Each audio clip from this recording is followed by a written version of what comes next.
Welcome back, everybody, to the LCK. We are here for a fantastic matchup. It is me, Valdez, with, of course, Wadid, the Valdid combo today. Yeah. And we got DYN Prince up against Hanwha Life Esports. It is the battle of the two teams on the bottom of the standings right now. How are you feeling today, Wadid? Yeah, I'm feeling great. One of the best matches we can expect from LCK. And for sure, this match is a great opportunity for both teams to uncuff their losing streak, right? Yeah. And yeah, I mean, it's always fun to watch some bad quality games, you know? Yeah, sometimes. Sometimes, you know? It Sometimes depends. it's good for Yeah, sometimes it's good. I mean, sometimes you get the really long ones where they can't really do much damage to each other, and then eventually someone makes a mistake, and then the one team loses. And then sometimes it's just an all-out brawl with a lot of mistakes, but that means a lot of action and fighting, which can be a lot of fun. So yeah. I want some more actions, you know? I don't want that approach that you said already, like just farming and just look for the late games. No. I think that's not the play that everyone is looking for. So yeah, just hoping that we get some action in this first matchup. Somebody's uncuffing their losing streak. Everything's at stake today. SP with 8 straight L's versus Hanwha Life with 9 straight L's. Hanwha Life suffered a shocking winless round 1. Can they rebound with a reformed performance in round 2? I mean, I'm glad that they're mixing up some roster, you know, Hanwha Life Esports, and that seems like actually possible to have some actual games, you know. But before, like, they were just using so many weird rosters and also drafts. So yeah, maybe today they prepare something, and they have to. Yeah, we need to see something interesting today. It's hybrid up against Viper. No doubt that's going to be one of the key matchups here for these two teams. A couple of 80 carries that have shown they are very good at the game, but they're kind of stuck on teams that can't support them well enough. Yeah, I mean, even in solo queue, there is so many hates going around on bot laners, you know, because it's really hard to control the game as bot laners because everything happens in the mid lane and like top lane and like upside, you know. So maybe this time around they can help them to carry their team. Yeah, as we're gonna take a look at some team stats. Oh man. Yeah, we're showing these to you guys because we have to. Yeah, it is unfortunate, yeah, for the two teams because not a single stat is good. Even though there are some firsts and some seconds and fourths and whatnot, they're only for stats that are not good. As major deficit, DYN Prince is very often in the deficit, and so is Hanwha Life.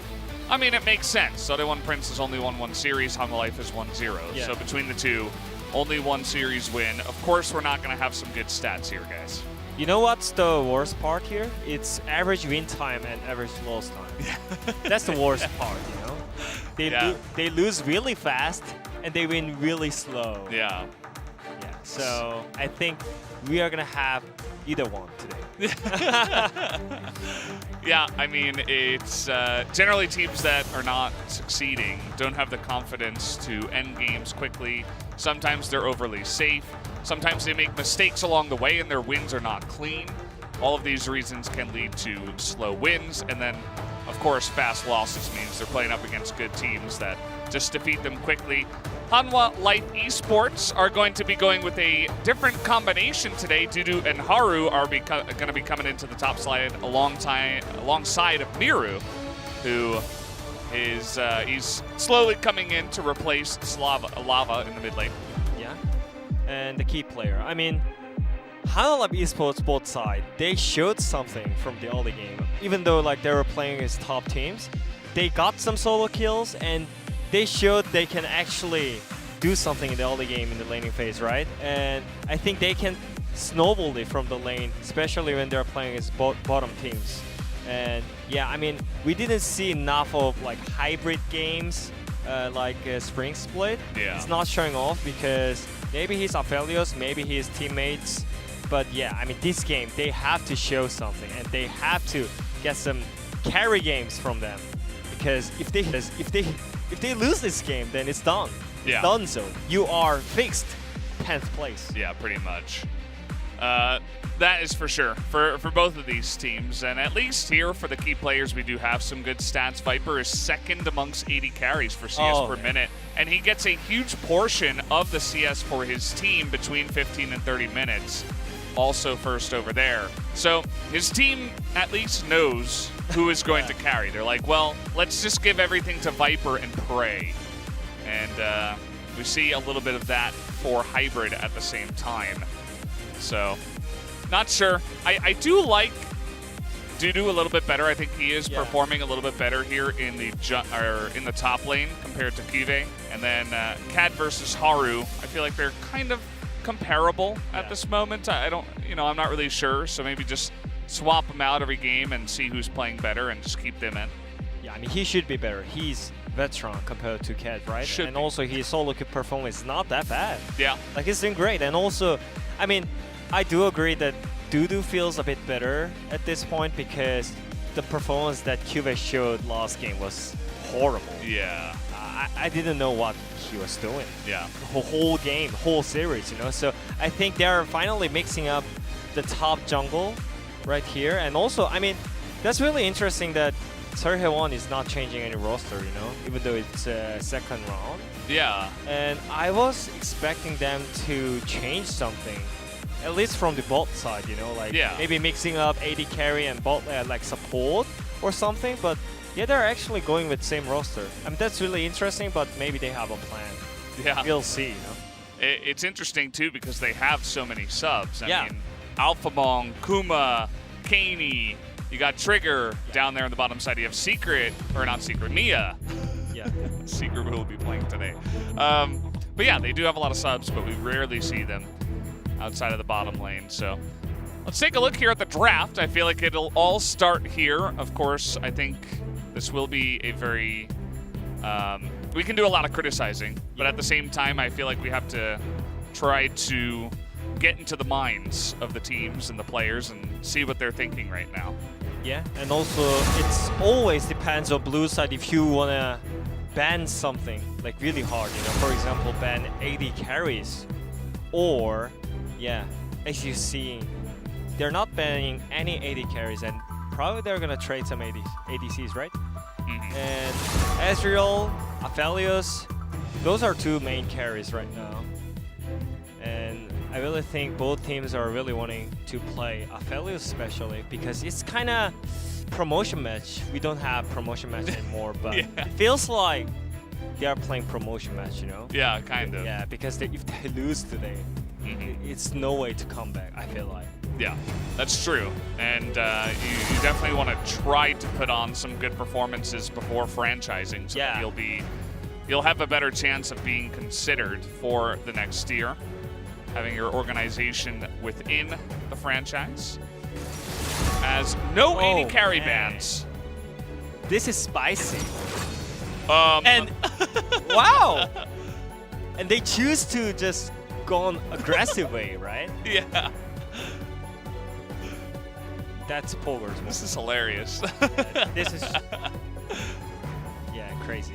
I mean, you have to play range champion or like something that you can lead from the lane. But I think this is a really boring way to choose. Because you already saw Ilaoi. And you're picking the lead champion? Okay. What is going on? Okay. I feel like I'm not casting the LCK with this pick ban. Because all other 8 teams do not draft this way. I mean, when is the last time we saw first pick Ilaoi into first pick Mordekaiser? Who first picks Ilaoi, But it's definitely interesting match, we can say. And there is Ezreal. I mean, one normal pick that we were seeing a lot of times in LCK. And I think it's already great for Hana Live Esports because Ezreal is one of the AD carry who is enabling so many support picks, and especially when you're having Lehans on your team. I think, Ezreal is one of the good pick to like just enabling him for the early game. And Aphelios and Azir. I mean, standout picks, right? Yeah. Well, at least they're kind of going tier list from here. Miru is going to pick up LeBlanc. It is pretty common into the Azir.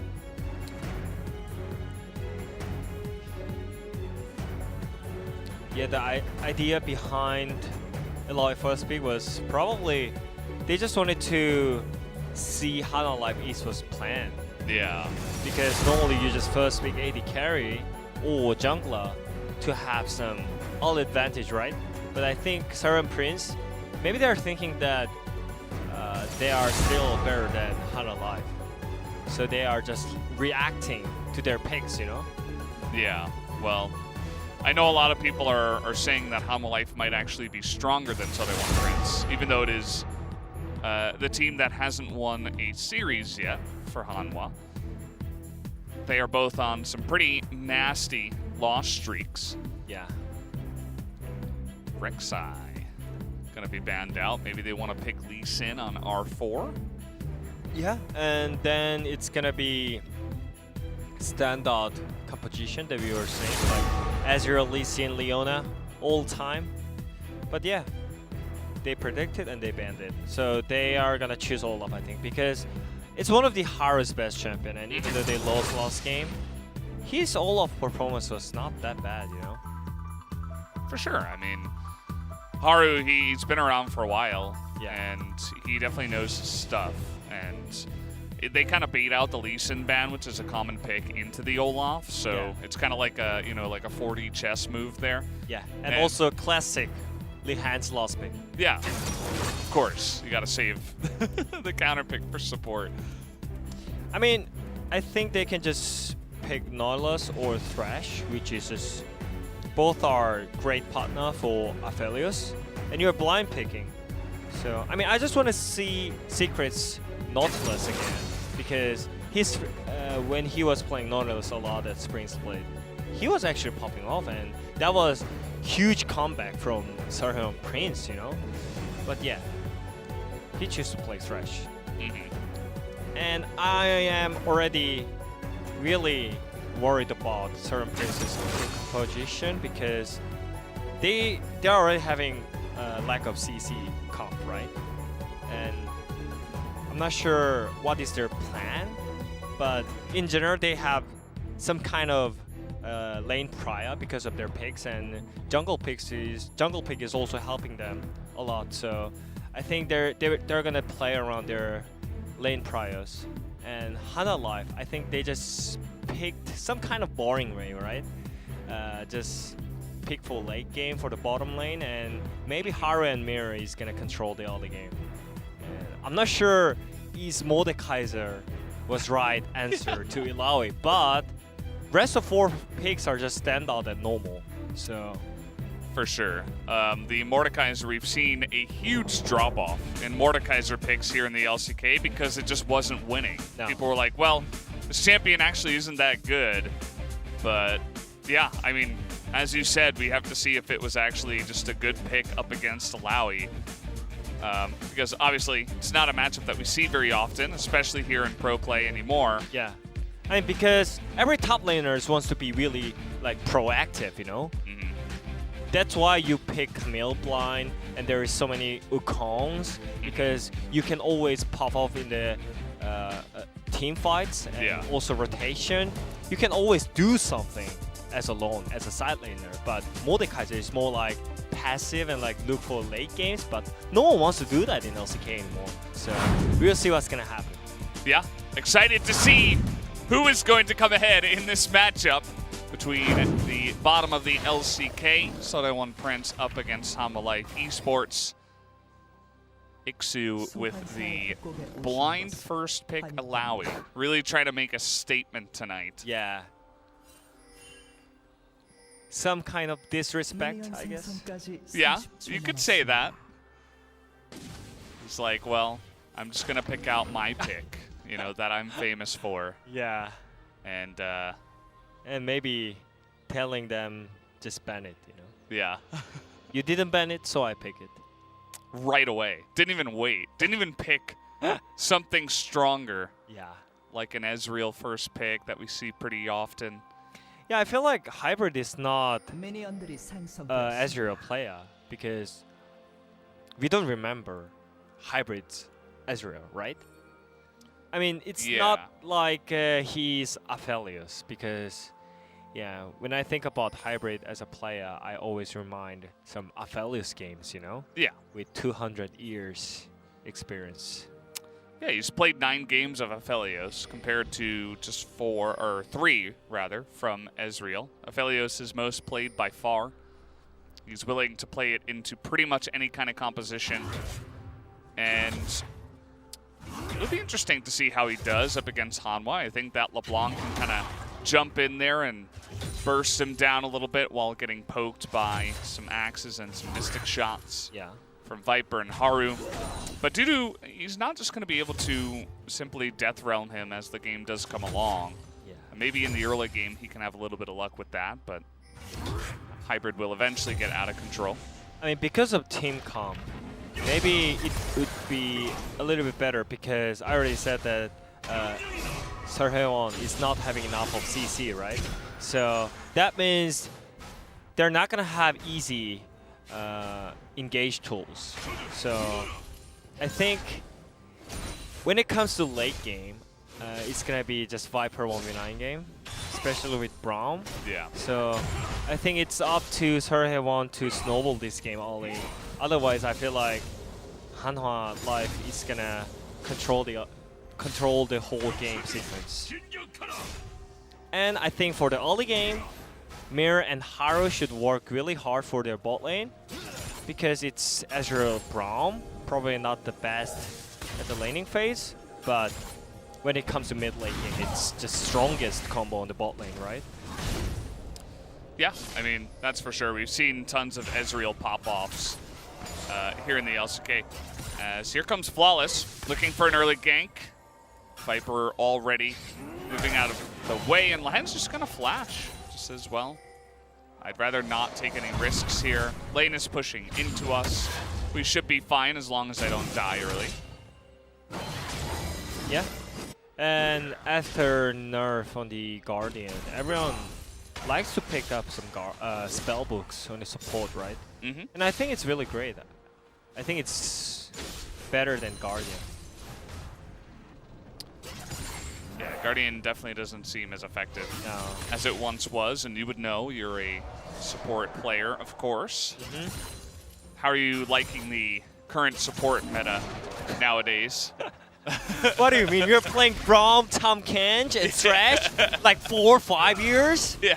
Still Aftershock champions? It's back. Unbelievable, man. Yeah. I don't know what they're thinking. By the way. I knew this would trigger you. Yeah, I mean, I'm just triggered because Yeah. there's no stylish champions anymore. You know? True. We had Bard there for a while. Yeah. Some people still play Bard. But still, we are seeing so many Tom Kench, Braum, Thresh. I'm glad that Alyssa is gone, though. Yeah, that's I mean, he's gone. Yeah. no more Alistair. And Yuumi as well. We don't see Yuumi too much. She's gonna be back. You think so? Yeah, I mean, she's getting buffed Yeah. on the live patch. So. True. We'll have our cat back. That's for sure. What else? What about Pantheon? Were you enjoying the Pantheon meta? Oh, yeah. I mean, I think he's really good solo queue champion. Uh-huh. But when it comes to pro scene, it's just Burial's champion, you know? The way how he uses his shield is just on another level, you know? So Yeah. It does feel like he has a really good read on, you know, when to save it for exactly which abilities he will be most scared of, and just wait for that moment and save it for that exact moment. yeah. And I think that just comes with a lot of practice and experience with the champion. And because I think a lot of other supports are slowly moving back into the comfort zone of Braum, Thresh, Tom Kench every single game. True. They're not going to practice it, so we're not going to see it from them, and I think it'll slowly fall away. Outside of Barrel playing it, of course. Ixu is getting zoned out of a lot of CS here. Definitely a pretty annoying lane for him early on. Yeah. Nothing much to talk about this matchup because this is not normal matchup that we are seeing. Even in solo queue, it's really hard to see that. Oh, the fake back. We're bringing back the solo queue strats here. We got the exhaust coming down. And Lahens with no flash is going to be in a little bit of trouble. Should be first blood coming out as heal will be used, and they're going to hand that kill over to Hybrid as the hook is going to land, but he is going to get far enough away. So Viper and Lahens getting solo killed by Hybrid and Secret on the both side? Yeah. This is disaster already. Yeah. And I don't understand. Why? I mean, yeah, we were talking about support picks, right? And I was kind of wondering why Lahens is picking Braum at this point, you know? Like, when he picked Shan or like some proactive supports on the bot lane, they got solo kill and at least Hana could do something in the early game, right? But Braum is one of the worst lane champion. Yeah. And I don't think it's stylish at all. It's all about like a late game team fight. Maybe he's fine in skirmishes or something, but they didn't use their level 1 advantage either, even though they have Olaf and Ezra and Braum. Yeah. That was kind of interesting too, you know? I was expecting them to just invade level 1 and trade sides, right? Because I think Mordekaiser can definitely just stand for top 1v2, you know? Yeah, absolutely. I think they should have set up the vertical jungling, invade the red, and have Olaf have a ton of power down on the bottom side, maybe even try to control a very early Drake. He does end up getting that early Drake anyway. They got solo killed, so. Yeah. Yeah, the solo kill was nice, and it did really feel like a little bit of a solo queue strat here, the fake back, turning it. But is it fake though? Like, he was literally just running into them, you know? Yeah, that's true. Like, I would definitely cancel it to get a just free kill. Yeah, Lahens essentially donated himself over, so that is definitely a good point on that one. We did have some action in the mid lane, of course. Mira had to flash the ultimate. It's not going to be hard as they're going to actually flash in, trying to kill Hybrid as maybe a double kill coming in here. Viper picks up the one, but then backs away, decides he doesn't want to continue on the chase here as Hybrid did have his flash. And it is Mr. 200 years as well, so. Yeah. They get the kill though. In the end, Tomalife going to strike back in the bottom. And by the way, Viper solo killed Thresh. Yeah. Lahens didn't even got the... I don't even know how that's possible. Yeah, didn't even get the assist there.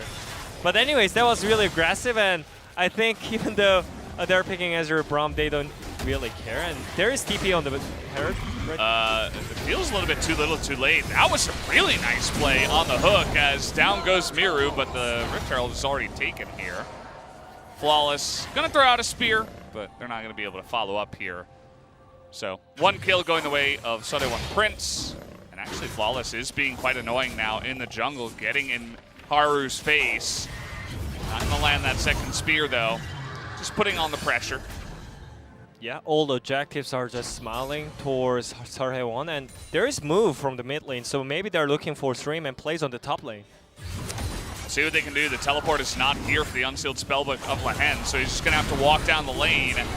Doing a nice amount of poke damage onto Dudu, but he still does have Death Realm. As Haru, he's like, maybe I'll just back away. And Azir did go back as well. So they're not going to go for the dive just yet. No, and there is QSS first item for Iksu. And yeah, nothing is happening on the top lane. So still, they're losing some kills here. Let's look here.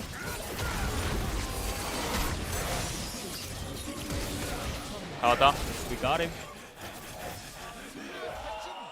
I think could have kept kiting forward and tried to at least force the flash. Kind of interesting. He couldn't ult here. And also that was great hook by Secret right there. Predicting the hop back. Death Realm also was cancelled. There was no vision in the brush. So the thing is, Sode1 is just getting some kills and some golds on the map, but the objectives are just all from the Hana Life Esports, right? So I think they're already snowballing a little bit better when it comes to objectives. So I think it depends how they use this header. I'm kind of curious how they're gonna use this, because if you have Viper on the bot lane, you probably want to use it for the bot lane. Oh. He was not able to click that, and now Hybrid is going to have to flash away. The double exhaust comes in. Sado One Prince going to look to turn this around, but here comes Miru trying to get that AoE damage. He is going to electrocute Hybrid and force him way back here. Flawless nearby, going to land some heals. Nobody's actually going to die, but they are going to throw down the Rift Heralds here. Yeah, that was so close because Hybrid was... Oh, wait, that was random flash. Wow, pokers. And yeah, that was so close because 3 stacks were on Hybrid because of the Braum passive, right? Yeah. So I thought it was gonna be killed by Hana Life, but nothing happened, you know? Olaf couldn't land the auto attack, or Viper couldn't land the Q either, so that was really close. And if they got a kill, that was kind of donezo from the early game, but yeah. Okay, trying to get a bit of damage onto Miru, but it is LeBlanc. He is very annoying to deal with, and you can see that Hana Life is going to use that timing for the pressure on the mid lane to go ahead and use their Olaf and take another objective here, as the Cloud Drake will be taken, and we have Infernal Drake Soul on the way. Yeah, not clean, but clean objective controls by Hana Life. And I don't think it's gonna be like a solo kill happening on the top lane, because it's just Ilaoi and Mordecai, you know? This isn't the most fun lane to watch. Xu's just ulting the little spirit that gets pulled out of the Mordecai. So Mickey is just ignoring Miru and saying, I'm going to take a plate. Thank you very much. And yeah, I mean, they got some gold with some kills here early on in the game, so they won Prince, and now the gold is pretty much even at the end of the day, and Ezreal has a kill, even though Aphelios has a kill. So it's pretty much all evened up here. I think Hana Life do have the advantage here going into the mid-game. Yeah, and we are starting to think about the mid-game rotation, and there will be some skirmishes, and that's just... What? He was just there under the turret, like so low health, and he just stuck around waiting, and yeah, I mean, he QSS, but it just didn't matter. He got locked up and killed right underneath the turret. Yeah, I mean, I don't know what to say right here. Yeah, first pick priority, by the way, on the LCK. Maybe you can break it down for us when we look at the replay. Yeah.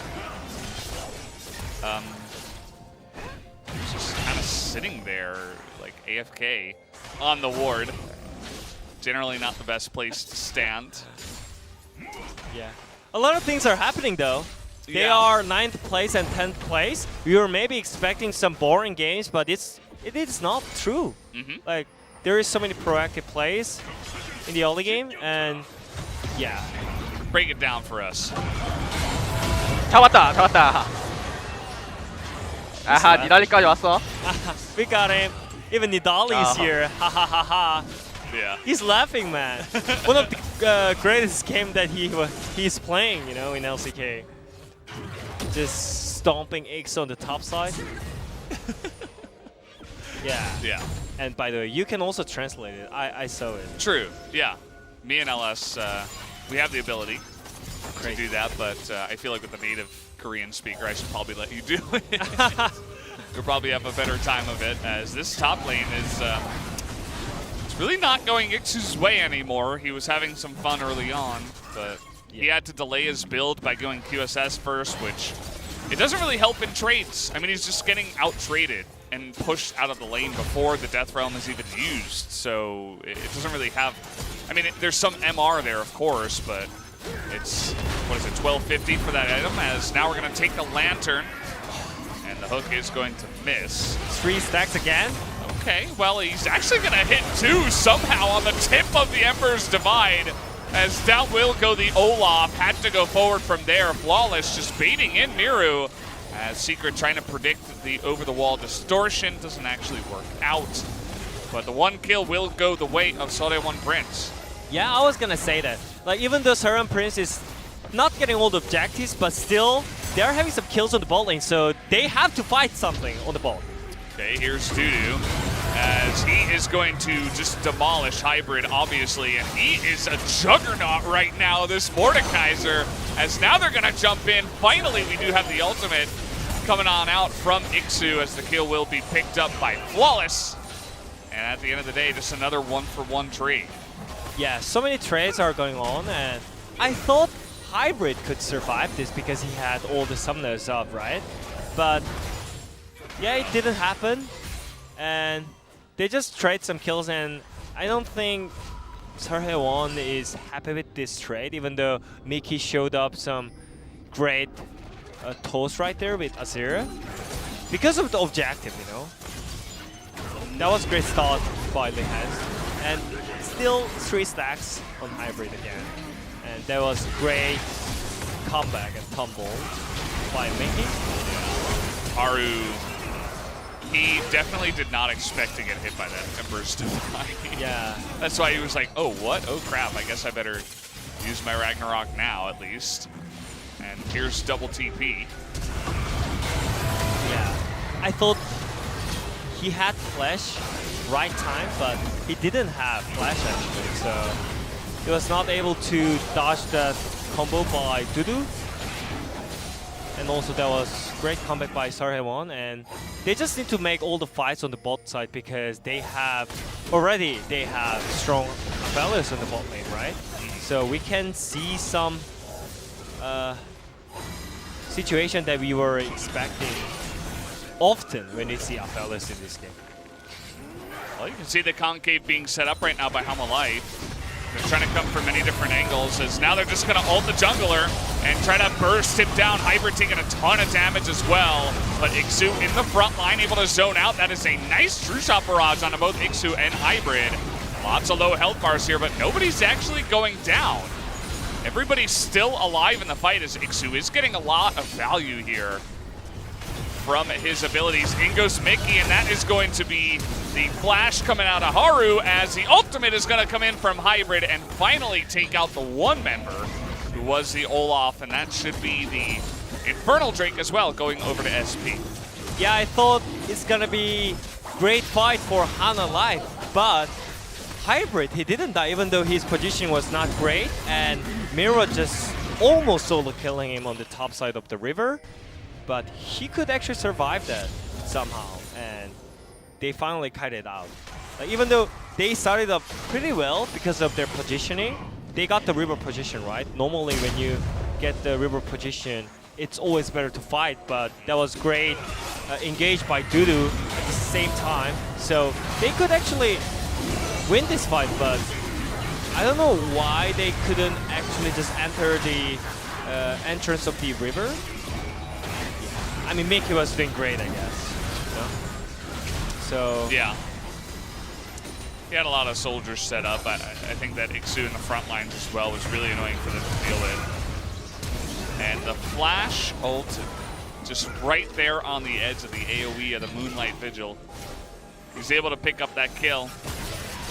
And it was good, actually, because it allowed them to get this Infernal Drake, the first one that they will pick up. It gets their Aphelios even more fed. So the potential for him to carry here as the game goes along will be greater and greater. yeah, I mean, if they can kite it out like this, like the last team fight, then there's no problem of just being lack of CC, right? So I think that was really great job by Mickey and Ixu for their front lane. So we'll see what's gonna happen when it comes to side lane rotation. And it should be better for LeBlanc, and I don't think LeBlanc is having any kind of situation that we were seeing often from LCK players, right? He is just farming with it, and his TP was not effective at all the whole game. And if he's getting pressured side lane also, I think it's gonna be just easy mid-difference game for Sarhel Prince. Yeah, I mean, Mickey has been struggling a lot, but DYN Prince did have to fight up against a lot of strong teams. I'm not sure why he didn't just poke the turret a couple more times. I mean, he did have his Caitlyn gun out, and there was a minion left, but that was literally one auto out. But yeah, I think they are just making sure of it. No accident at all, because it's an important match, obviously. Yeah, for both of these teams, their opponents in this series are definitely going to be the easiest of the LCK, so it's important to pick up that win, as you were mentioning. And we're just kind of farming it out. Nobody's really going for any plays, but the side lane is winning pretty hard here for Mickey, as he's kind of just pushing in Miru, who is accepting waves, sitting back and farming, not looking to get proactive and make plays just yet. Yeah, that's the point, you know? You don't want to farm it look long. Maybe, like, if you are just god at farming, then it doesn't matter.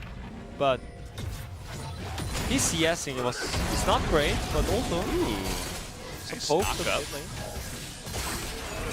Had that Q landed, maybe they could have made a play, but no true shot barrage on the follow-up. They're kind of just poking out the bottom lane of DYN Prince very effectively. Secret having to go back. Yeah. I mean, we still don't know, because I still feel like Hana Live Esports have really great opportunity when it comes to late game teamfight only because of Azure Braum, you know? It's just one of the great combo on the bot lane for the late game. So it's 23 minutes. Probably they need some more time to Viper to carry this game, because Sarhel is just slowly getting everything on the map. Because before that was pretty rough because of some super plays on the bot lane, and also because of the champions. But Azir is just popping off in the side lane, and also their bot lane is strong enough to take the fight. So I don't think they're gonna give any objectives for now, because they are not afraid to take the fight here. Nice little try from Secret. Had he landed that hook, with the Infernal coming up next, it would have been pretty much a free Drake for his team. So that's the kind of player that Secret is as a support. He goes for high-risk, high-reward plays. I have seen many times where he flashes forward on Thresh and tries to land a hook. Doesn't always work, obviously, but when it does, looks very good. So there you have it. Just posturing here around this Drake, trying to poke them out as Miru and Viper. Ixu is also poking. Slowly. Ooh, okay. Just gonna get Secret a little bit low and take a look at how much damage Dudu has just eaten here in this one. And now they have the setup around this Drake. It's easily gonna go the way of DYN Prince. Zaru just gonna have to run away. This Olaf not doing much outside of farming early and getting those 2 early Drakes. But with all of these Infernals going the way of DYN Prince, they're gonna be scaling so hard with their Azir and their Aphelios. Yeah.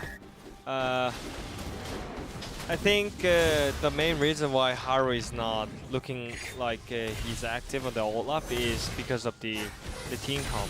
When he always played Olaf, he was having Yumi kind of champion, or like Karma for his team, or Galio for his team. Yeah. But this time around, it's just Olaf for the early game. Objective control and having advantage in the jungle. But it was not happening because of the Nidalee having great pressure on the jungle side. So he's kind of erased from the game. Yeah. Nidalee is going to get so much more value. Yeah. I mean, she has more poke than the Axes. She can heal, which is very nice up against, you know, the Ezreal, the LeBlanc that are going to be hopping in trying to poke. Yep. And she was able to farm even more than the Olaf. So she got that Rod of Ages very early on. She can do a decent amount of damage herself. The amount of utility that Nidalee offers to DYN's comp compared to Olaf is a lot bigger. So yeah, I mean, even from the ban picks, we were talking about the game plan for Hana Life, right? And for the early game, LeBlanc and Olaf should able to get some all advantage. But yeah, I mean they got some drakes, but nothing happened, you know? Yeah. Like having foreman dives on the bot lane, no, not happened. Or having skirmishes around the mid lane because their champions are synergizing really well, no, not happened. So their picks are just wasted, basically. And yeah, even though they had great objective controls, they died instead of just having great like skirmishes, right? So yeah, that's why those two champions and Hanalife's mid jungle seems like a bit off for me. Yeah. Not really getting the value they would have liked to see. And they're not really going for split pushes. They're all kind of grouping up here on the top side. They're going to send Mordekaiser back to grab that bottom lane. And really, we just haven't been having much action outside of the Drake fights. DYN Prince, they have kind of a lack of hard engage. And CC, as you mentioned, they have, you know, Azir Thresh, which obviously can find some plays, but when you're up against LeBlanc Ezreal, it's not always the easiest. I mean, that's why Secret just flashed on mid lane, right? Exactly.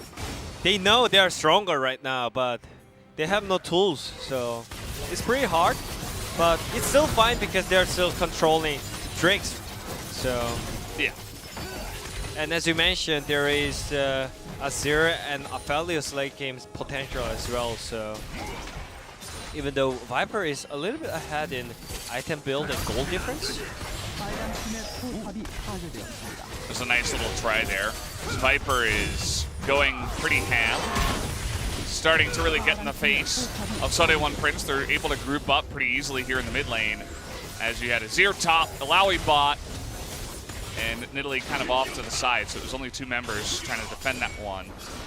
And they did not want to get dived, so now Mickey just gonna get a ward in. Miru pretty low on mana, wanted to back, but will be denied. That was great group timing because they didn't lose any single waves on the bot lane, but here we go. There's Nashor try by Sarhe1. Yeah, they know that Miru has to back, but he's got TP. So does Dudu, who is going to be, they're both going to back and try to TP in for this one. Lots of poking coming out already. Mickey has to stopwatch here and take that Lantern as the steal is going to come in from Haru, who gets in to the pit and takes away that Baron. And this might be the turning point that Hanwha needed. They got Dragon coming up here in 30 seconds. So they literally just gambled. Yeah. The Nashor. I mean, normally you don't gamble it because it's important league, right? And that was literally 50-50 because enemy jungle is Olaf with flash up, but they just choose to gamble it. And I don't understand why they're doing this. Yeah. When they're super ahead still. And there's double smite as well. I mean, Lehens has it at the same time, so they both get in there and smite. And Nidalee doesn't even get to smite. So yeah, idea behind should be like, guys, you are stronger, but maybe when it comes to late game, maybe we are weaker than them, so let's force with Nashor. But if you want to force with Nashor, you just need to fight it and have a team fight with it. But yeah, they just gambled it. That was literally 50-50, maybe less than 50-50 because, as you mentioned, there is Spellbook by Lehens also. Yeah. So yeah, that was really disgusting rotation and decision by Sarhe1 because they were ahead, you know? Yeah. It was not the situation that they were behind, so there is no time. They are having like early game team comp, so they have to like make some fight or have to gamble. No, that was not the situation that they have to gamble in. So that's why I'm some kind of mad right now. Yeah, for sure. And we're taking a look here at the damage percentage. Take a look at Nidalee's damage. Is right now more than Aphelios. Wait, what? More than Aphelios. It was. Now we're taking a look here at the gold. Obviously, Aphelios is going to be on top of that one, as will Ezreal. And somehow, even though the Dragon timer was only 30 seconds, the Dragon did go over to the side of DYN Prince, probably because there were still death timers for Hanwha Life. So maybe the 30 seconds was enough for DYN Prince to say, well, it's 5v3 for now. You can just go over there and take down this Dragon. So triple Infernal for SP. Even though Hamalife did get the Baron, right now it's only 1,000 gold Baron power play. That's not really going to be a big game changer compared to the amount of value that SP is getting out of these Infernal Drakes. Yeah. I don't know. Like, I have no idea who's going to win this game because there's so many random things are happening right now. Especially 9th place versus 10th place. We cannot expect normal things from them. Because they're actually taking it really, like, serious, but the way how they have some rotation is really aggressive as well, you know? They're not just farming. They're taking some fight, and they're not backing away, they're just flashing in all time, so it's really interesting to see, but yeah. It seems like both teams are having some silly mistakes at the same time, so we'll see what's gonna happen. Probably next Drake is gonna be last team fight or last chance, whatever, for both teams. Yeah, I mean, I think there is a good opportunity again for Dudu to just Death Realm Flawless. He's up at level 18 right now, the most in the game. He is quite strong. I mean, he's got 3 items and a stopwatch. So, Nidalee, again, he's not very tanky. I think you could just kind of ult the jungler, try to get in there with the smite again with Olaf, try to extend this game and deny Infernal Soul, which is going to be the next thing that we fight over here.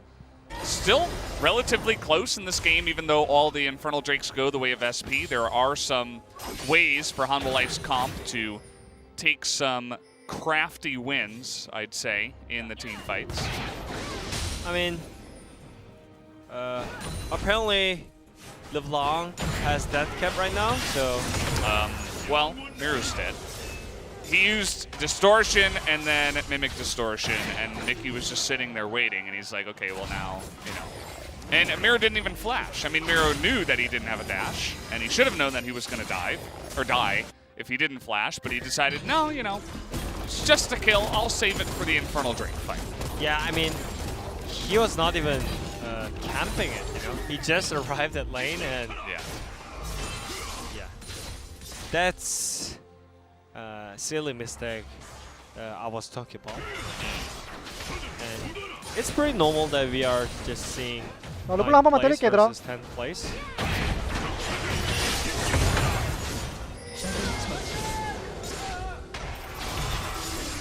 He's mad. Yeah, I heard screams of Naisu in the background. Yeah, but he's not saying anything. Yeah.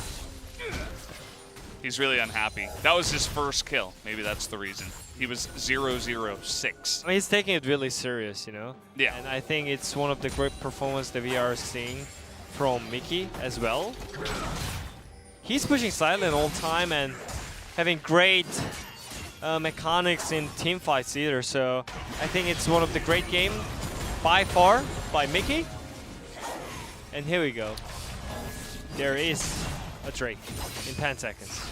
Yeah, they kind of gave the pit over to Hanwha-Life, which is the first time that this has actually happened. Usually SP was getting good positioning around the Drake pit and just zoning them away. That's going to be a lot of potent now coming out of the Alawi. Dudu has to back away. See Miru trying to do his best.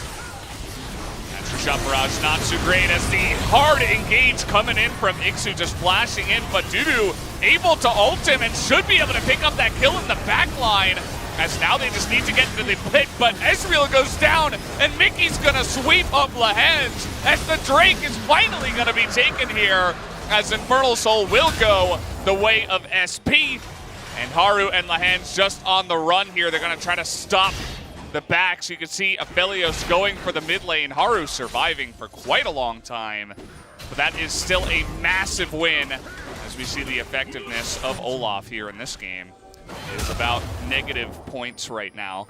Lahen's still on the run, as the other two members are just going to go ahead and push into the inhibitors. Oh, ultimate, Spanu.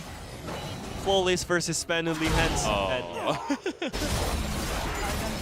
And yeah, they're just going to go for the end here. They might be able to pull it off, as they do have this lane coming on in. Viper is about to spawn, but I think it's too little too late.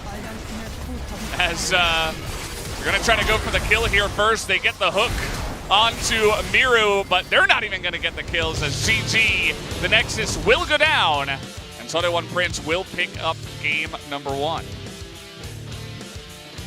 POG for Mickey, there's no doubt, I think. Yeah. He was doing great all time. From laning phase, team fight, even last team fight, he was just melting all the players from Hana Life. And even though there was not clean rotation by them, but maybe that was one of their plan from them because they gave up 2 Drakes and Header.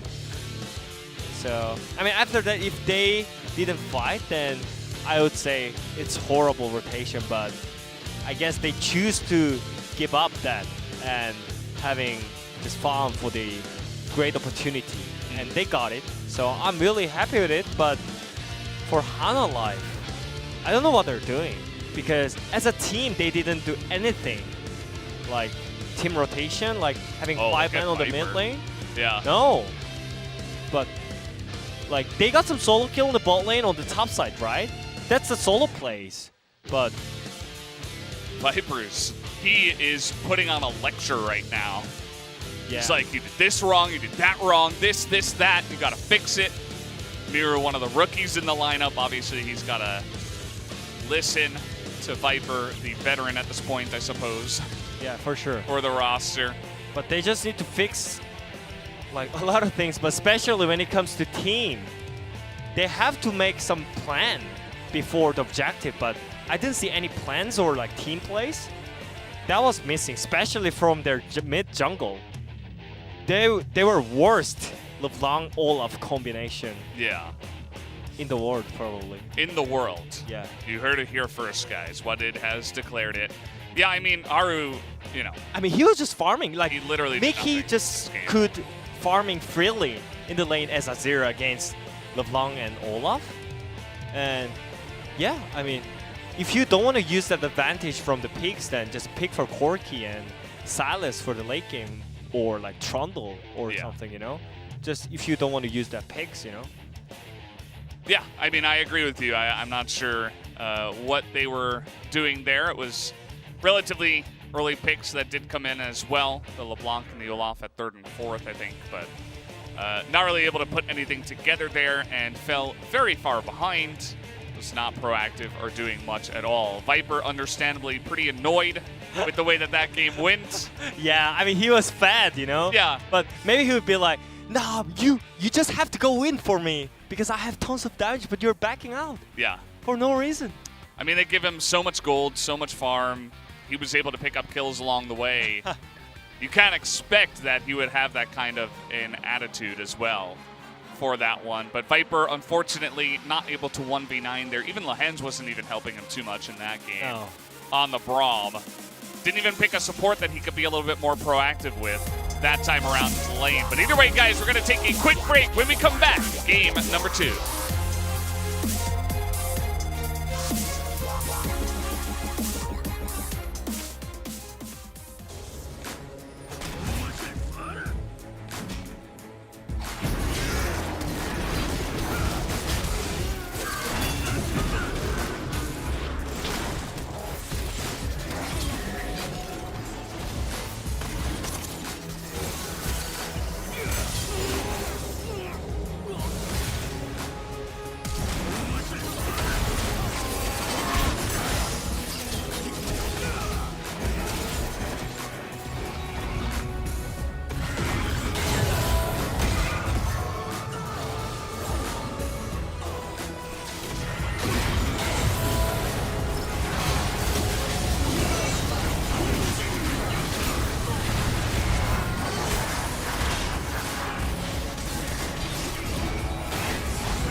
넣었다. 봐봐.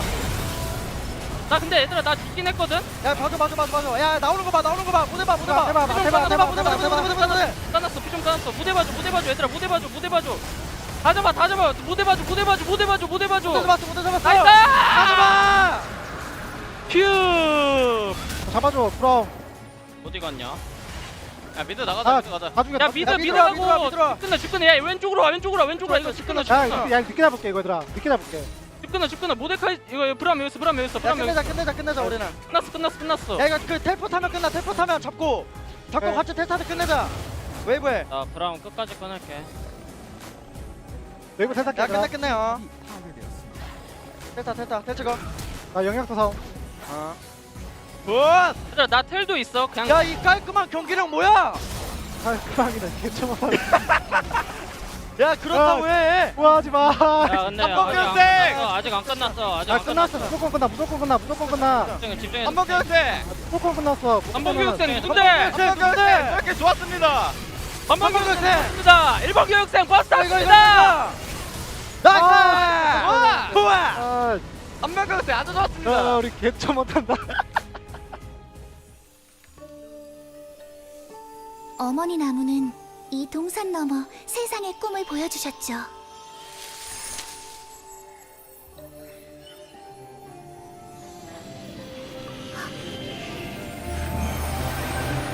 그 꿈들 덕분에 누구에게나 반짝임이 있다는 걸 깨달았어요.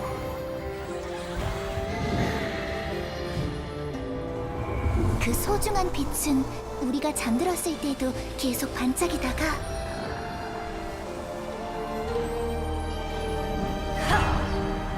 가장 어두운 악몽을 꿀 때 밝게 타올라요. 하지만 이제 그 꿈들이 멈추고 어머니 나무가 죽어가고 있어요. 난 할 수 있어요. 이 동산을 넘어 용감하게 세상과 맞설 거예요. 할 수 있겠죠?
Welcome to the post-game analysis of Sunday LCK, Game 1 between SP and HLE.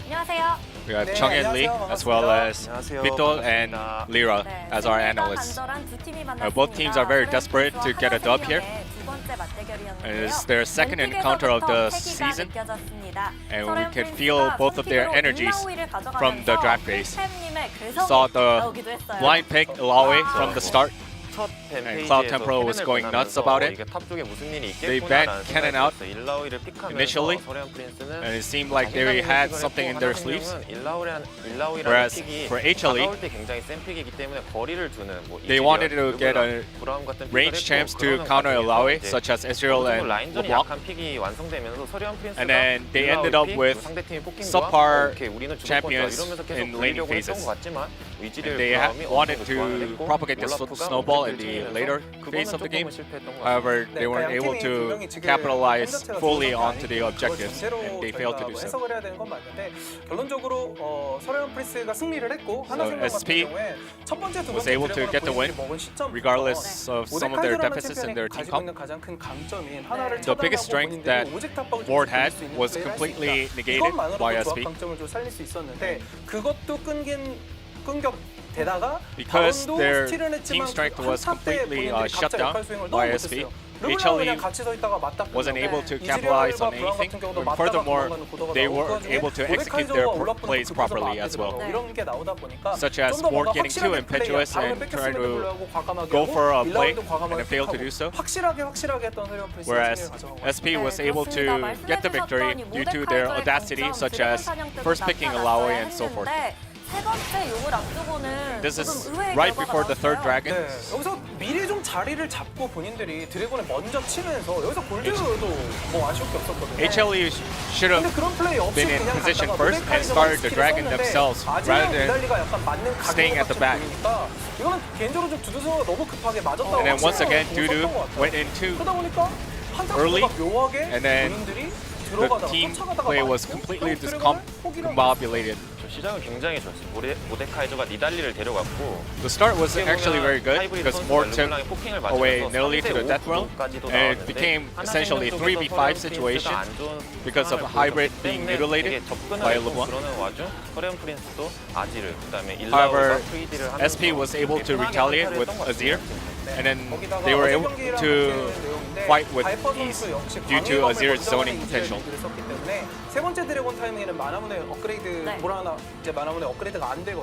And also Ezreal went for Sheen first, so didn't have the capability to upgrade Mana Mune into Muramana, and that's why he didn't have the proper power spike to unleash his full potential. And rather than staying in front of the dragon, they should have rather just acquire gold elsewhere and just conceded the dragon instead. SP showed off their superior team fighting potentials over HLE. However, there was a moment where HLE was able to steal the dash. Let's check it out. 이거 세워 보여줘. 1200 버스 하자. 1200. 들어볼래? Let's go in at 야, 지금 바로 1200. 딜해줘. 1200. Get it? 빼야 돼. 빼야 돼. Back off. Gotta back off 우리 now. 바로 먹었거든? 이거 got 용 준비하자. Alright, let's prep for a dragon. 저기서는 서리온 프린스가 과감하면 좋았지만 Alright, SP's boldness was very good, but their details in terms of their plays was a bit subpar, and the players weren't able to make objective decisions. And also, Lian's swapping into Smite using his Unsealed Spellbook, and they made delicate plays to steal the Nasher. However, they conceded the dragon afterwards, and they couldn't really propagate the snowball based on the Baron power play. However, they lost in a regrettable fashion in the following team fight, and therefore eventually lost the game. HLE with that heartbreaking loss, whereas SP showed off their audacious moves to get the dub. And let's see who's the player of the game for Game 1.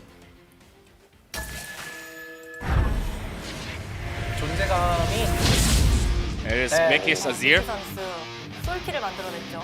Not only he made a solo kill against LeBlanc, 보통 반대 구도가 나오는 게 Usually, 일반적이기도 하고 the opposite 그런 trend 게 나오기 is 쉬운데 very 오늘 아직은 르블랑도 commonplace. 여기 한 However, 번도 he was 진짜 able to get rid of LeBlanc on his own with Azir. 집중 마크 당하고 And 니달리도 as Hybrid was 집중 마크를 continuously 당했지만 being 그 pinned down by enemy 정글과 champions, 원딜의 공백을 잘 채워준 것 같습니다. he was able to narrow down the gap between the jungler and his AD carry.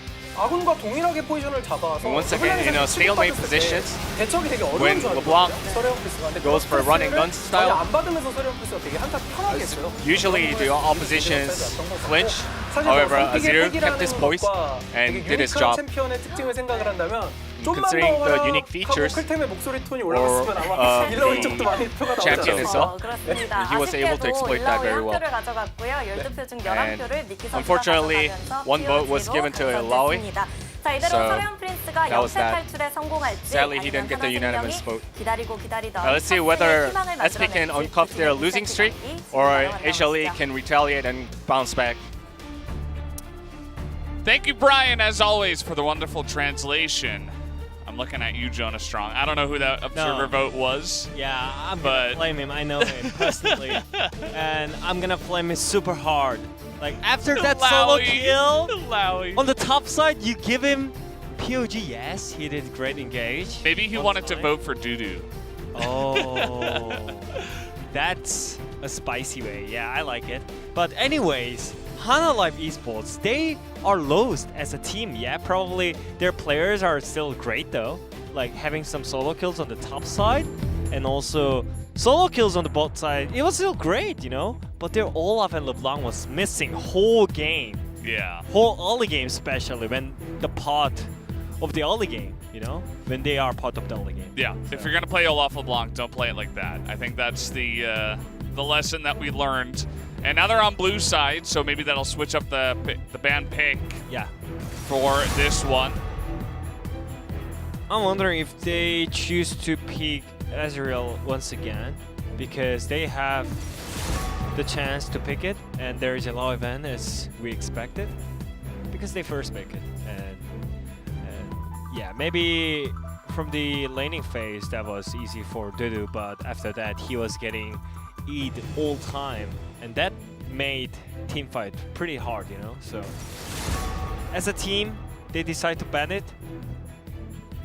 Yeah, and it seems Yeah. like all the AD carries are gonna be open. Nice joke. Varus is banned. Yeah. Good try. Varus gonna be banned here, and do they consider banning? Well, TF was available, so we're not gonna see TF.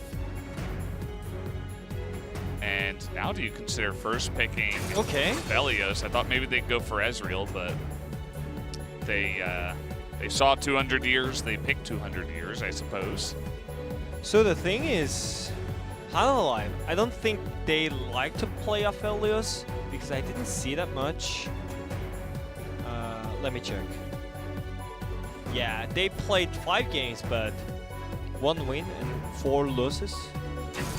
So that's why I couldn't remember it. But anyways, they decide to play Aphelios this time, and yeah, as you see, Solhe won.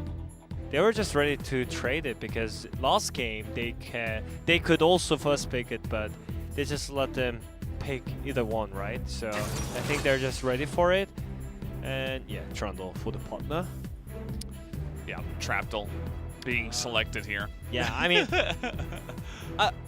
I like Ezreal and Lee Sin more because their combo is slightly better. Yeah. And all the LCK teams are just picking like that. But yeah, here we go. Nidalee by Haru and Mir Galio. I mean, he showed some great skirmishes. I wouldn't say it was great performance, but some great skirmishes, right? From Galio. So I think it's still fine, but Saran is gonna be really happy with this result because they want to have mid Priya, and in the last game he was playing Azir, but even though he was playing against LeBlanc and Olaf, he was just getting all the farms and all the fights for him, right? Yeah. So especially when they are having mid Priya like this and with this soy pick, I am expecting Sarhe want to control this game from early game. Yeah.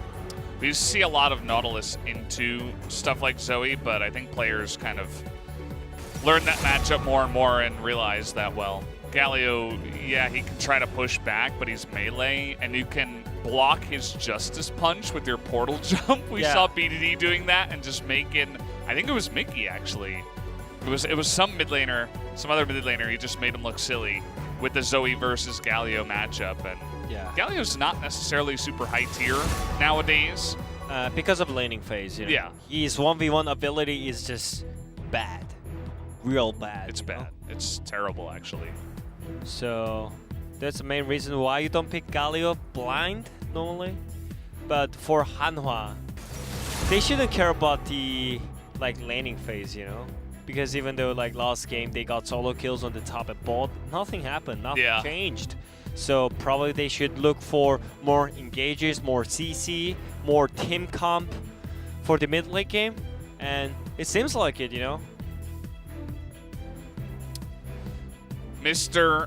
Sir Thomas Kench, he's been demoted down to Timothy. And, well, we see him a lot nowadays. He's doing okay. He's 11 and 12, I suppose, is his win rate right now.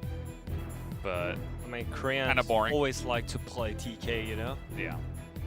Decent laning phase, decent abilities. They like it because it's 50-50, you know? Yeah. True. Koreans always like to just have some 50-50. Yeah. Stabilize. And now Halmar trying to just pile in on the hard engage. Well, actually, as I say that, the last second change to Braum. Yeah. I don't really know what to think about that. I mean, if it was old Griffin aggressively hands, maybe he could pick Brand, some kind of champion. Yeah. But Hanwha Life changed him, or he changed himself to pick this kind of boring champion. And again, I don't think Braum is good choice here. Okay. And yeah. It's him. It's him, yeah. Cho'Gath. Welcome back to the LCK. We never see this guy. Thank you to Ixu for playing him.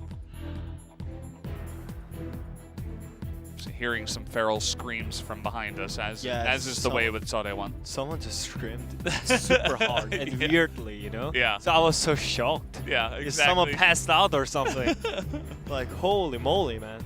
But anyways, I was expecting some kind of Malphite because there is Aphelios and Trundle is in your team, so maybe he could pick some tank champions. But yeah, I think he's kind of boring in this kind of champion, in this kind of series, I guess, because it's not normal matchup that we are seeing, even in solo queue. So I'm not sure if it's Glacier, Augment, Cho'Gath, or Grasp with tank. We'll see. Yeah. What it is. I would assume the tank. If you go full AP with Glacial. GLP and full AP with Glacial, and you have some health sacking. I guess you are Cho'Gath, but you might just be able to get one shot by the combo from Wukong. I think it is safer to go tank, but we'll have to wait and see what he does go for. We have Ezreal Tom Kent's very safe, and then, of course, Ezreal's best friend, Jesse, of course, from Team Rocket. We lost Meowth. He never gets played anymore. Poor Yuumi. But, yeah, the two of them are going to join together and put on a poking spree with some help from Cho'Gath and some pillars coming out of Trundle. So it's tank with Grasp. But yeah, I mean, I don't know why Hanwha Life is just keep picking Braum, because they could pick Yuumi, by the way, for them. Aphelios was one of the partner for the Yuumi, and also they're already ready for just one-man carry, because they have Galio in their team, and Spear with Yuumi is ready, and if they add it up with real Yuumi on the bot side, they could have some free late-game team fight potential. Because you are playing against Ezreal, Tahm Kench bot lane, which means nothing's gonna happen when it comes to like form and dive. Yeah. So yeah, they could pick Yuumi definitely. DRX showed up, even though Yuumi got nerfed on the mana on her like just passive and all the mana nerfs, it was still powerful, you know. It was Lucian with it, but yeah. It's really interesting to see Braum fully hands all game.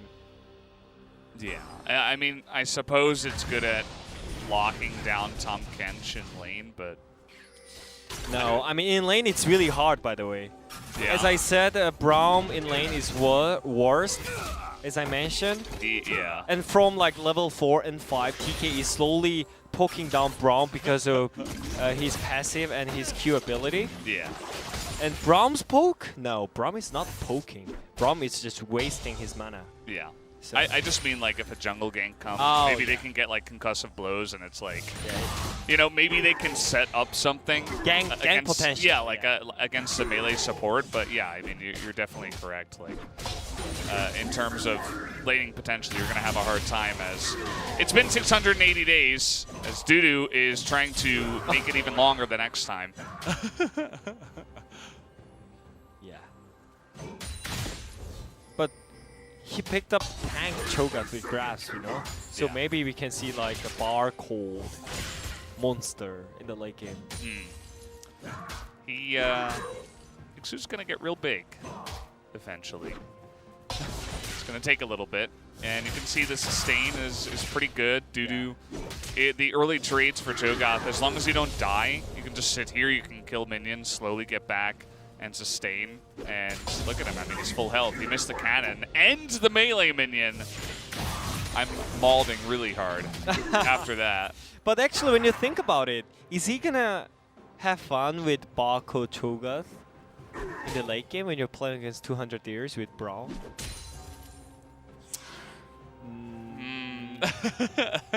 Yeah, I want to see him Maybe not. just melting in 1 second when he has like 4k or 5k HP, you know? Yeah. It would be hilarious. And Riot maybe nerfs him again.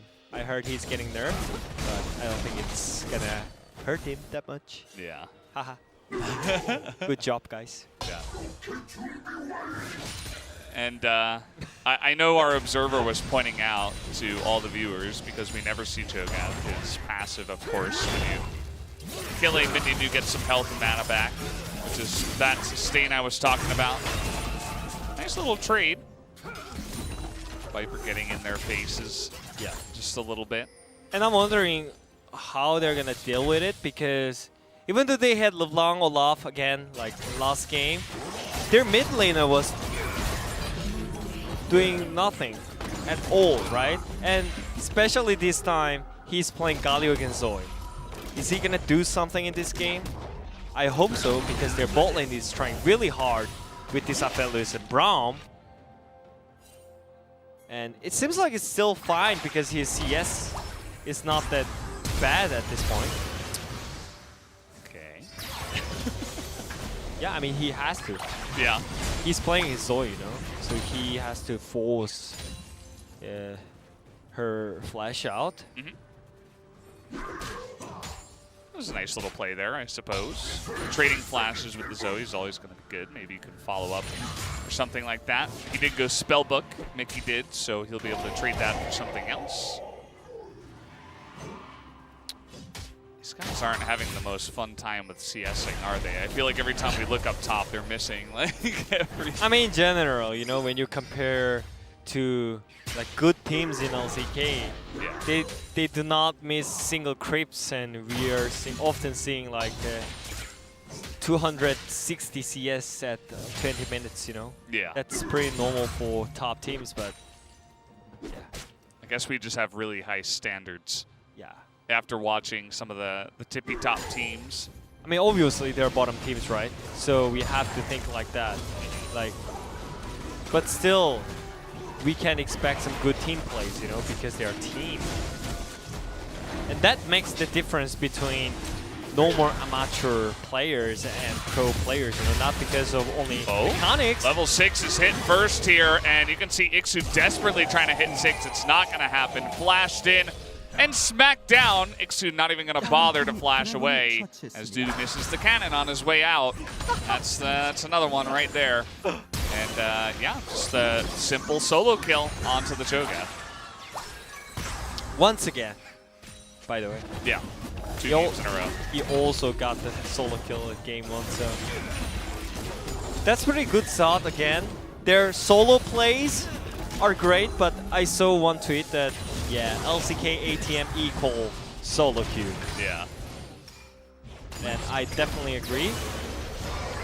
That's the play, by the way, dodging, or rather, stopping the Justice Punch, but Mickey wasn't really able to follow up on it after all that. The Ghost used by Miru, he's got, of course, Spellbook himself. So he's able to get out of there alive. It's just one of the trades by Zoe. It's great matchup for Zoe to enjoy his laning phase. So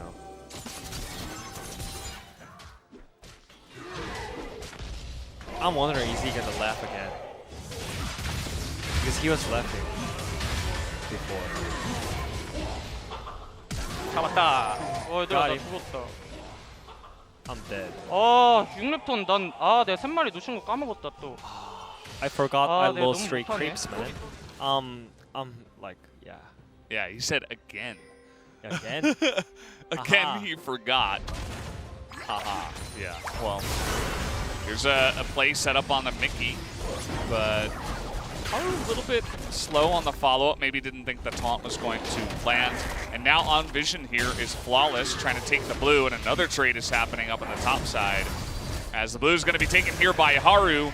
And now Flawless is not in a great spot. Knock up on the top side by Ixu, and he will go down again in the solo kill. As now Flawless is just going to be chased through his own jungle. The solo kill maybe would have been given over to Lens, but Haru is going to come on in and eventually take that one. So 2 more kills going to go in Hanwha Life's pocket. I'm not sure if I say this in a good way, that Hanwha Life did a great job. Because that was just really shouldn't happen situation, I would say. Yeah. In the LCK especially. Because as you mentioned, Trundle was just getting buffed while he was not checking ward in the brush. So he was on vision. Yeah. And also topside, he just got solo killed. That was just 2 silly mistakes from SP. But still great pickup by Hanwha Life. Lee Hans has changed to TP and he just TP'd behind. So that was effective.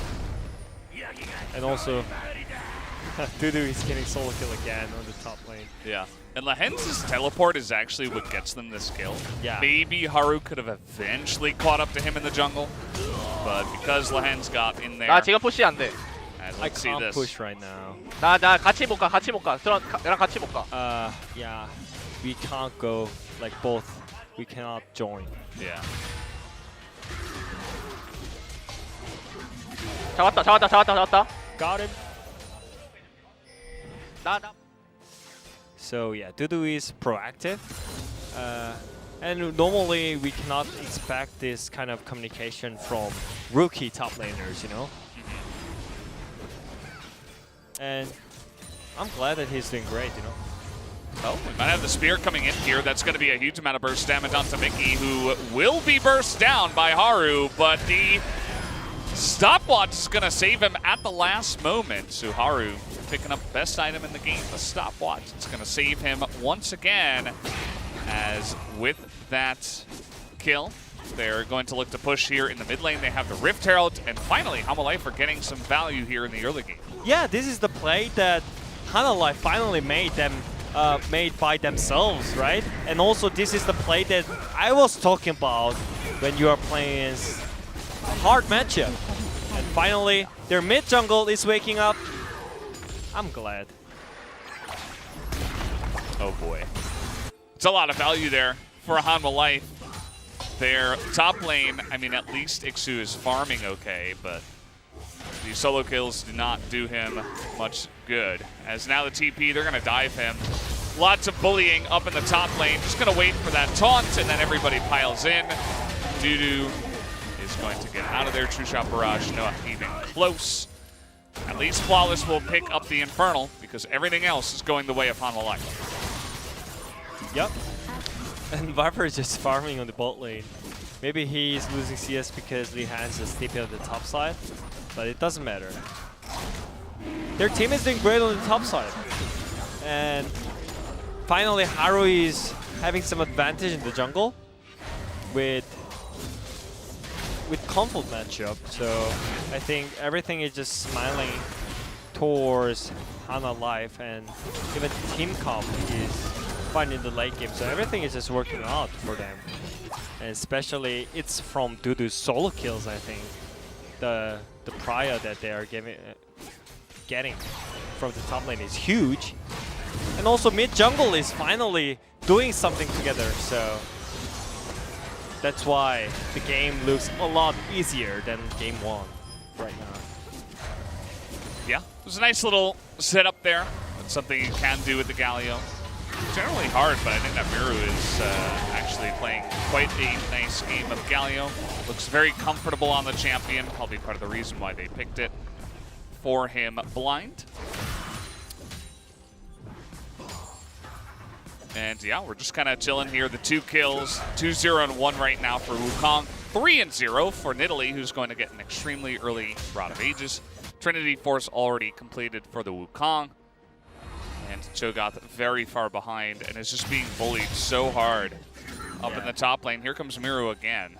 Dudu's ultimate is coming up in 1 second, and I think he's gonna die once again. Yeah.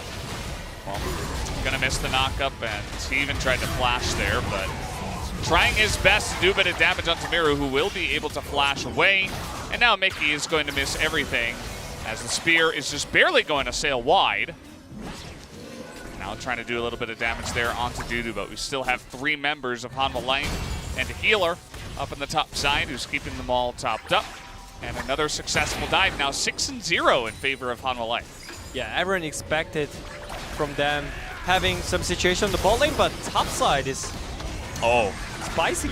Yeah, nice block there on the dash, and they finally get that damage coming out.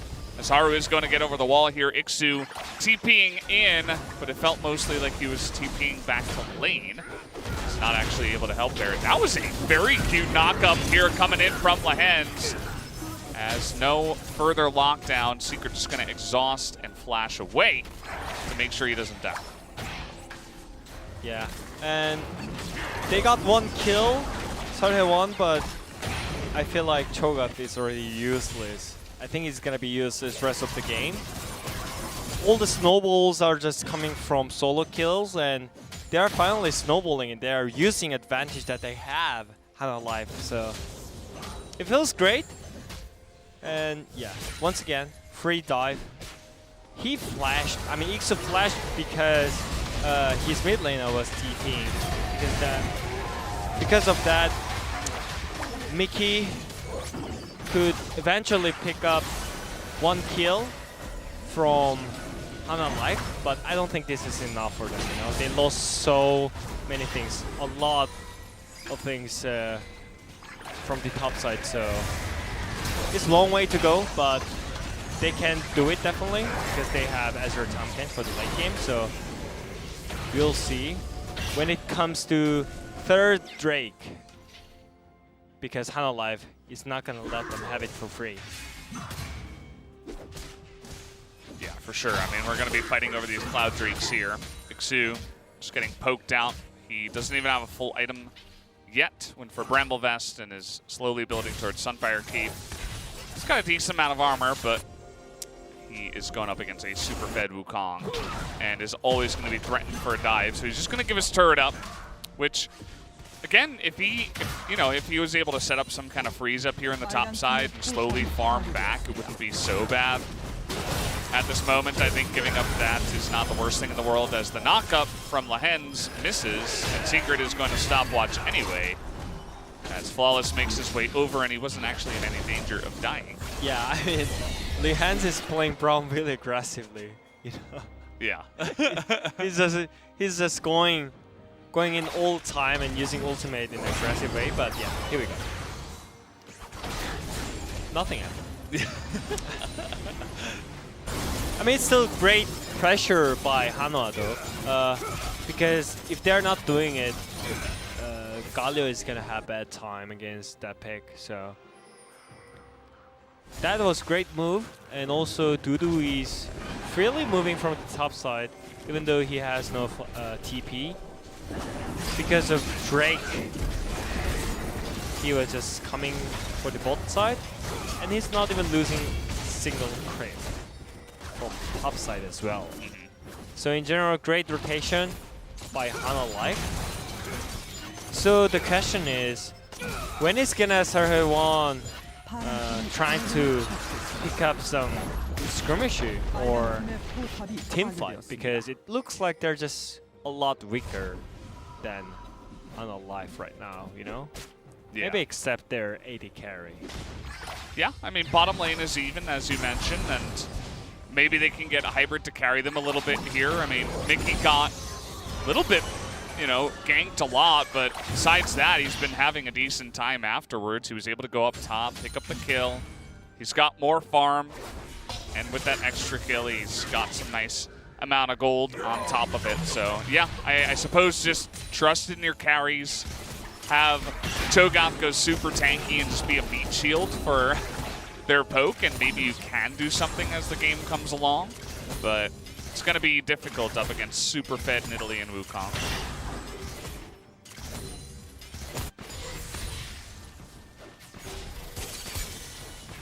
And Lee Hans is just actively moving, like from top to bot. Yeah. With Braum. Like, it's not normal Braum that we are seeing a lot. Like, not with Nightfall either. It's with Shrelia. He's gonna run into them. Look at it. Yeah, there it is. Nice. Still got knocked up. And yeah, I mean, just kind of letting Dudu take the weak lane, take the bottom side, and he can use his strength if anyone tries to challenge him there, and the rest of the team is just going to take objective after objective up on the top side. I mean, they didn't decide to defend their secondary turret on the mid lane because they want to get some gold back, you know, because they're just way too behind when you compare to Hanwha Life. And maybe the timing should be when they have 2 cores on Ezreal, especially Muramana upgrade, right? Yeah. And I think that's the timing. And also TK is building for Zikis for the extra damage. So probably after that, they are kind of ready for take some fights. But it seems like Dudu is having one of the great performance with Wukong again. Okay, we're going to flash, and Nimbus Cloak is going to help him just run away. Does everyone knows that Dudu is actually from Dududunga? Yeah. Yeah. Dududunga. Yeah. He's having the Dududunga performance. And yeah, they're trying to ult on in here. That's going to be a 3-man root. And nice devour, actually. Perfect timing from Secret. So actually absorbing the pressure from Hanwha Life very well is Sarhe1 Prince here from behind. Nobody is going to go down. And they will continue to fight here in this game. Ixu, though, he's like the saddest Cho'Gath. Saddest Cho'Gath and the worst Cho'Gath at the same time. Yeah. I don't know why he's going for the blue. That blue's not yours. I mean, the zoom in. Yeah. This observer is really toxic. Yeah. Like, he's just zooming in 0-4-0 Cho'Gath for fun. We see, yeah. Yeah. He's trying to do some more Wow, we're going for the full zoom here. Maybe that's for the skin. Yeah. It's Chroma with the... I don't know the name of this skin in English. It's Battle something Cho'Gath. I don't know. I actually don't know this one. Maybe chat knows because they know everything. Chat would know, yeah. The collective is extremely intelligent. Of challengers, you know. Yeah. They know every single name of every single skin. Yeah. Let me take a quick look. I mean, it's... I see Battlecast. Oh, yeah. I mean, I like English broadcast because of this, you know. It's kind of free to talk with viewers and like have some communication between them, you know. Because they are with us. Yeah, always with they're with us, and Yeah. we are always with them, together as one. Yeah. Great. And yeah, Hanwha, there's no reason to just give up some great pressure in the map right now. They just need to take some fight. They're ahead. All the objectives are out. And obviously they have rocket combo, right? Yeah. So they have to engage, and that should be from Dudu flanking or just going in front. Maybe that's not a great choice. Yeah, I mean, Ixu is actually pretty tanky, and Yeah. the amount of poke they're able to do is really nice so far. But here comes a Warman. magnificent taunt into the back line, and they're going to take on the top Kents right from the get-go. Dudu pretty low, but it doesn't seem to matter, as Miru's going to get in and get another kill there, another taunt rather, as the concussive blows will come in and Ixu will eventually die. The double kill will go to Viper, but Miru essentially carrying the team on his back. They finally get the engage they were looking for. Oh man. Oh, that is gross. Oh, Lens is man. just gross. I can't believe he's done it. And he was sitting on the ward there. I can't believe it. This is not normal Braum that we are seeing often. This is Lehan's Braum. And also, what was that engage by Mir, man? He's crazy. That was insane. That was one of the great performances that we can see from Mir and also from Hanwha Live. They're finally having some advantage in the gold Yeah. and leads in the game. Well, it's kind of like a mid-player standoff here in this Yeah. series. Mickey carries game 1. Miru's carrying game 2. And yeah, that's the point, you know, they should be a lot happier because it's not Viper or Lehan's carrying them, it's Mir, their new player, rookie player is helping them a lot. And that was one of the great engage by Galio as well. So, oh man, that was just odd. Yeah. And of course, you guys will remember you can't taunt flash Oh, anymore, man. but He just ended. wow. Maybe we said too many good things about him. Yeah. And so... We ruined. Yeah. That's not his We caster cursed him. Sorry, Miru. You were playing so well. You know, he still doesn't have a kill. 0, 2, and 5, but he's the carry. I mean, you just need to flash in to have great Yeah. team fight, you know. But yeah, everything is for Hanwha Live.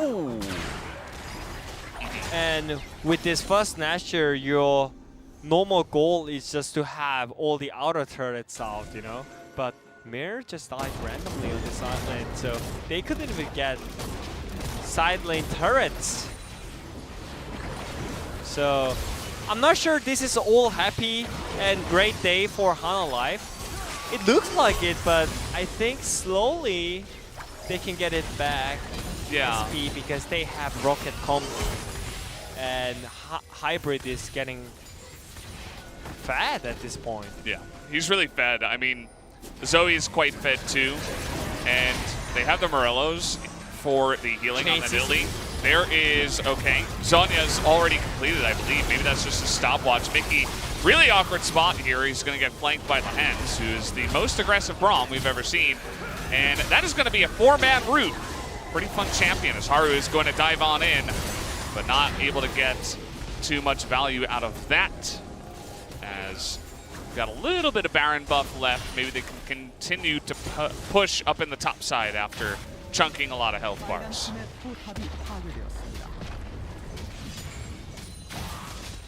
Oh man, I lost my words because like so many things are happening, and it's not normal at all, you know.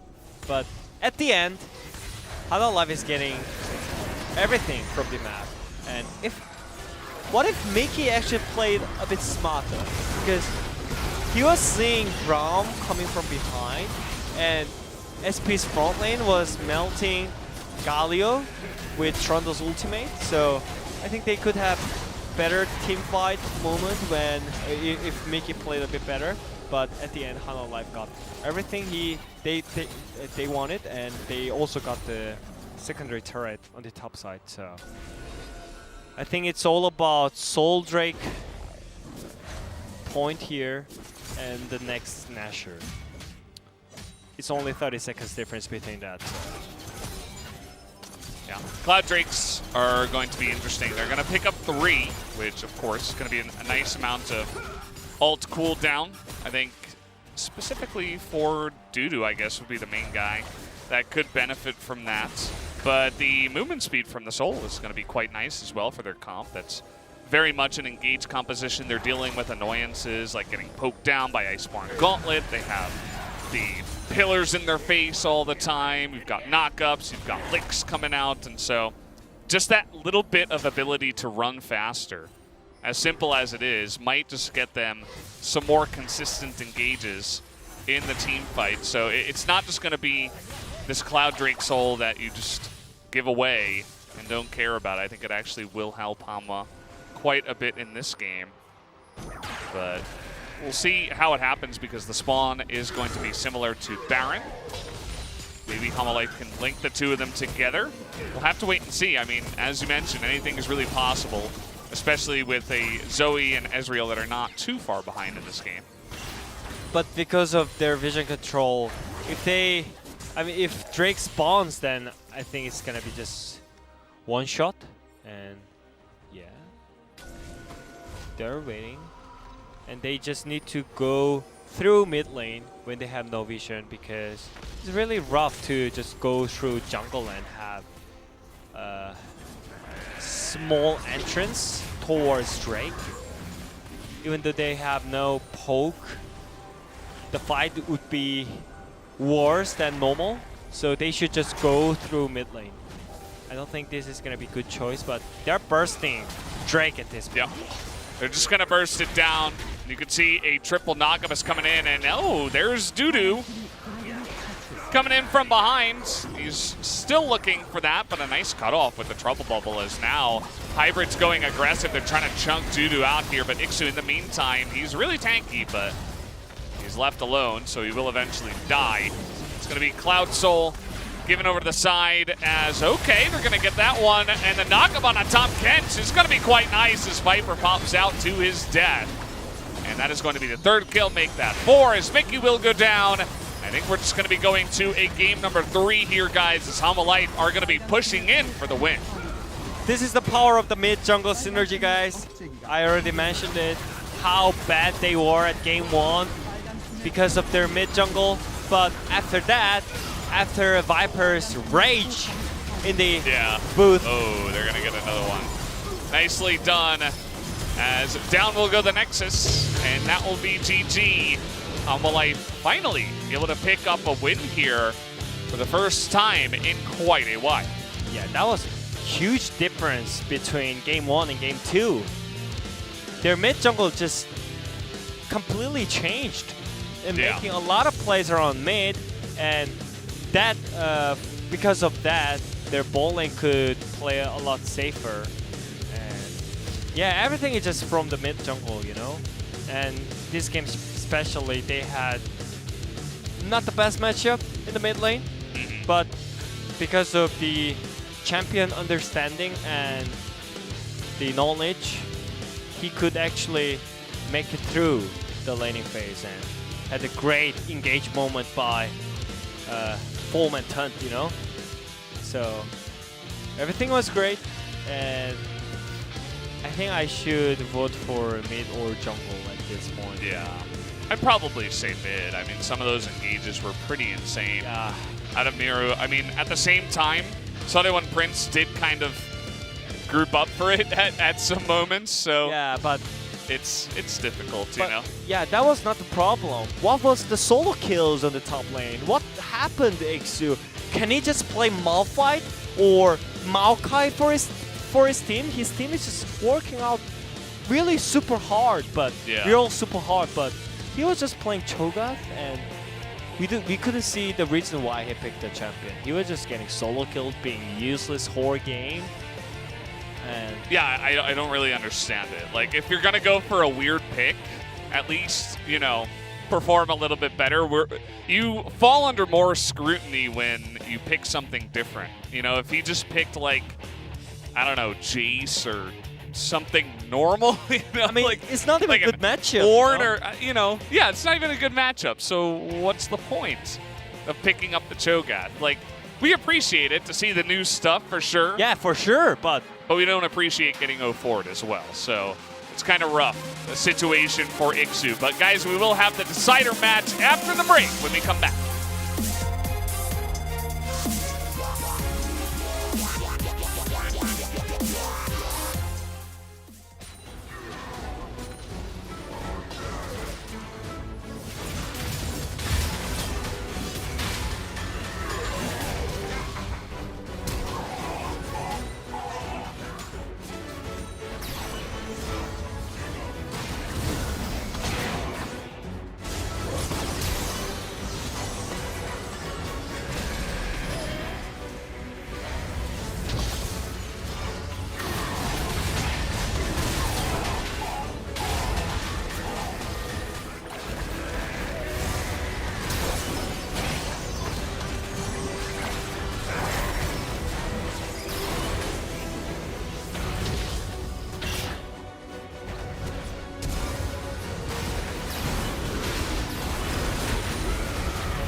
형 블리츠 보여줘요. 별거 아니야. 아무 일도 없어 우리. 오늘 이기고 경홍이의 소고기 한번 쏘자. 나 쏠 거야. 나 무조건 쏴 진짜. 오늘 이기면 무조건 창고다. 그러니까 LCK 지금 뭐 원탑 서포터가 뭐 캐리야? 캐 누구? 쓰리야. 아래쪽 보자. 아래쪽. 판테. 아래쪽부터. 볼배 높을. 용원 나간다. 버려. 갖다 버려. 내가 풀로 걸면 무조건 이겨. 천천히. 앞라인부터. 이겼다. 갈게 이거. 칼리 노정아. 나이스. 스펠만 불러줘. 칼리사 노스펠. 칼리 일단 노플이고. 칼리. 싸움 보자 이거. 천천히 내가 걸어줄게. 내가 풀로 걸어줄게. 지금? 기동 가능. 야 볼배부터. 앞라인부터. 알았어. 아 이거 씨발. 루시안. 루시안. 볼배. 야 미드가 끝나. 나이스. 미드가. 갑동이 보고 있나? 갑동이. 수신이야. 경이 쏜다. 잡고 가자. 잘 먹게. 고기 먹을게. 경아 잘 먹게요. 잘 먹게. 경아 나이스.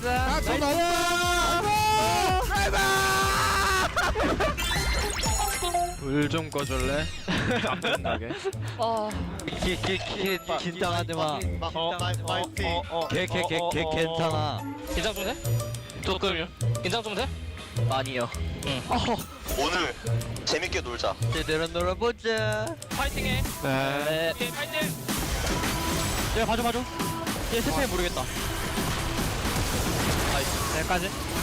어릴 줄 몰랐네. 괜찮아, 미드 밀으면 나쁘지 않아 이거. 할만하거든. 이건 담룡 때 쌈 보던가. 나 초식에 있어. 내가 뒷값 볼게. 아 이거 뺏었고. 보자. 아, 다 벌써. 세나. 야 쌈보자 쌈보자. 세다. 일로 와. 나이스. 유신으로 스마 싸움 줬다. 자, 짬만 이기면 돼. 괜찮아. 용 필요 없는 거 알잖아, 건보야. 이거 내 쪽 지키면서 파이팅 해야겠다. 어떻게 된 거지, 써? 먹고 빠지는 거지, 이거. 얘들아. 관문으로 빠지자. 싸워도 돼 싸워도 돼. 되나 그냥? 먹고 빠져, 먹고 빠져, 일단 먹고 빠져. 먹고 빠져. 아 싸우자 나 진짜. 싸워야 돼. 먹고 빠져, 먹고 빠져, 먹고 빠져. 먹고 빠져, 먹고 빠져. 먹어 빠지. 야, 렉사이. 야, 봐봐. 왜 빠져. 아 이거 5대 3대 그냥 아 오더 들어주자. 아, 얘네 두 명 잡았어, 근데. 리신 혼자다. 리신 혼자다. 나 한번 노려볼게. 미드 나온다, 이번에. 건보야, 너 조심해. 너 보여. 건봐. 바로 한 싸움 부르든가. 우리 집 터지고 있긴 하고. 빨리 먹고 얘네 리콜 끊을 거야. 리콜 끊을 거야. 사인을 와볼래, 아니면? 줄만 끊어도 돼. 아 오케이 나 갈게. 아. 막아봐 이거. 와줘. 막을만 한데? 세트 치자. 세트. 미드 뛰어볼게 일단. 미드 뛰어. 넥서스만 남았고, 얘네 백도어 압박 좀 느끼겠다. 애매. 한번 천천히. 나 추징했거든. 아 죽었네. 빼야 될 듯. 아 빼자. 끝낼까 보자. 이거 세트 때리거든? 세트 못하게 해야 돼? 야 텔타 봐. 가볼게. 야 나머지 가서 야 이게 막아. 야, 천천히 해. 웨이브. 날라가. 근데 나가야 돼. 앞으로 끝내 이거. 앞으로 가. 싸우자.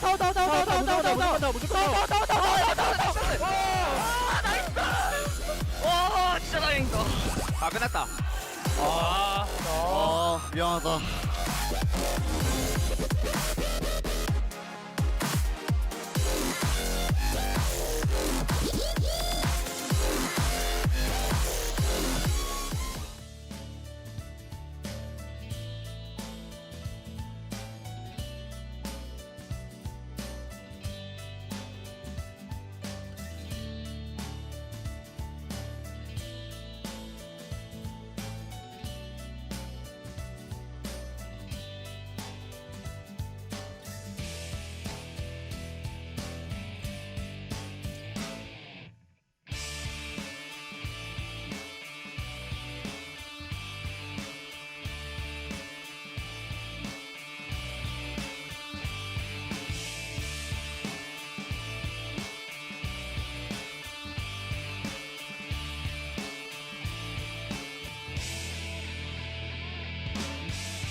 We're back with the post-game analysis of Game 2 between HLE and SB.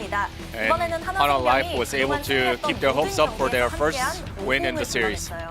They summoned Wukong this time to get the dub. And Hana Life, in general, picked champions that they're confident with, such as Wukong, who was able to achieve a solo kill, as well as Galio. And to about level 7, Galio has a lane priority over Zoe. So they were able to buy enough time. And then they were able to show the true definition of poke composition. 결국에는 팀 전반적으로 조금 부족하다고 느껴질 수 있는. And Cho'Gath wasn't able to 탱의 역할을 담당을 하는 그런 어떤 수문장 역할이었는데 was able to fill the tanking ability and the crowd control for SP's composition. However, once solo kill occurred, the composition's strength completely fell apart. 뭔가 그 라인전에서부터 어마어마한 격차가 확 벌어지는 수준이 And a significant deficit occurred from the laning phase, and especially from that of the top lane, which snowballed to mid and bot lanes, and the consecutive kills scored by Hano Life was able to close out the game in the end. Let's see when the solo kill moment from Wukong onto Cho'Gath. 습성이 있는데요, 두 선수가. 익수는 So both laners have tendencies. 다른 대의 교전까지 고려해서 아끼는 습성이 있습니다. 그래서 지난 Iksu tried to preserve the teleport as much as possible to help out the other lanes. However, he wasn't able to capitalize on the teleport's availability. 그래서 어떻게 보면 이건 되게 안 좋게 화학작용이 tries to stay in the lane as long as possible, and this time it worked out for Dudu. 여기서 사실 크게 밀고 크게 당기고 크게 밀고 이게 익수가 Here 원했던 you have 플랜이고 Iksu wanted to crash the wave and then freeze it and crash the wave and reiterate that process. 양 선수의 플랜에서는 두 선수가 이겼죠. However, out of the game plans from both parties, Dudu's was able to prevail. 그 레벨 차이가 나는 타이밍만 넘긴다면 And when Iksu was able to overcome the point where there's a level discrepancy, then Cho'Gath should have been in lead due to the itemization difference. However, he completely forgot when Wukong's going to hit 6, and then Wukong was able to deal full damage onto Cho'Gath and achieve the solo kill. And while the skirmish was ongoing, Wukong was able to hit level 6. And Cho'Gath has the advantage over Wukong in laning phase. However, once that solo kill occurred, that tendency completely got inverted. Also, in his voice comm, he also mentioned that he forgot about the 3 minions to get to level 6. And through the constant development of the champions, Hano Life was able to show a refreshing team fight in the mid lane. 50만 너무 의식했던 것 같아요, 저는. I think SP 갈려가 저 때까지 계속 안 보였었고 cared too much about Wukong, and then they disregarded Galio, where Galio was able to initiate the team fight with ease in an audacious fashion. 나와 있던 초가스에 대해서도 뭔가 케어가 많이 있었던 것 같아요. 오공과 초가스가 1대1로 어떻게 보면 Once again, 대면해 있던 Cho'Gath was at the very front and marked Wukong one-on-one, and rest of the SP's champs 어떻게 보면 몸이 많이 leaned heavily towards Cho'Gath's side, and as soon as that occurred, Galio was able to pinpoint the weakness in SP's position and initiated the fight. And that was the nail in the coffin for Hano Life onto SP. Hano Life was able to maximize their potentials of their team comps and was able to rebound from the initial loss and get the dub here.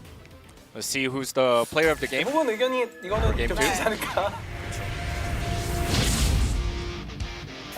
And it is Dudu on his Wukong, 418. 고민 해제가 됐던 네. 부분이었어요. The Wukong finally has been unsealed, 라인전 단계에서 상대가 약간 무리하는 거나 빈틈을 보이는 걸 and he was able to capitalize the opposition's overextension in the laning 이번 phase. 경기가 세트 3승째인데 그 전에 This is 있었던 Hano Life's 모두 50이 있었어요. third victory in terms of the 이번에도 내 손을 games. 잡아라. 하나 생명. so this time Dudu's Wukong 라인전을 되게 잘하는 contributed 선수인 것 very 같고, heavily. 굉장히 플랜을 라인전 His laning phase was very 위주로 decent. 했을 때 오히려 저는 초반 단계에서 하나생명이 유리하게 게임을 이끌어가는 게 두두 선수 때문이 아닐까라는 거도 I believe that Dudu is the main contributor for Hano Life to propagate the snowball once he gets going. 좋지만 그런 자신감을 기반으로 한 인게임 플레이까지 Based on the confidence of Dudu, 패턴 하나 보여줬다라는 Hano Life was able to capitalize 하지 않을까. on that. 네, 여기서 또 밴을 안 하고 뭔가를 한다면 어떨까도 기대가. SP may want to think about banning out Wukong. If not, then similar results may occur. 자, 이렇게 한화생명의 첫 승이냐? Right. Can Hano Life close this out in the grudge match and get their first dub in the series? Or will SP win the third game? Thank you, Brian, as always, for the wonderful translation there of the analyst desk. Portwa did singled out there in the votes, but I do agree with you. I mean, Dudu was basically just playing a normal lane, and Ixu was like, here, take me. And Dudu was like, okay, I guess so. I mean, that was the point, you know? Like, I don't think that was Dudu playing good. I mean, he played good, but... He played, like, you know, decent. You know, he just played well with what he was given, right? Yeah. So, enemy team was eating, so... he was picking up some free kills. Yeah. And that was great foreman hunt in the mid game. Mm-hmm. So, I would vote for Mir, but... Yeah, and the amount of times he roamed up to the top side to continue the snowball going. And True. He had multiple great plays and ganks and pushes. I mean, I do think that Mira deserved it, but nobody agreed. Dudu picking up all of the kills, I suppose, was very flashy. But either ways, we are going into game number 3. Pick band. Same band so far for SP. Yeah, and also I feel like both teams are not great team to unleash the potential of Ezreal, you know? Yeah. So that's why straight up champion like Aphelios is working out for both teams. So I think Sarhewan, right now, they should look for first pick Aphelios at this point, even though they prepared for it. Like they prepared for Ezreal counter pick. It's not working out for both teams, you know? I think if Ezreal wants to pop off their supporters, like their supports should work more, like maybe make some good engages or something, but yeah, I mean, it was not happening, you know? So Hana Life just realized that from game 1 and game 2. Before that, they were picking Ezreal here, but they changed it. They changed to Aphelios, and I mean, Sargon still, they picked the Volibear, which seems like OP right now in this space, especially. Yeah, and TF was available, and everybody just kind of ignored it up until now.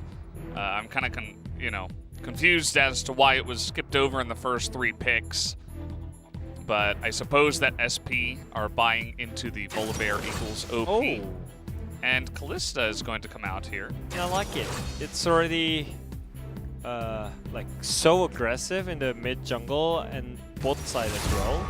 So I think it's all about Sarhewan snowballing this game from TF and Volibear. Can we see like a level 6 dive bot with Destiny, with huge jump by Volibear on the bot side? Maybe. That would be really sick with Kalista as well, you know?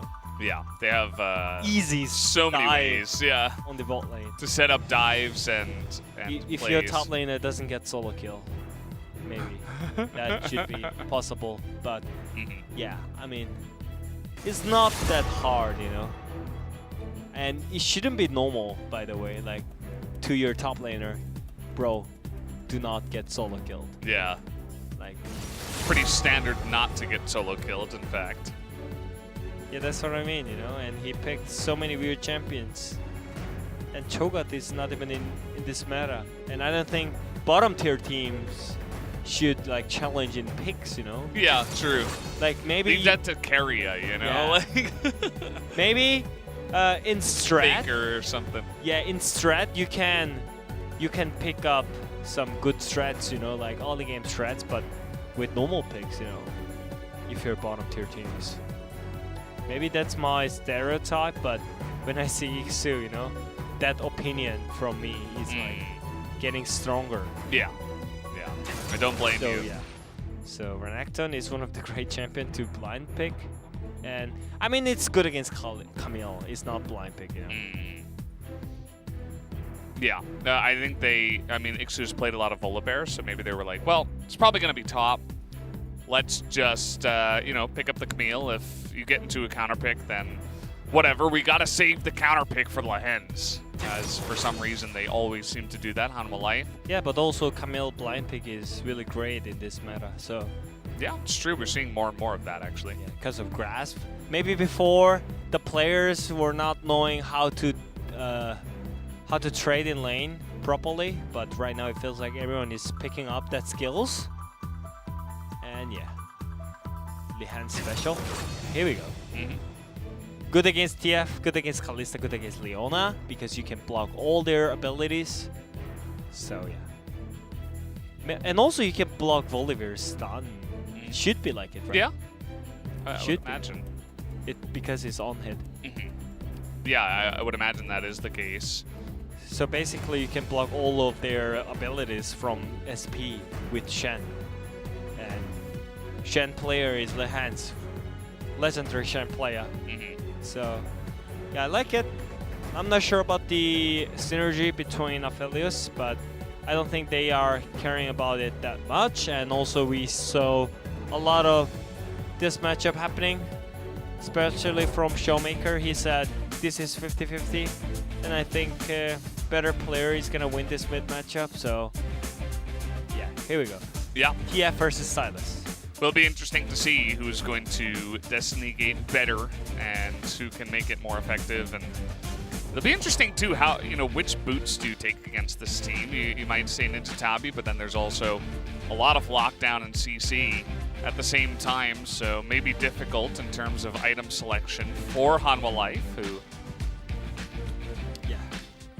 I mean, here's the thing, Hanwha Life, they have all the game, they have late game as well, but for SP, there's no late game for SP. They need to snowball, they need to smash the laners. They have to do something in the early game, so because of their picks, they have to.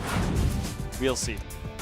We'll see if they actually can pull it off here, as we're going to jump into game number 3 of the matchup. By the way, guys, later on tonight, we do have Team Dynamics up against DRX, which will be interesting to see if Team Dynamics can actually challenge DRX, which will look like definitely top 2. I don't know if I would call them number 1 just yet. I want to see another DRX versus Damwon series. And also Gen G, I mean, they're also very consistently winning as well, so you got to include them in the mix. Yeah, I mean, in Korean broadcast, we call them D family because they start. Yeah. So, yeah. D family. Here I called it the D teams. D teams, yeah. Yeah, which is pretty straightforward. But in a lot of sports, we have like the A team, the B team, and going down the line, the C team and the D team. Generally, you don't have C and D too often, but it's kind of funny that even though they're the best, true, they all start with D and not A or S or something like that. S class. Couldn't make any kind of reference to that. And yeah, I think they can. I think SP they can start after they hit the level 6 mark. Especially they're playing with TF and Volibear. And before that, I don't want to see anything happen from their bot lane or the top lane. And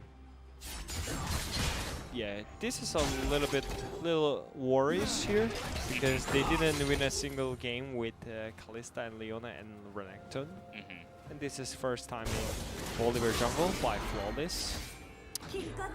Dudu is just abusing Ixu up in the top lane. And, the Renekton supposed to have a good lane up against the Camille. I mean, it's counter matchup against Camille. So yeah. Maybe before first reset or before like level 4 and 5, it should be harder because of the ability of Camille. Oh, this timing might be really good. Secret also went very deep as he's just going to get right on top of Haru. See you later. Just smite it down from the heavens. As Flawless doesn't even have to smite. He didn't even have it. He gets the kill and the buff and all of the hopes for Haru, who's going to be feeling real bad after that one. That was huge because Flawless, he skipped all the camps. And Haru didn't, so if he couldn't get this kill, the gold deficit should be like really huge towards Volibear. But right now, feels like Flawless got everything that he won Yeah. jungle. So Where, I mean, I guess they're trying to set up a gank on the Ixu. one spear. I mean, because there's no camps, you know, because he did all the camps before. Yeah. So that was kind of free time for Nidalee before he does Crux on the top lane. And yeah, 2 Scuttle Crab control by Flawless. That was literally flawless look at the play. thunder. Boom. That was flawless. Yeah, you can't really do much better than that, can you? So Flawless does work here. He gets double scuttle. He gets the enemy red buff. He 3-buffed him.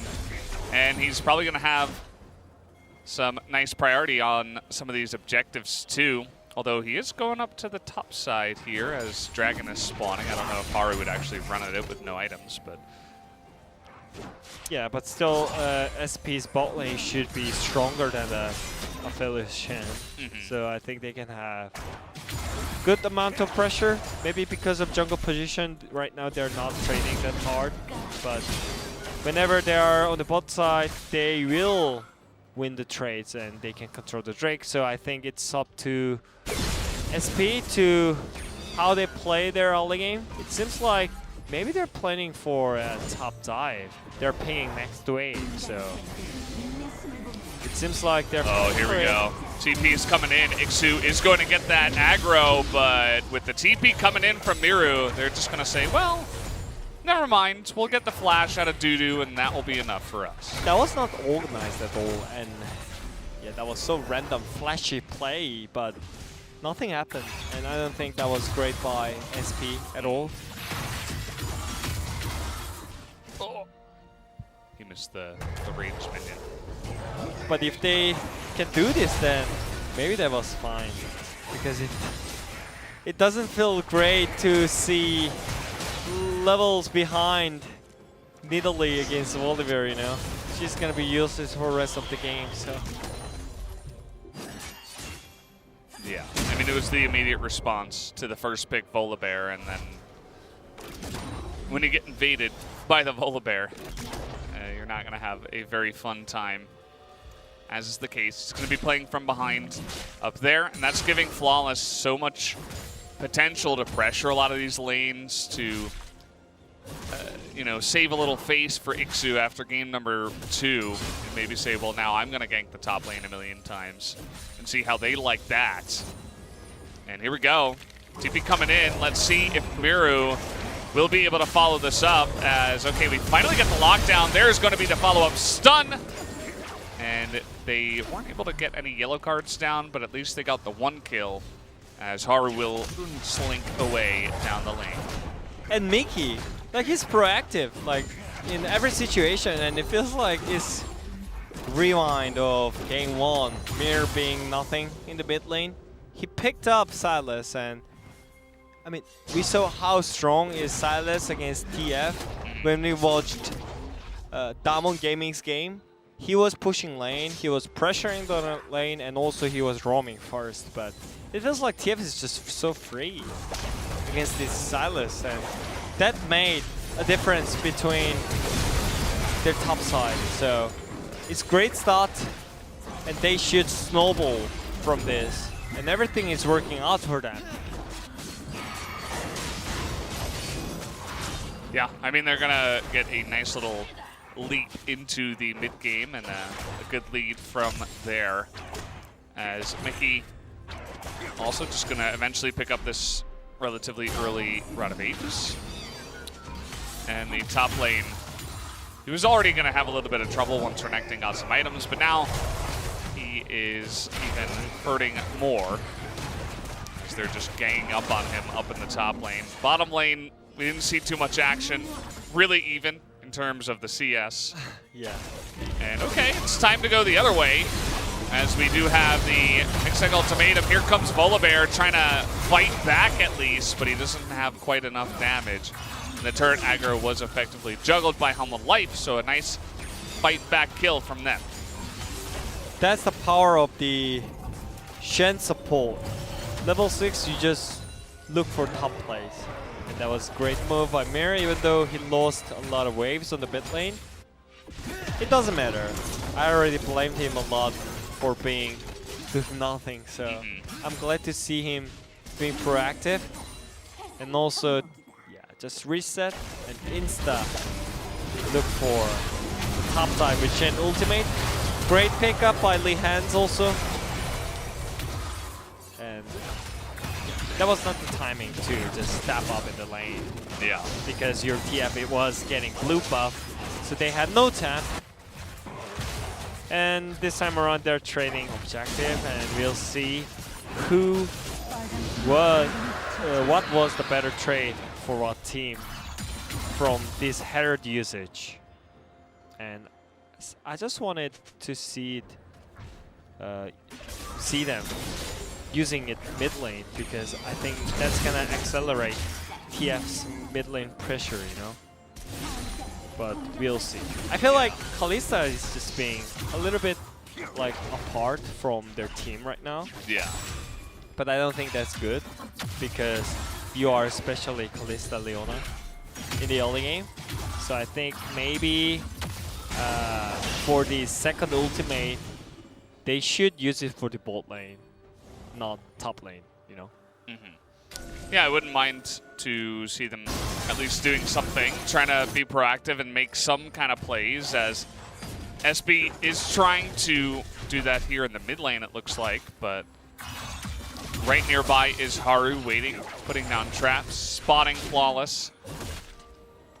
Top lane is kind of close right now. You can see that maybe if Volibear went up there and got a gank off, maybe they could just go ahead and drop down the Rift Herald from there, and that's exactly what he's going to do. But we already have the rotation coming in from Hanwha Life.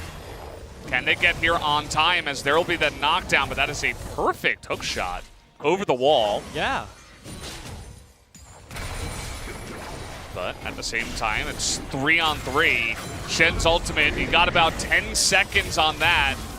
Definitely going to be looking towards him to help a little bit here on this game. They're going to disable the turret, try to get on top of the Sylas. They want to burst him down, as the hookshot is going to land on the Mickey, but the burst damage on Tamiru is going to be enough, but down will go the Volibear, and Lehens is able to get there just on time for the fight, as now Ixu is going to be stunned up, locked down, and taken down in the kill. But a lot of plates at least did go the way of Sore1 Prince, so pretty even on the gold. That was way too forced though. They saw a Camille escaped when TF used the Destiny. And that was the timing they should just back out, and they could just back out because they were grouped as 3-men, right? But I think they were just kind of forced to do something on the top side, because their bot laner were just farming with Kalista Leona, right? So that was not great at all. And Hanwha Life is slowly getting the leads back right now. Yeah, they're definitely able to fight back really nicely with that play. And Lehen's already part of 3 of his team's kills. Part of both fights that we've had so far in the game. Nothing happened down on the bottom side. And they just, you know, traded the objectives, so there's no fights over those. So really all the focus has been on the top lane for a couple of games in a row now. This is going to put more pressure onto those top laners to get stuff done. TP here in the mid lane. Smiru, he does have the Super Soaker. He's got the GLP. We'll be looking for picks with that item. And yeah, even though they didn't use advantage of picking Kalista Leona on the bot side, still Hybrid is strong enough to take all the fights because of Borg. So I think next Drake, if Viper gets IE, I think then there is no way HLE is gonna lose the Drake fight. But if he doesn't get the IE at this point, then I think SP can also fight back for this Drake. And it can be potential second Drake for Hanwha Life. So I think they should stop it because their top side is already done, you know, the top side situation. They got the tower, so yeah, we'll see how they react to this. Italy spotted there. Gonna throw out a spear. And there was actually a ward in the blue side jungle of SP that spotted the Volibear going top. And so Dudu had the information to just back away, not get dived again, and Haru took that time to come and put pressure down on the bottom side and try to pick up this Drake you were talking about. Look at the vision control by Hana Life. That is crazy. It's really good. Yeah. They just want to have 100% percentage of winning because this matchup is that important. That was a confusing ultimate. He's going to use it to get over the wall. Yeah. And Mickey used his to get into the Dragon Pit that they all had control of. So 0 for 2 on quality Destiny gates. item difference is also huge on the bot lane, you know? Like, first core versus none is really huge, you know? But yeah, all the situations are just happening on the top side, and that's what the hands want. So SP is just gonna go bot for this. Yeah, this is the proactivity we were looking for. You know, get aggressive with your Callista Leona. Force them out of lane, threaten dives, threaten plays. And it is going to end up just being the trade of the turrets. It's not the first one, so no bonuses to be had here, just the trade. As you can see, Mira's just trying to poke down a little bit here in the mid lane. The Silas part of this matchup, you can always threaten kind of getting in the face of the TF, whereas TF is more so just clearing waves and trying to keep them at a distance.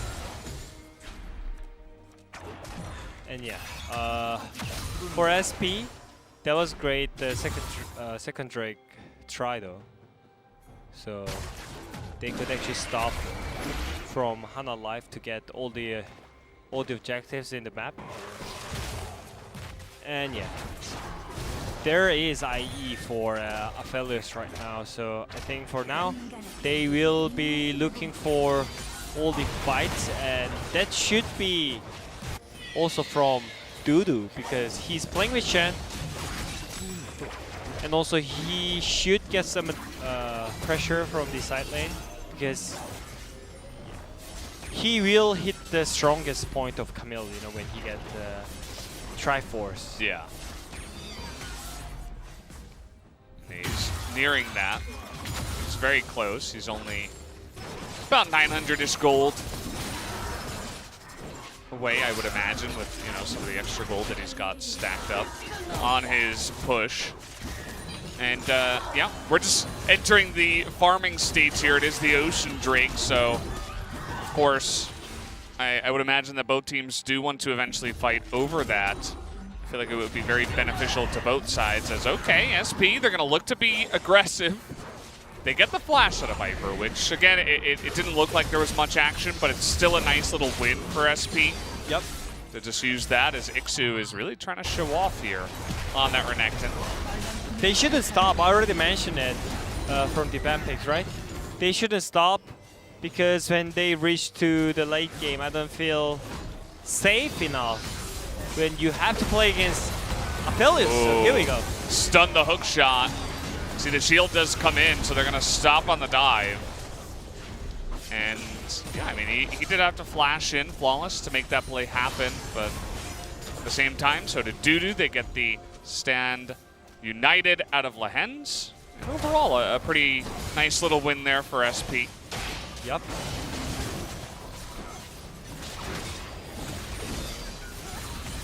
And yeah. Not much else going on.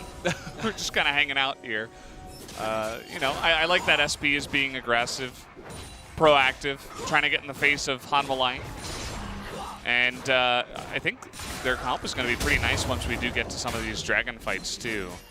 And they can look to make picks and plays like that once they're kind of forced to take fights, as long as Hanwha doesn't just give those away. Smite here is going to be good for Haru, actually, who smites away the red. And yes, we are in the official lull state. Trademarked by the LCK. Yeah, this is like the paperwork that they have to do before the Drake, you know? Yeah. Like, and we call it resident sleeper. Mm. That's one way to say it. I mean, it's understandable, but I think for Sarahewon Prince, they don't want this, you know? I don't think the late game potential is that high from them. So this third Drake should be on them, because if they lose this Drake now, then the game will be a lot slower than that. So here we go. Through mid lane. Here we go. Mid lane Priya. Finally, some extreme situation is coming up. Okay, everybody's spotted as TF is going to go in from behind. He's going to stun up Dudu, and actually those wild cards going to get a nice amount of damage, but Soraka with Spear going to heal up the steel-tipped leg lady. That is Camille. And yeah, we're just going to posture around here. We do have TP for Dudu, so he says, well, maybe I can make my way back in with the TP, with speed, and actually he's going really deep, like behind his team, which is kind of interesting. And maybe he wanted to hide the TP from coming. That's a nice amount of poke damage already from the Aphelios, as finally here they go. The hard engage coming in, but the Camille is stunned up for so long, and the double knockup from the side of SP, but in goes Dudu trying to lock him down, and then says, well, take me with you. Actually, I would not like to live here. The Ocean Drake is going to go the way of Hanwha, but the one kill goes towards SP. The teamfight was not organized for both teams, but 200 years just was showing how strong he is. Yeah. And at the end, Hanwha got the Drake, so I think they should be fine with this kind of result. Yeah, in this teamfight, they tried to focus the front lane, but they perfectly flashed out and managed to hide it. But 100 years, 200 years is just working super hard. So even though they got the Dudu from the front lane, they couldn't enter the Drake pit. So they got the Drake, and the game will be slower than before. Yeah. Don't get surprised, guys. Now we have slowed down to the speed of molasses. This is one of the important match that they have to handle with. So it's fine, you know. Yeah, I mean, we do know after looking at some of the stats in the beginning that these teams do not win fast. And generally they lose fast because they're playing against good teams. So when they're going up against each other, that kind of lose fast part disappears and we only have the win slow. That's the equation. I hope you guys were paying attention in math class. I mean, that's why they changed the pick order from the game 1, you know, Hana Live esports. They picked up Ezreal at game 1, but they changed it. Oh, guys, Ezreal is not working out. Our team is just super bad. So just pick up Aphelios, farm for 30 minutes, and eventually we're going to win. And they know the right way. Yeah, I mean, well, we'll see if it actually works out for them. Stacking up Drakes and only staying a little bit behind and scaling is something that we always say is a way to win here in the LCK, specifically. And yeah, they're just doing just that. I mean, Dudu's going to be pushing side lanes and scaling. He's eventually going to get stronger than this Renekton and be able to win the one-on-one matchup. Yeah. And eventually, you know, like something like level 15 or level 16 with like 4 items, he's gonna win it. So they're not hurry at all, you know. Yeah. There's no point to have some fights right now. So it's right strat and right approach to have this game with this team competition. But for SP, it's not like that. If they go late game, they have short range, they have no sustain in team fight, so I think they're gonna slowly lose when it comes to long-term team fight. So they just need to force something. They have Kalista, they can burst Nashor with Volibear and Kalista stacks. Yeah. So I think one time they have to make is... Oh, only 818 gold. Oh, that's interesting. Yeah, we're only 23 minutes into the game, and he's already stacked up 820 gold. Not bad. Not that bad, yeah. So that's why he have advantage in items, even though he's losing lane, right?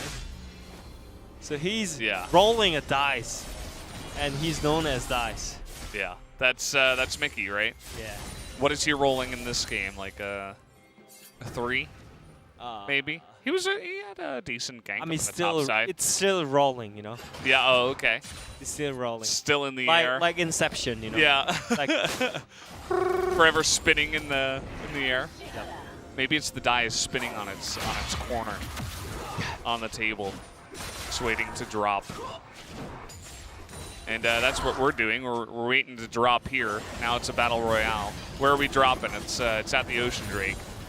But we gotta wait for the 50-second bus to fly through the sky, and then the good thing is drop us off. Yeah, the good thing is SP has both sides of pressure, so they can still have some kind of good rotation at this point. But if they are just farming in the side lane with that kind of pressure, then it's not gonna be fine for them. Because their team comp is not for that. They have to make some fight. They have to make some random situation that is good for them. Just 5-5 straight up team fight, I don't think they have any chance right now. Because Aphelios got 2 cores, and Mir is just gonna have some pills with his abilities and also the hands. So they just need to, do something like this, you know. Even though they're not getting kills, they're still getting turret or golds. Yeah. So, it should also lead to Drake as well, right? Yeah, for sure. I mean, it should. That last one was a little bit iffy. How they were able to lose that because the discombobulated fight, and I mean, it's so funny that this Hana Life is just giving it up for free, you know, because they know that they have Lake and income. Yeah. No, you know, it's just the one individual Ocean Drake, and it's not gonna even put them on Ocean Soul points. So they're like, well, I mean. So are we waiting for next Drake as well? Yeah, well, so could be 2. Okay, like let's not get your hopes up too far, Wadid. You know, we might have 1 Drake and then the next Drake. We did see an assistance ping on the Baron by SP. Yeah. I mean, I think that's actually one of the great opportunity that they can make themselves, because it's Kalista, you know. We saw a lot of Kalista doing Nashor randomly and just finishes it at 2k. Have no chance for enemy team, you know. Oh, I like that ward on the side. It's not gonna be spotted. Yeah, they need one more control ward to get all the control. This is something you can do. They're going to commit 3 members to it, though. I think that SP can just run at the Baron immediately as they're pinging it. Ixu will die. No question there.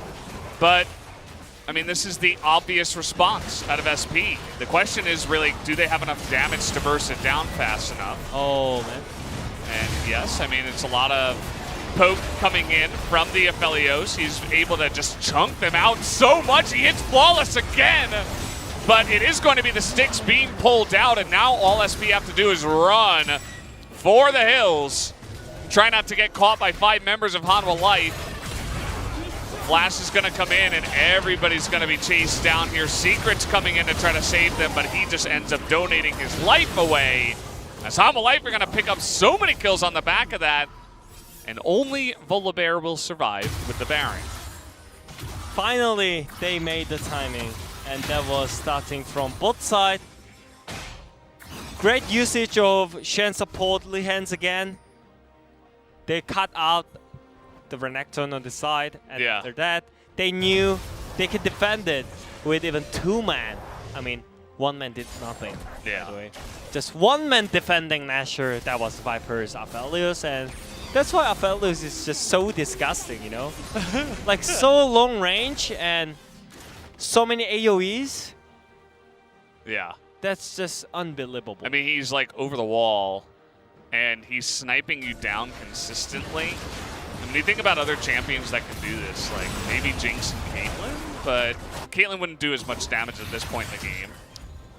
Jinx, does she have this amount of range? I don't think so. Like, you know, it's insane. Yeah. Even though they got Nashor, it feels like everything is smiling towards Hana. Oh, SP, they're angry. And Mickey did, in fact, look pretty angry on the camera the last time we saw him, and Miru's going to get away. Look at Dudu trying to get in there 1v5. And it will be the pick-off onto one member. All 5 members of SP really wanted blood. Yeah, okay. I mean, I like it. And Kalista got the 3rd item, which is Death Dance. He's going to make it a little bit harder for Hana Life right now because there's only one healing reduction item for a Viper. So if they lose one team fight at the inhibitor side, then most likely Kalista is going to survive and they can actually end the game, and they have 45 seconds to do this. Yeah, let's see how much they can chunk out of the base right now. They're going to go here, take down the inhibitor. And they will move back. They still have the Baron on the Volibear for about 30 seconds, but they don't want to overstep their boundaries and give away an Ocean Drake because they die or something like that. So they'll take the little win, go from there, try to fight over the next Ocean Drake. And even though they got Nashor, everything just fell out. Wait, Nothing special. Oh, I guess we stopped it short. But yeah, here it is again. Nothing special. But yeah, I thought maybe they could try to finish the game because Leona had the flash. But yeah. They both walked over the control ward? Wait, what? They both walked over it. Rookie players, man. Yeah, I think it must be. I mean, don't be too hard on them. They are 2 rookie players. Yeah, I guess so. Still, it feels bad. And now we've swapped sides. Okay, so SP's going to the red team, and Hama's going to the blue team. And SP say, yeah, take the Drake, we don't care. We're just going to get more gold. Notice what Hama Life are doing, though. They identify the situation. They're going to put 2 members here onto the Drake, and the rest of them will go back and defend. Oh, okay. If they die here, it's one of the disaster. Before they come, yeah? Oh, okay. Trying to get on in there. But it is Lehens, of course, on the Shen, just denying a lot out of that TF as, oh, we're just 7 screens away. Gonna do a nice amount of damage, but it pushes them back. It's only the turret that goes down and not the inhibitor. Yeah, but still they have great potential to have some expect a moment here. Because they got the inhib turret on the top side and actual inhib on the bot side. So even though it feels like Hana already got the lead and there's no way they're gonna lose team fight, the backdoor potential is still existing, so they should be shaking still. For sure. And why does he still not have boots? I don't understand why Camille is not buying boots. He made 3 items before boots. And I think this is why the zoom in is happening. Okay, he bought boots. Just the brown bags. And that's very interesting build. We don't see that too often, I don't believe, here in the LCK. And because you really want to win 1v1 on the side, you know? So that's why you're rushing items. That's all. But I don't think any other LCK top laners are gonna do that because you want to make proactive plays in the early game. I think they just build Ninja Tabi or something, you know? Like handle the Renekton a little bit better. Just, you know, focus only on the 1v1.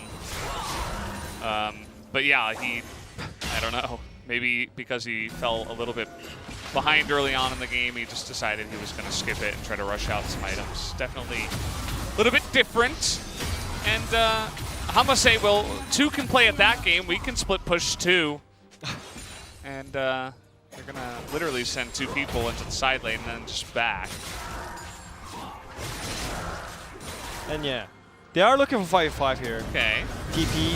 Oh, the root into the lockdown. Hybrid is solo, and into the back goes Dudu. Assassinates that Callista immediately. And look at Viper. There is no hope of getting on top of him with the Stand United. This should be a 5-for-0 in favor of Hanwha Life, as Ixu's just trying to delay that hook shot. Was a little bit ridiculous.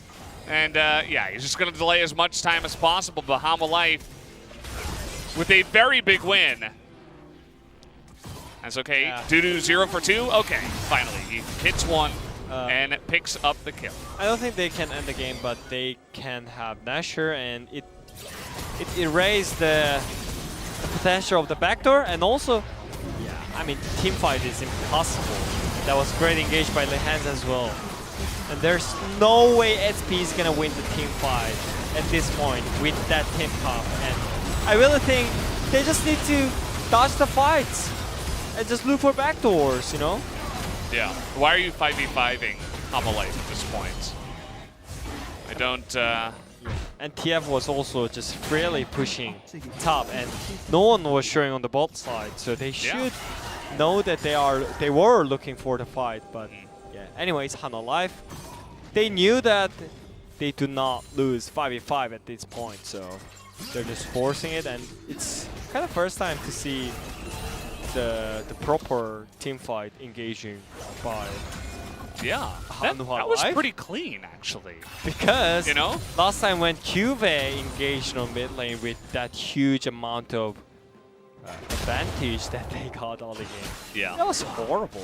One of the worst engaged by the team, you know? So maybe it's a little bit of a lack of confidence in the tools they have, but Lehans is going to get the job done. That's part of the reason why you're never really bothered by him playing Shen. I feel like he's had a massive impact on this game so far. You think about all the top Stand Uniteds and the engage right there, alongside of just generally a good play. As now they're going to look for the pick onto Volibear.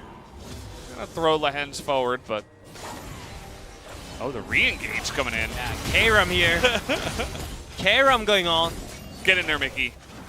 No, he's not going to do it. He's going to land. Okay, that's going to be denied. Shen getting so much value against this TF, as you mentioned, before the game even started. And also the reason why they are trying ARAM here is because they are scared of getting caught on side, because 2 rookie players are not that great in the side lane. And here we go. There is an Ocean Soul. Okay, Lehans gonna throw down the dodge circle. They're trying to hard engage here. That is a lot of lockdown, but Viper's in the back line just shelling out the damage. And Hybrid can't quite do the same, as it should be another heavy win here to Hanwha Life. Hybrid and Mickey still on the run. As, okay, gonna be spotted here, and it should be another clean ace, you would imagine. Haru's gotta be careful. He's gonna be slowed down, and actually he might die.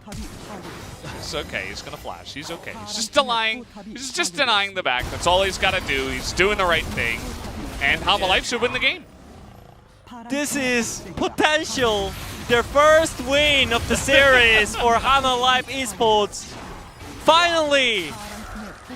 Hybrid, he's so angry, he doesn't even get the kill! And Hanwha Life win their first series. We enter round 2, and they start off with the win.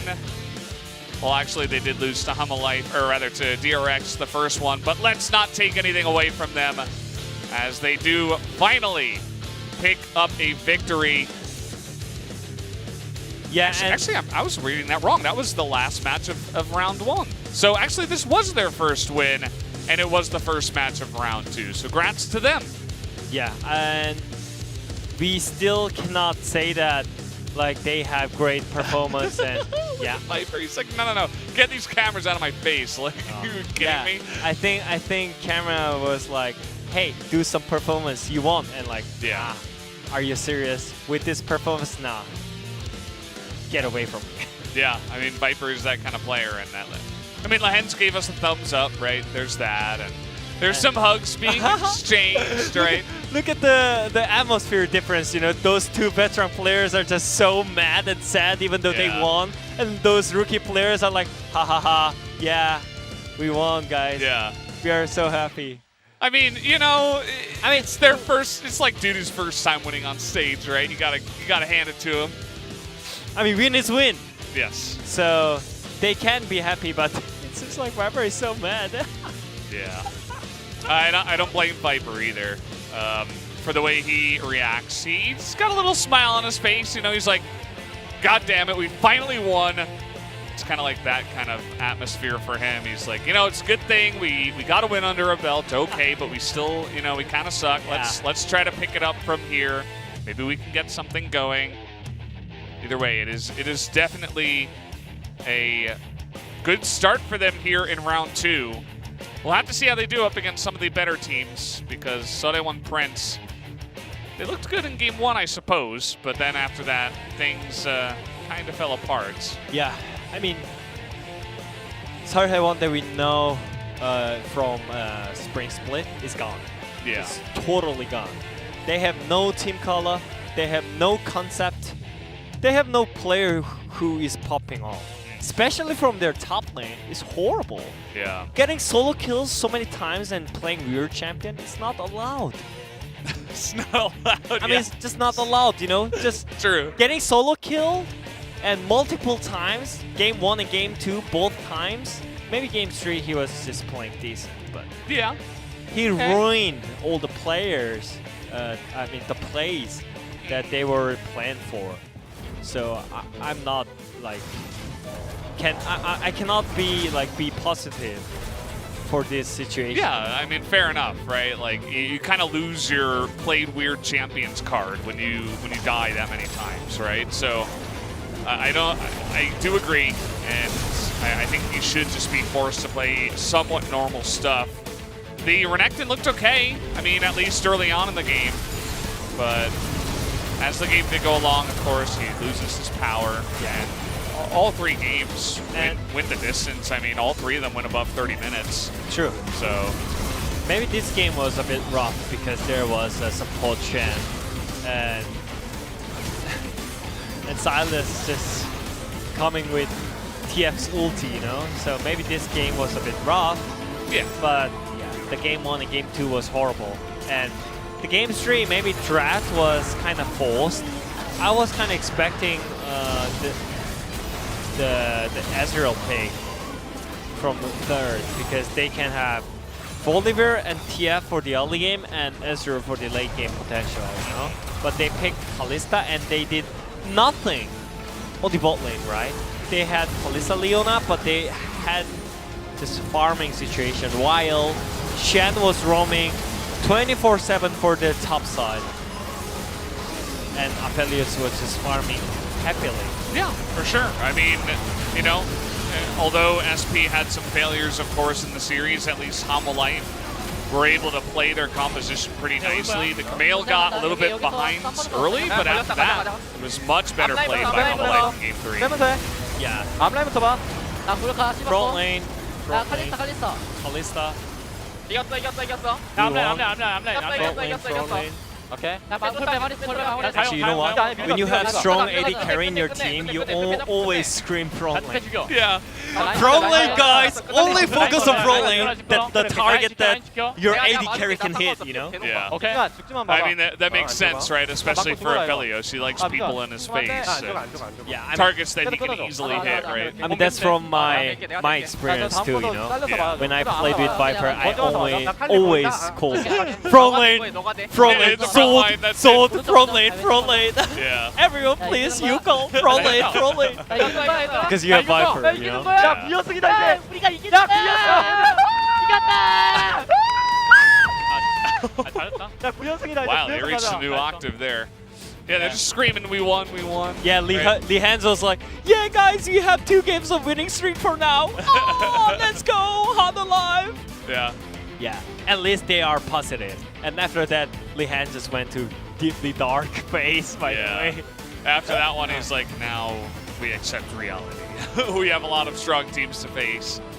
to try to come back from this. I mean, I think he does that because of the rookies that he have and the team atmosphere. You know, he cannot be like, guys, we won, but we are really bad. You know. Yeah. You can't do that when you're winning the game as well. You know, like you're not going to be hitting the Nexus and you're not going to be like, oh man, we sucked today. You know, like imagine how much that would kill the morale. Yeah. So. And the confidence boost for the rookie players, you know, it's needed, and they deserve it. They do. Hamalife did win a series. It happened. And Lahens is going to be picking up the player of the game here. It was 11 out of 12 again. So. Okay, so one top laner. Dudu got a vote. That's not me, by the way, guys. It's probably Jonas Strong. I mean, I don't even. Or one of the observer. Yeah. Because I don't really understand that, but I guess he played the counter matchup really well. Wow. I suppose. Ogres. This is like we had 3 11 out of 12 votes in a row. I think this is the most obvious 12 out of 12 out of the 3. I don't know what you think, but I mean, Lahens was the person all over the map doing everything, right? Like, wow, Dudu got a flank after the fight was already won by Lahens. Like, I don't know. I don't know what else to say. It's hard not to mauled over that. I think LCK production team has to add one more vote from fans, you know, like LEC. Yeah. Like Twitter fans or should, something. yeah. That would be really fun, you know? Yeah. Then they can finally blame people to not voting that well. True. That makes sense. I mean, I guess it's because we don't have enough time, but either way, I'm going to hand it over to Brian to translate the interview. 먼저 소감 말씀 부탁드릴까요? All right, tell us what you think about your win. 끊어서 너무 좋고요. We were very glad that we were able to unchain the 9-match losing streak. We'll make sure we get the dub for the next series as well. 뭐 이번에 Or 신인이라 Dudu? 잘 모르겠지만 연패를 끊어서 I'm unsure because I'm a rookie, but it's definitely good to get a win after 오늘 약간 그 인터뷰를 a consecutive chain of losing streak. 준비를 하잖아요. 나도 POG Rookies usually prep for 그런 the 생각은 post-game 없었는데 interviews. 연패를 끊는 게 가장 중요했어요. I didn't really mind about that. All I had in mind was unchaining that losing streak, and everything went well today. Everything wasn't easy at all, especially when you guys were on losing streak. It must have been a very trying time, considering a lot of people had expectations to you guys. What are your takes on that? As we were compiling losses after losses, we were losing our confidence, and then we weren't on the same page throughout the entirety of that losing streak. So we try to brush off our mistakes and then try to polish our strengths. 두두 선수가 잘 알 겁니다. 아 그렇군요. 아 두두가 가장 목을 받았군요. You received some orders from the coaching staff. 아 뭐가 있었냐면 Could you please reiterate it? There must have been some feedbacks going on amongst the coaching staff to you guys. What were some of the comments that were given to you? We're very confident in our skill sets, so as long as we get our teamwork on the same page, then we should be fine. Just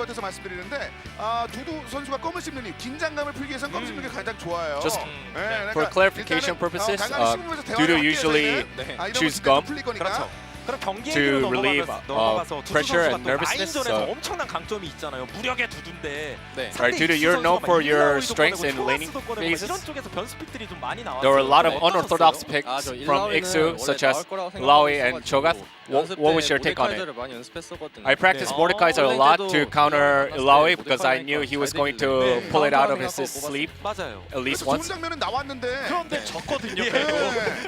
But you ended up getting an L in that. I think that's because of the limits of Mordekaiser as a champion. Robot Game 2, the Grasp Cho'Gath. Did you expect that? No, not at all. the laning phase pre-6 was very difficult, but once you get 6 on Wukong, there is an opportunity to exploit for a solo kill, and I exploited that perfectly. It's a very impressive moment. There were also a lot of comments about Braum using the shield breaker very proactively. Were there moments that you took the charge forward to lead the team, or what was going on there? Not only it's about the play calls, but wanted to be at the frontier line and then try to initiate team fights. And I think that's why we had the 7k damage dealt Braum in one of the games. 이어서 리엔지 선수에게 질문 하나 드리자면 Alright, another question for you, Lian. 본인만 쓰거든요. You're the only one who uses Shen support solely, and you were able to receive POG in Game 3. Although there may be a lot of conditions in the use of Shen. 어떤 생각을 하셨는지. What was your take on it based on the opponent's team comps and so forth? While using it, I thought that this may be inconceivable, this may not apply. 서포트 같은 경우에는 거의 바텀에서만 싸우니까 And usually supports 심심하잖아요. fight only in bot lane in the early phase. 잘 크니까 And I just abandoned Viper and then get some assists or kills in other lanes such as the top lane. And I would be able to develop myself better. So that was my intent. Must be because you trust Viper very much. 이제야 물어볼 수 있다. 그러게요. Now we can finally ask. 이제 경기를 펼쳤거든요. 어떻습니까 이번? How do you feel about reuniting with Viper? I think I'm doing just fine. However, Viper's performance has dipped compared to that of last year. So, 열심히 해라. 지금 잘 때냐? any comments to Viper?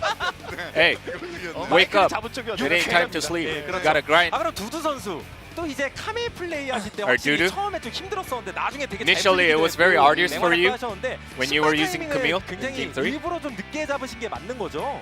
Did you intentionally delay your boots timing, or what was it? No? I get the magical footwear along with Biscuit. However, against Renekton, Camille has a very hard time.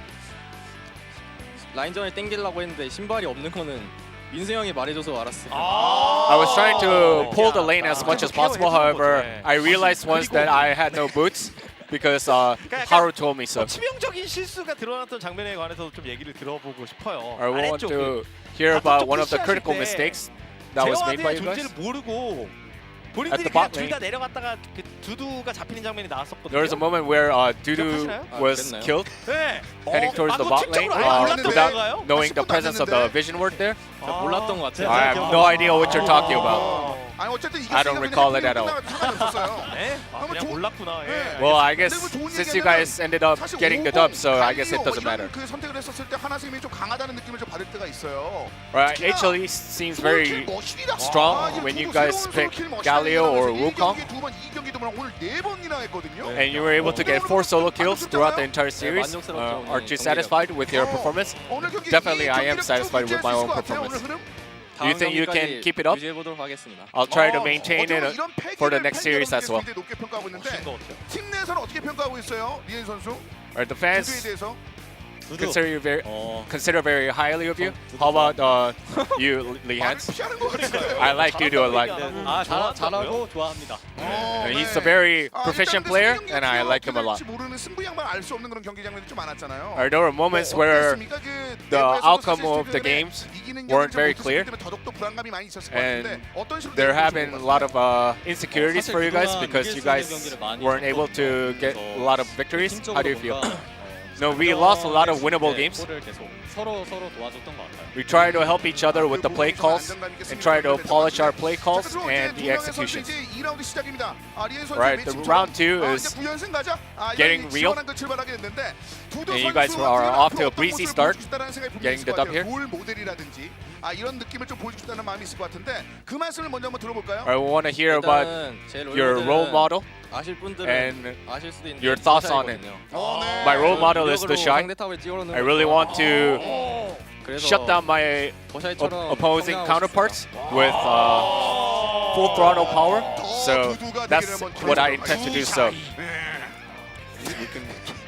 In the future, maybe we can call him Dushai. DNG 선수는 사실은 워낙 또 Lee 많은 Hans. 팬들이 기대감도 많이 가지고 A lot of fans had 있었기 때문에 high 더더욱 기뻐하실 expectations 것 같고요. 팬 of you. 여러분께 앞으로 2라운드 어떻게 보내겠다 한 말씀 부탁드리겠습니다. Your resolution 네, to 일단, the fans on how you guys going to get through round 2. 많이 실망하셨을 텐데. Know that a lot of the fans are disappointed due to our consistent losses, but we'll try to polish our skills and get as many dubs as possible in the future series. 기대하겠습니다. 오늘 고맙습니다. 감사합니다. Alright, we're looking forward to your future series, and congratulations once again. That'll be it for the interview. Thank you, Brian, as always, for the wonderful translation. And thank you, Dushai and Lehens, for their interview. As good to finally hear from them. Lehens is always fun to talk to because he has a very boisterous personality, I suppose you could say. Yeah. As, wow, they win and they stay in 10th, but it is one step in the right direction. Yeah, nothing changed, but there's no how do they say, like 0 wins team. So Yeah. at least True. We've avoided that. We don't have Janair 0-18 streak this time around. And yeah, pretty nice that everybody's at least picked up a win here in the LCK for Summer 2020. But that does it for the first series. We're done with this one. It was a fun match of the week, of course. And now we are getting into team dynamics up against DRX, which should be a little bit more feisty, let's say. I would imagine those two teams will be wanting to fight quite a bit, but we'll see you guys in about 30 minutes for that next matchup.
Welcome back, everybody. We are here after the break for the second match of the night. It is Team Dynamics up against DRX.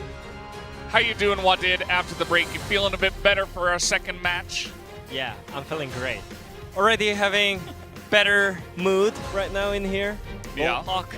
And yeah, second match, Dynamics versus DRX. Yeah, maybe some people can say that this is one-sided match, but Dynamics, they already showed up at the upset against T1, so yeah, I think there is still chance, but their last match against Damwon Gaming was not that great.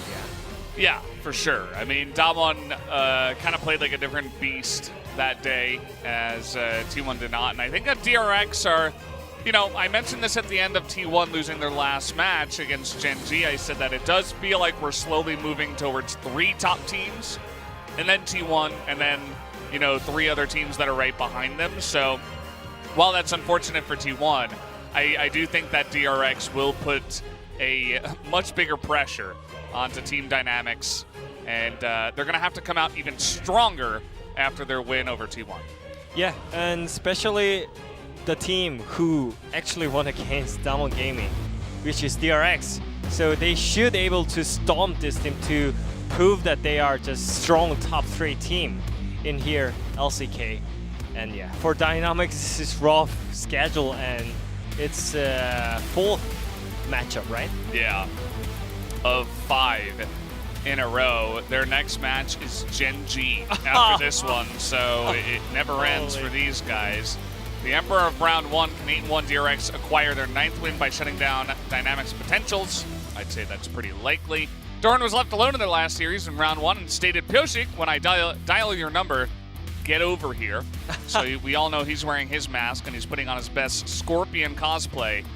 Can he get his wishes and dispose of his grudge over his own jungler? Well, I'd hope so.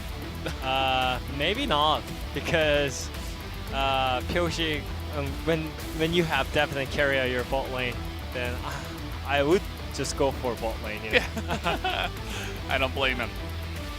That is for sure. And all of you waited very long. Sunday LCK is back. I'm not really sure what that's referring to. Is the winner goes for the Sunday night LCK guest, or it doesn't matter? I think.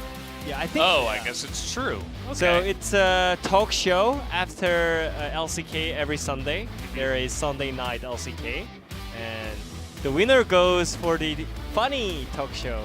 But otherwise, yeah, and unfortunately that is only in Korean. Maybe in the future we can get many different languages. We'll see how that does happen in the future. But take a look at some of the stats here. Team Dynamics, they're in 6th, but not the greatest damage and team gold difference at 25. A lot of their games where they've won have been pretty close, I think. And, you know, sometimes you go up against a really strong team and you just get stomped. So. Maybe you can say Dynamics as worst version of Africa. Okay. You have some kind of fine top lane. I mean, good top lane and fine mid, and decent jungler, and into fine bot lane as well. You know. Yeah. And you never you do not have that much of chance to winning against the top teams, right? So I think it's kind of a good version of Africa, and DRX is like, yeah, I mean they're just DRX. Great team. Yeah, that is for sure. I'm looking back, and Dept is standing up like he's about to give a speech right next to CV Max, but I guess maybe he's just... Yeah, because of his back. Staying limber for his back. That is a good point, and I hope he is feeling okay tonight, as it's Rich up against Doran, the key players here. I think this is mostly because Rich is kind of the carry for Team Dynamics, and he does have some good numbers. I mean, he's first in damage percentage amongst all top laners, amongst his team, of course, and very high kill participation and damage per minute on top of that. So when you see the damage percentage, I guess it's the matchup, the bus driver versus bus passenger. I mean, it seems like it, you know? And Doran is 11th? Yeah. What does that say for him? I mean, he's doing a lot of good jobs with the tank champions, right? And you have Chovy and Deft as your damage dealers. So Yeah. you might have lower stats on the damage percentage. But anyways, yeah, I hope Deft's back is right. Like, he's having some trouble with it, but Yeah. It's always sad when the pro gamers get some injuries like that, because we know that Deft is nowhere near the end of his career if he can continue playing, and I hope that any kind of back injury or anything else won't stop him when it comes to that, as we're going to get here into the big ban. No Heimerdinger, which we have seen into DRX before. Insta brain ban. I like it.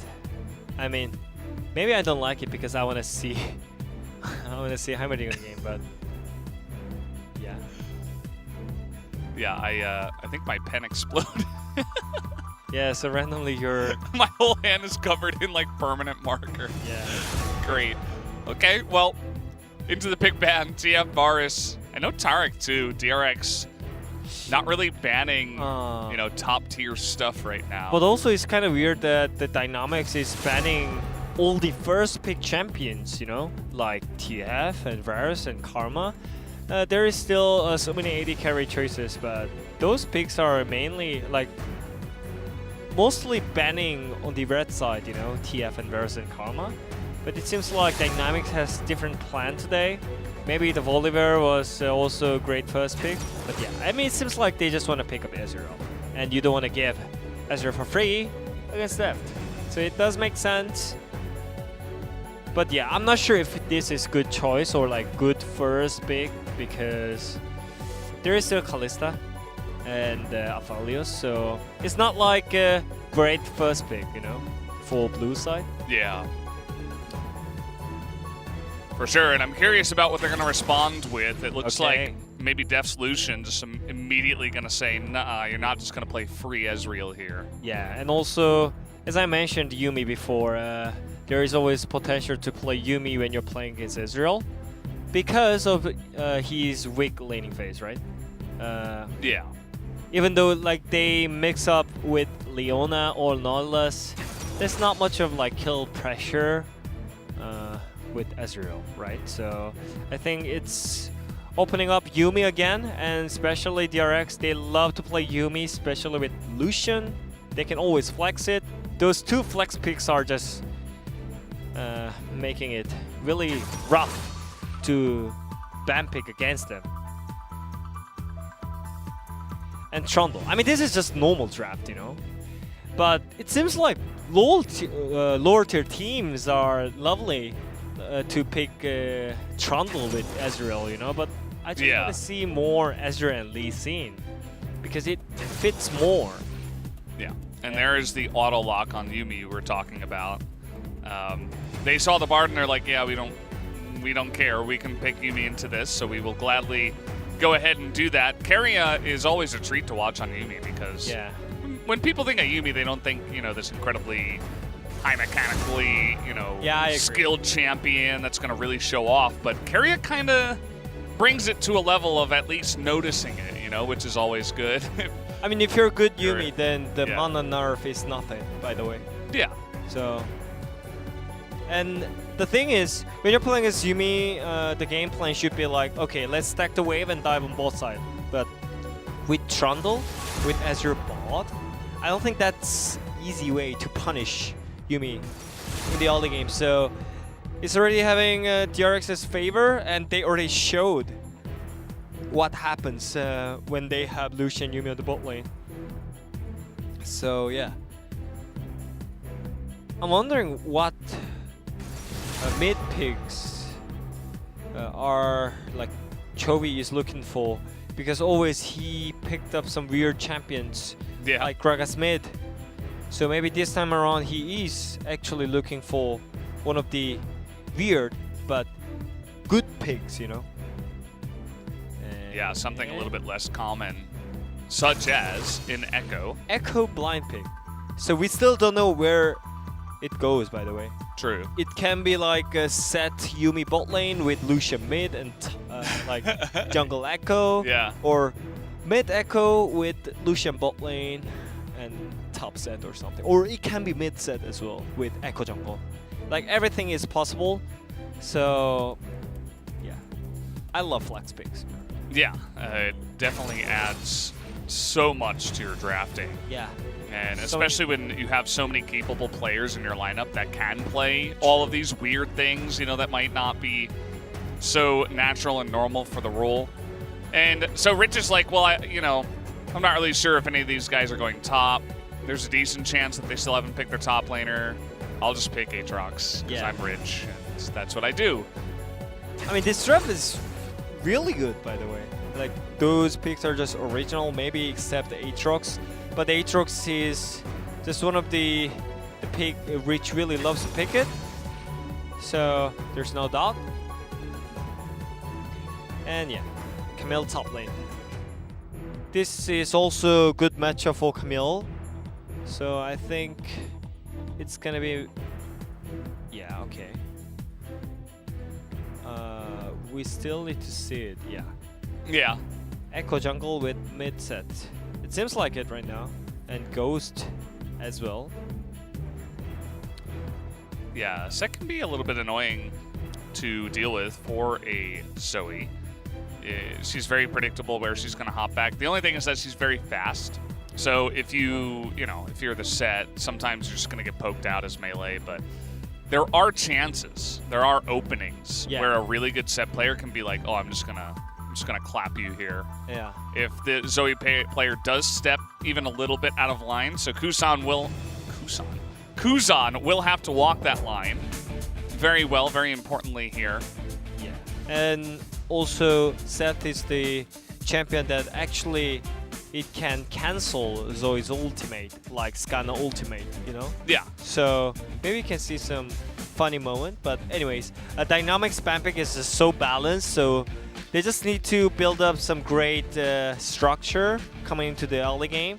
And for DRX, I mean, I think this is competition that DRX can only play.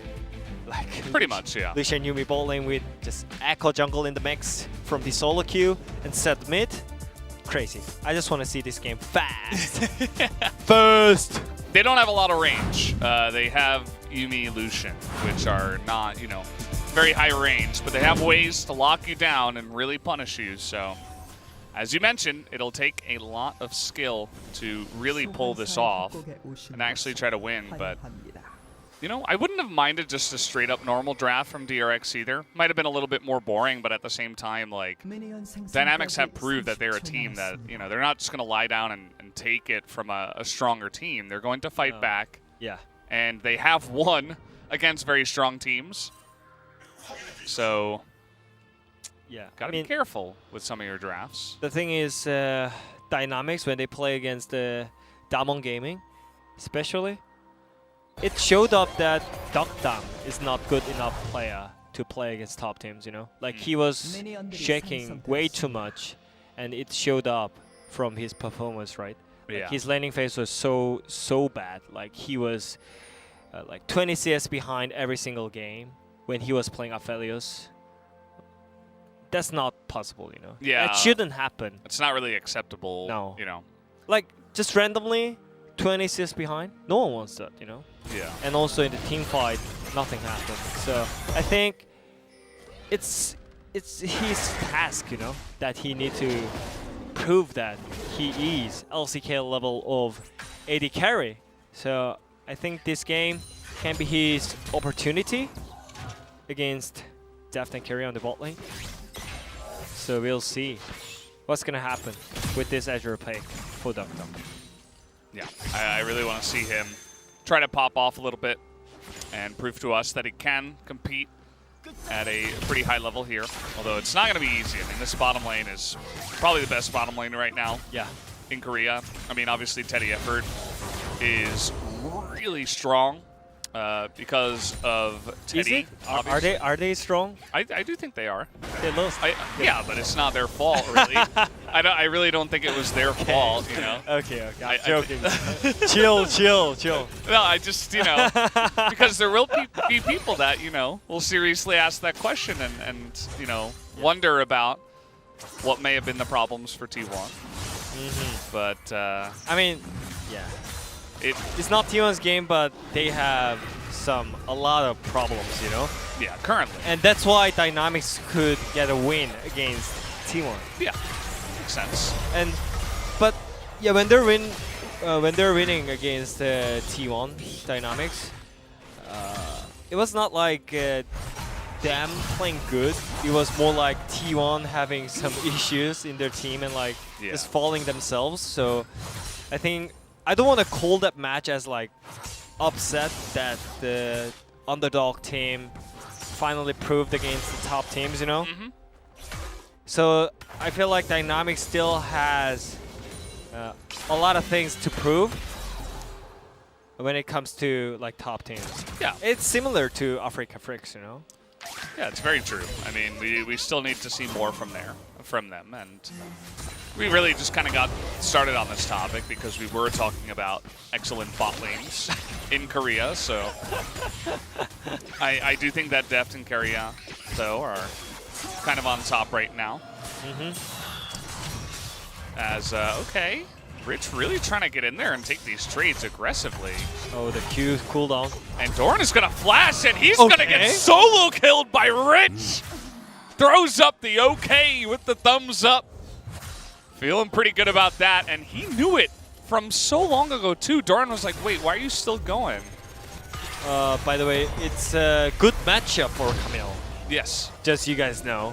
And now, the top Camille is unbeatable in lane. And that was just outplay by Rich. Yeah. Right there. Clear, just straight up, one-on-one. I mean, it's not like Rich is playing comfort matchup. It's not like Rich is playing meta champion right now.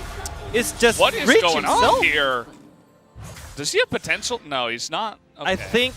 I don't think he is gonna get this wave comfortably. Yeah, the top lane is done so. Yeah, and take a look at Beyond too. He's like, yeah, I mean, if you want to stay, you're gonna die. If you're not gonna stay, I can zone you out for a long time. I mean, Echo is on the bot lane. Doran has, okay, he's gonna level up. He is getting some more health back, but they're still gonna go for it here. Trying to tank it up, and that was so easy. Very clean dive from Team Dynamics, and already they're 2-0 over DRX. What the heck was that? So, Iksu version 2 or what? I think it's even worse.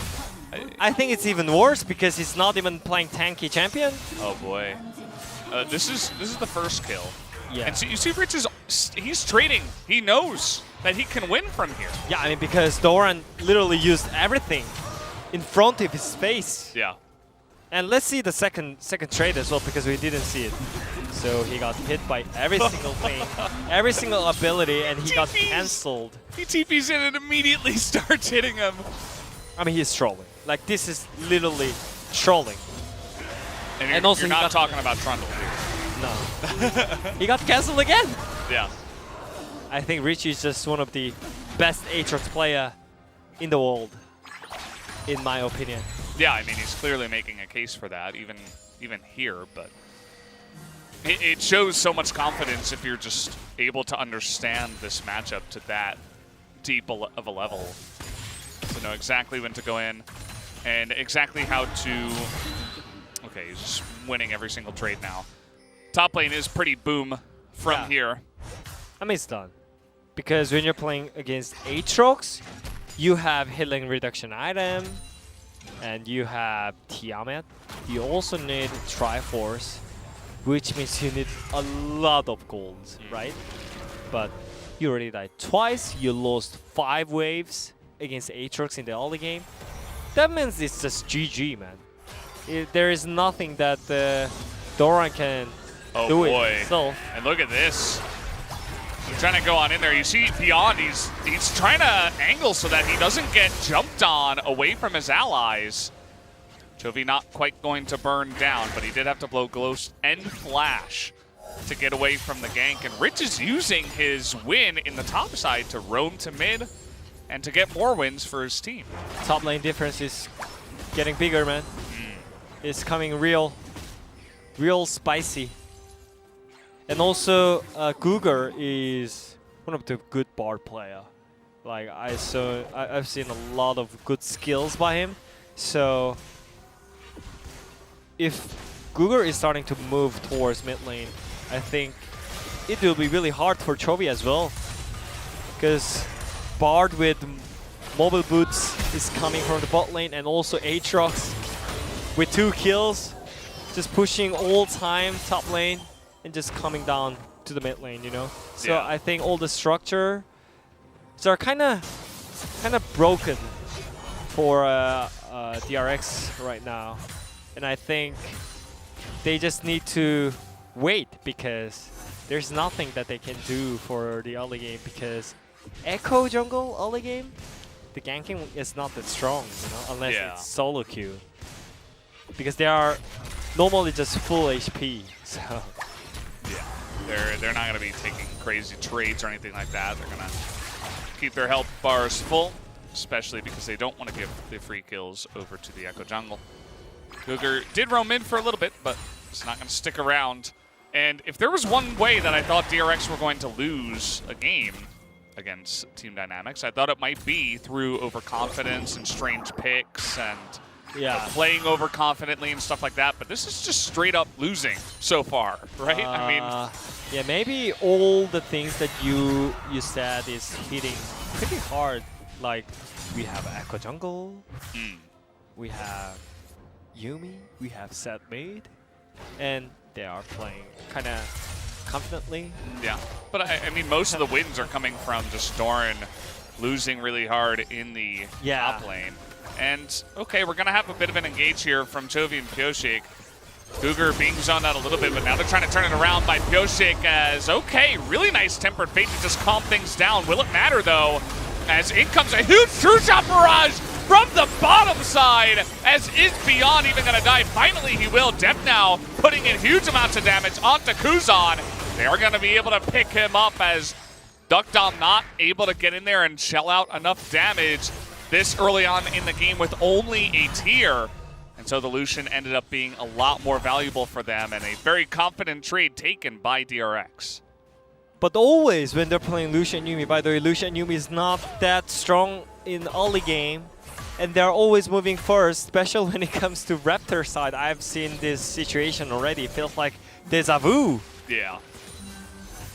I wonder how they can pressure lane as that combination on the bot side, and always moving first when it comes to skirmishes between mid jungle. Yeah, I mean, DuckDom's way back. Yeah, I mean, he got clean ultimate on set right there, but he arrives to do damage now. So that was great move by DRX's bot lane, especially, and he got Bork already. Yeah. Wait, what? Yeah.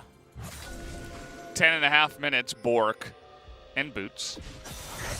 And Beyond just says, well, you know, whatever. We took a little win, but we're going to try to get some value up for our Supreme laner up in the top side. We're going to split some of that gold.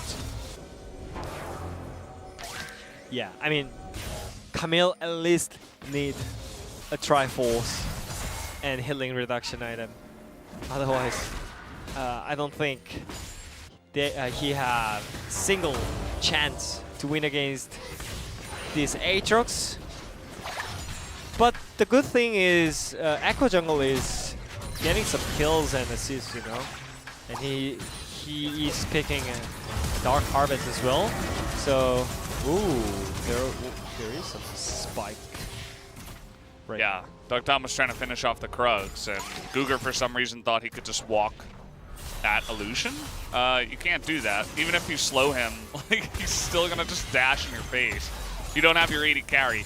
He had to flash away from that, by the way, which shouldn't happen. But now, Def didn't carry a bit of an awkward spot. They're able to zone away DuckDom. Here comes Rich, as well as Doran, though, who is going to get in there and get a nice stun down onto Beyond. And finally, Def will go down. But now it's Rich against the world. It's a nice combo there coming on in. That's going to be a nice amount of damage coming out of Rich so far. But in goes Pioshik, assassinates the Ezreal. And that will be the Bard going down too. The Tempered Fate is going to get a nice setup for Rich, but it did kind of annoy the Zoe. Nice block. Okay, coming in with the flashes. Here we go. Can Zoe do it is the question. The answer is not yet. in this game. Not able to trade back too much. So basically, it's Pyoshik versus Rich right there. And that was really great TP timing by Dynamics because Lucian really dashed in. But the reaction by Keria was really great. He just landed out from Lucian and just made out the ultimate against enemy team, and like they made some great escape, and after that Pyoshik's echo was popping off. Like that was just a crazy moment. That was insane lane pressure by DRX's bot lane, but also that was great reaction by Dynamics, you know, in general. Yeah, Kerry rooted Duckdom way back onto the turret. That's why he gets her so late. Yeah. And also here, I was thinking that maybe this is too much because Aatrox is unkillable, but Pyoshik was looking for this, you know. GUC play. And I thought maybe they could do something here because Rich's skill shot is just so insane. He's hitting every single skill shot on Aatrox, so it feels like his Aatrox is some kind of different champion. Yeah, I mean, clearly the guy is just insane on the Aatrox. And now he's 3-0, so... And again, he's up against a team that wants to dash into him and wants to get into Aatrox's face, which is generally pretty nice for the Aatrox. He's not playing up against a lot of range on the side of DRX, so it just gives even more value to a fed Aatrox, and for Rich specifically in the way that he plays this champion. So very excited to see what he can pull off. Bottom lane, you mentioned it earlier on about Duckdom in the beginning of the game, down 20 CS. Oh yeah, it's happening again. Yeah, just kind of every game up against a tippy-top bot lane, essentially. And there is 2 Doxils.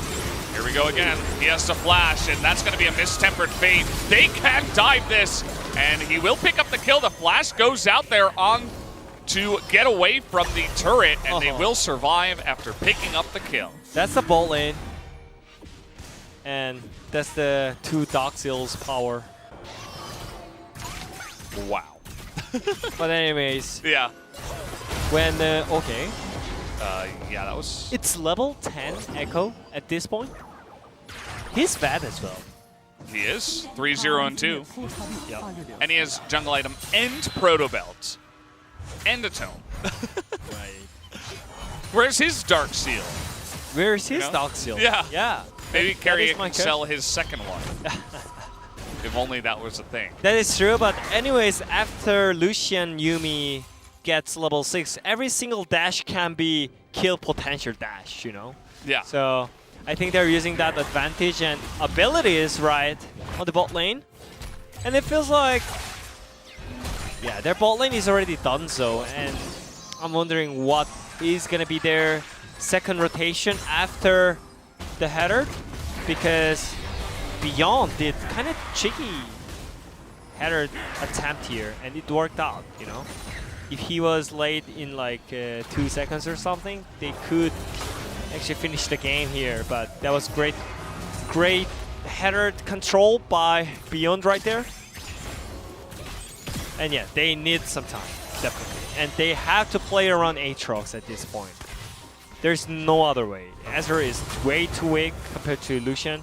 Yeah. I mean, he's even far away from his second item. I mean, he's desperately trying to get the Iceborne Gauntlet.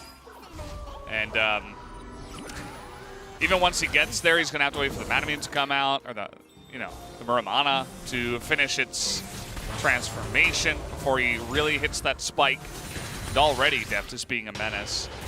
And the second Guger steps away, Deft is like, I mean, he can't just step away. And yeah, the movement speed by Yuumi is also really fast, boosting up some movement speed, so it's really easy to dodge Bard's ultimate. And yeah, when it comes to Echo plus Cat, it's gonna be most disgusting combo in the world. Like Evelyn and Yuumi. Oh, here we go. Oh, he's dead. They just went over the wall, and honestly, I think they could have even stayed for a little bit more. Maybe try to trade, but they didn't bother, as they already got their main target which was the free Bard just roaming through his own jungle, thought he was safe. And he wasn't. I mean, it's Echo, you know? And this is typical enemy team Echo. Yeah. Who one-shots everyone. So, yeah. This is the one that makes you feel like, oh, maybe I should learn Echo. And then you try yourself, and then like 3 games later, you're just like, okay, actually, never mind. I'm going to forget about that. It doesn't work as well when I play it. So if it's like, when you're playing against DRX, it's impossible to win with Ezreal because you're going to lose lane really hard, and also you're going to able Yuumi for enemy team. Yeah. But you cannot give away the Ezreal as well because enemy has depth, right? So I feel like everything is just working out really well for DRX side, except their top lane. Yeah, but he's just kind of like avoiding the Aatrox now. He's like, yeah, I mean, wherever Aatrox goes, I will not be. We'll send Chovy to go handle whatever lane he's in. But now they are going to meet down on the bottom side. He'll eventually scale as we're going to listen in here.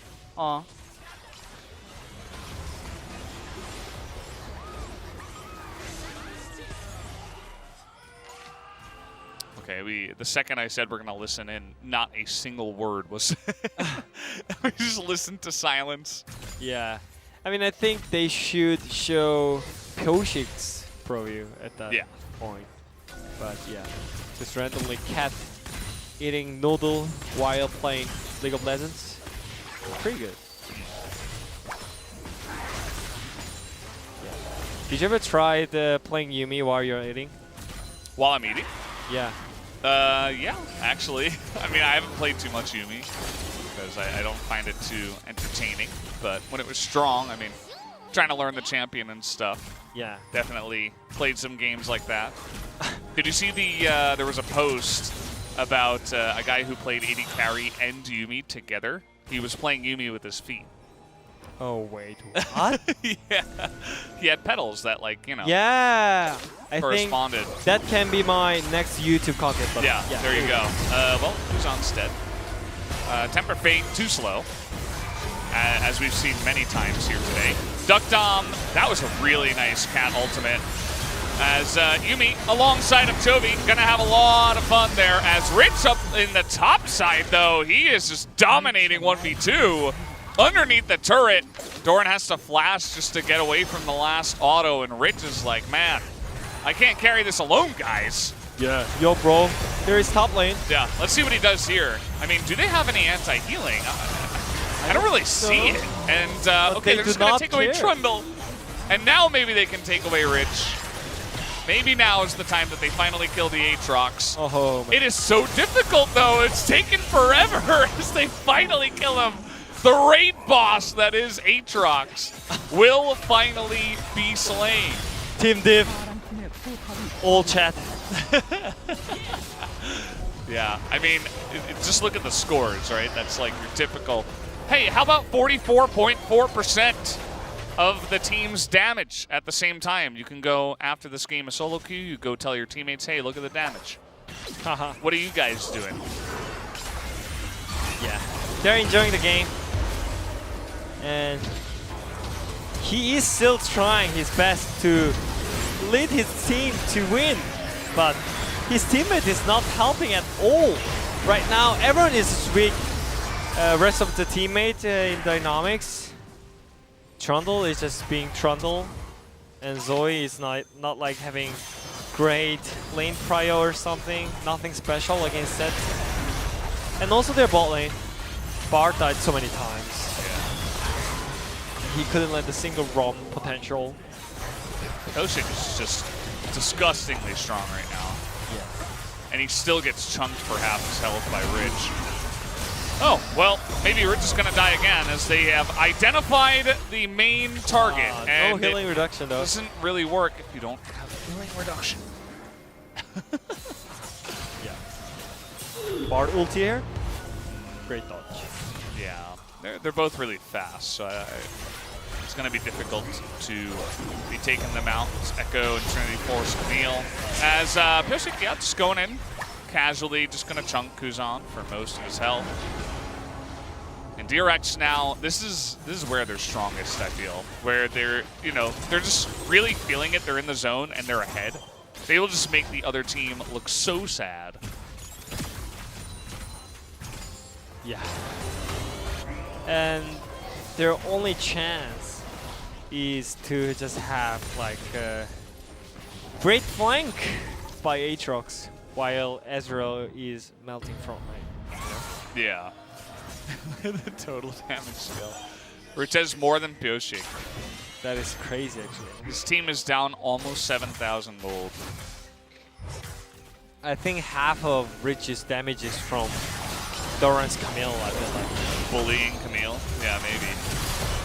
It's a nice binding from the Bard, and Rich now is finally getting... Okay, that's going to be straight into the back line by Jovi. He's going to get a huge amount of damage on in there. In goes Pyoshik. They're not getting too much fatal damage, though. Everybody on the side of Dynamics is going to live. But they're going to be able to push them back anyway. Pyoshik still full health, and he's 6-0-4. And so he's going to be able to come back here, tank up the Dragon. DRX will get that objective. Yeah. When the day they get enough of healing reduction items, I think it's a day of Aatrox Dynasty is falling. And it's slowly coming, by the way. Yeah, I mean, someone's eventually going to have to get some. Kind of surprised that we haven't seen any, but based on how much the LCK loves their Morellonomicons, and I guess that Echo in the jungle is not necessarily going to pick that up. We have had it delayed here just a little bit, and finally, the Executioner's Calling is picked up by Doran. It was kind of his job from the get-go, and he finally got to those 3 items you were talking about. Yeah, I told you. Camille need the 3 items to play against Aatrox in the lane. And that got delayed a lot because he played lane really bad. But it happened, and they are trying to push this mid turret, and I think this is really great tempo. Great tempo control. Nice knock him on a depth. He's just gonna die as Rich is doing it. He's taking this game into his own hands. He's like, I don't care if I have to 1v9. I will do it as he gets the flank. How about another flank? Nice little dodge by Jovi, but he's going to be zoned into an awkward spot. That set so tanky, though, nearly able to take out Beyond. He's going to take Rich into the back to try to survive, and he will. So now Pyoshik even has to be careful. He's going to stopwatch. That's a nice trouble bubble onto the set, but way too far away as Kuzan nearly dies. And notice that Doran, there was a perfect teleport ward to get behind them. He's like, nah. I don't care. I'm going to split push. I'm Camille. I'll save that TP for something better. He's mad right now. And Yuumi can kill it, by the way, with Q damage. I think it's not enough right now because of the red buff. But there we go. Here goes Pyoshik.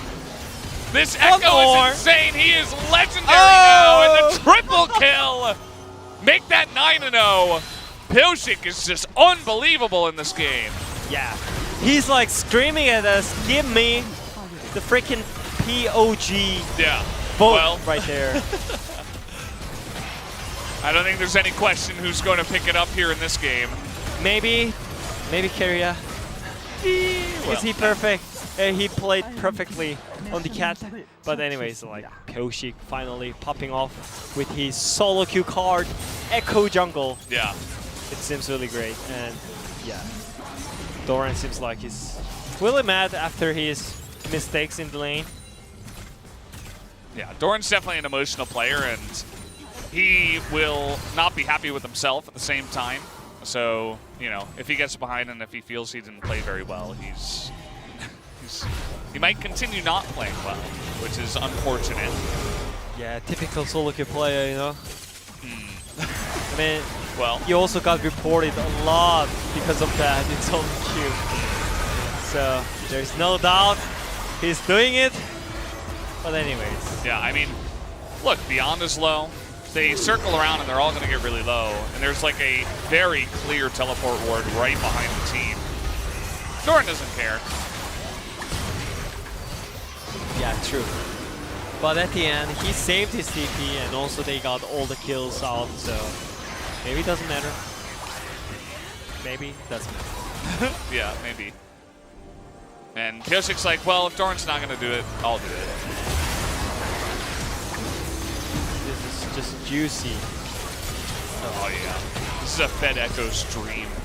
It's like a bunch of low health members, like over walls and stuff where they think they're safe. Well, here comes Team Dynamics. Chovy doesn't seem to care.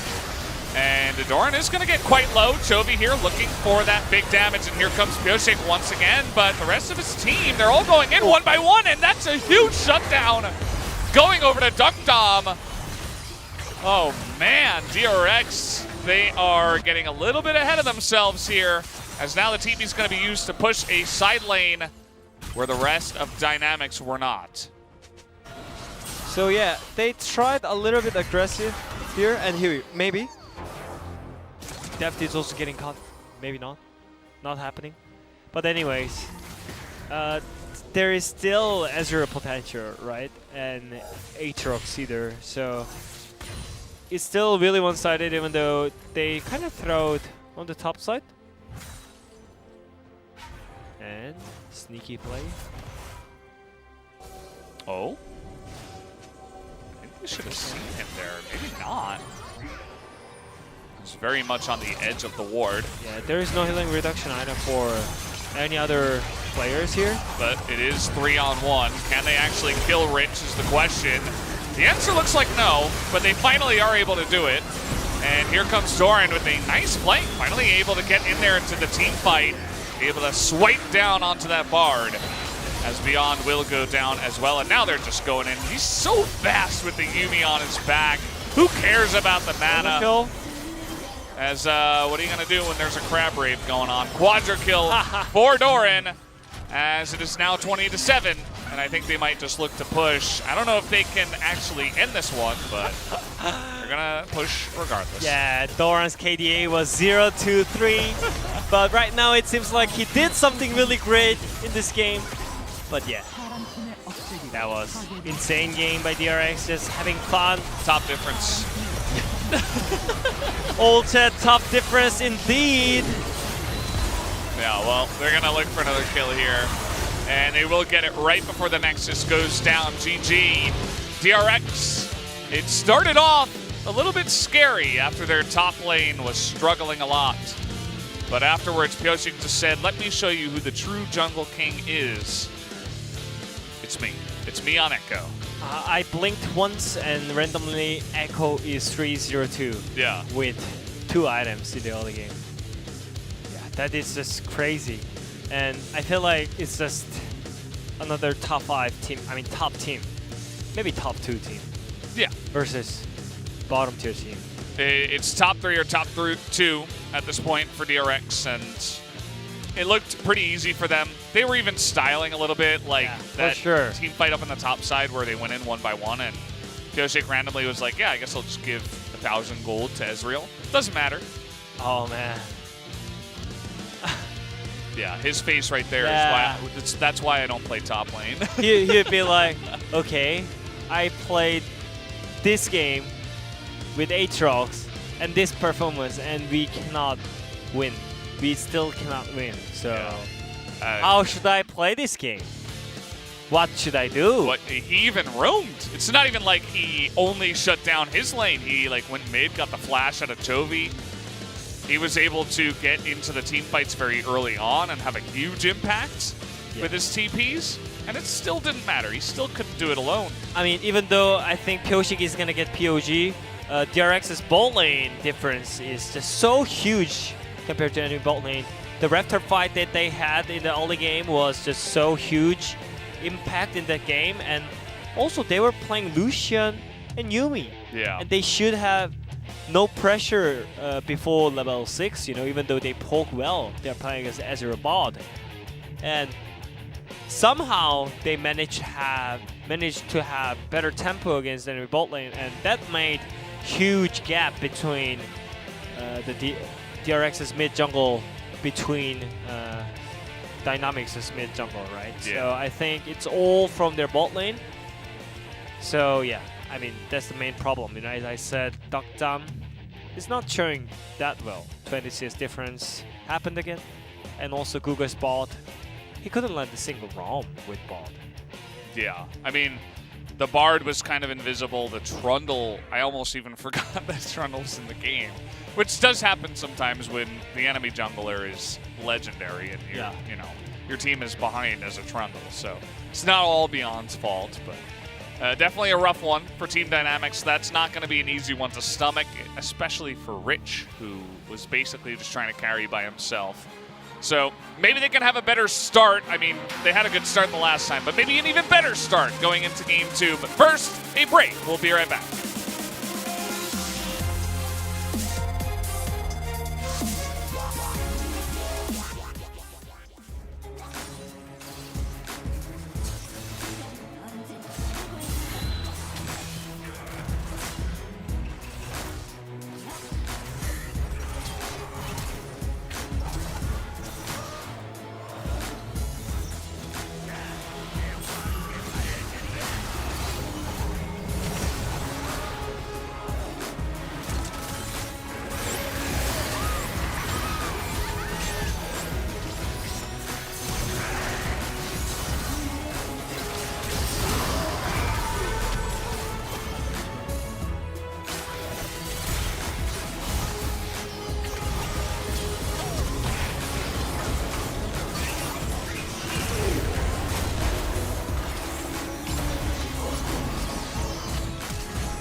어머니 나무는 이 동산 너머 세상의 꿈을 보여주셨죠.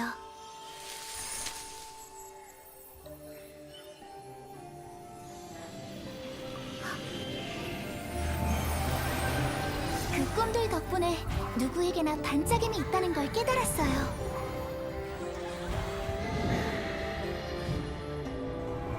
그 소중한 빛은 우리가 잠들었을 때도 계속 반짝이다가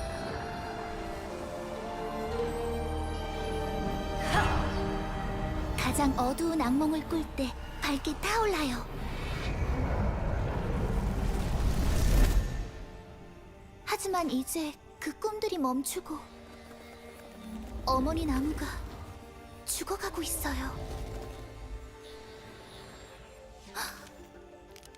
난 할 수 있어요. 이 동산을 넘어 용감하게 세상과 맞설 거예요. 할 수 있겠죠?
Welcome to the post-game analysis of Game 1 between Team Dynamics and DRX. DRX was able to grasp the first game. Once again, DRX showcased Lucian Yumi combo. So not only DRX was able to take away Dynamics' favorite pick Lucian, but also they had a history of getting a win with Lucian and Yumi. So because their lack of AP amongst the champions, they were able to pick Echo in the end.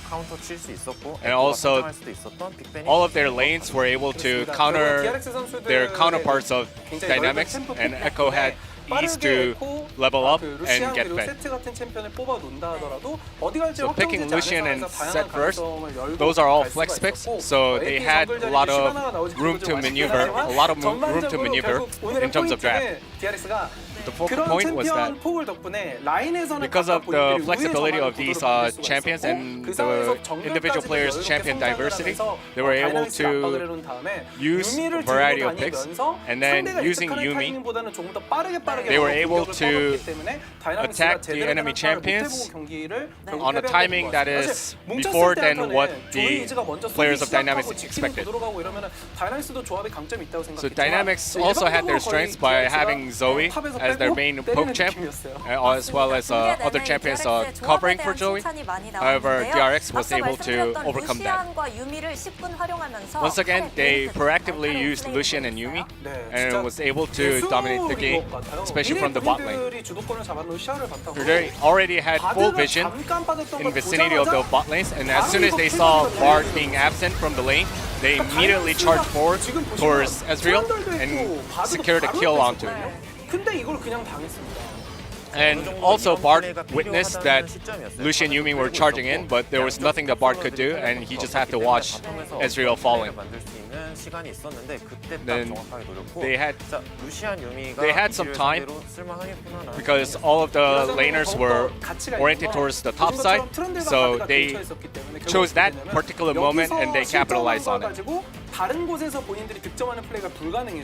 And then once such circumstances happen, then the jungler or other laners had to cover a bot lane, so they had no opportunity to capitalize on the other side of the map when DRX made such a move in the bot lane. So DRX continuously piled up kills after kills. Here once again, after getting the dragon, they had full vision in vicinity to the mid lane, and then Lucian was poking around the enemy champions, getting on their nerves, and then shoved the wave, and then immediately rotates top. And once again, they try to be as proactive as possible with their offensive play calls, and this was due to Lucian's proactive plays. Here, as you can see, when Ezreal was trying to receive the crashing wave, he had no idea that DRX champions were converging onto him, so he was susceptible to such a gank. These are all applicable to both Lucian and Yumi. And despite Rich's Aatrox putting up a good fight, but it ended up in vain. And this is probably a high-paced offensive play calls that LCK fans really yearn for many months, many years. And DRX was able to demonstrate it. And due to the advantage that they gained through these multiple plays, they were able to get the dub in the end. Alright, let's find out who's the player of the game for game 1.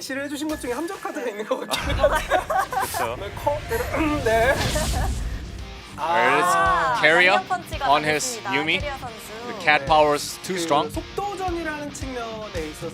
In terms of a high-paced game, one of Yumi's weaknesses in such a high-paced game is the laning phase.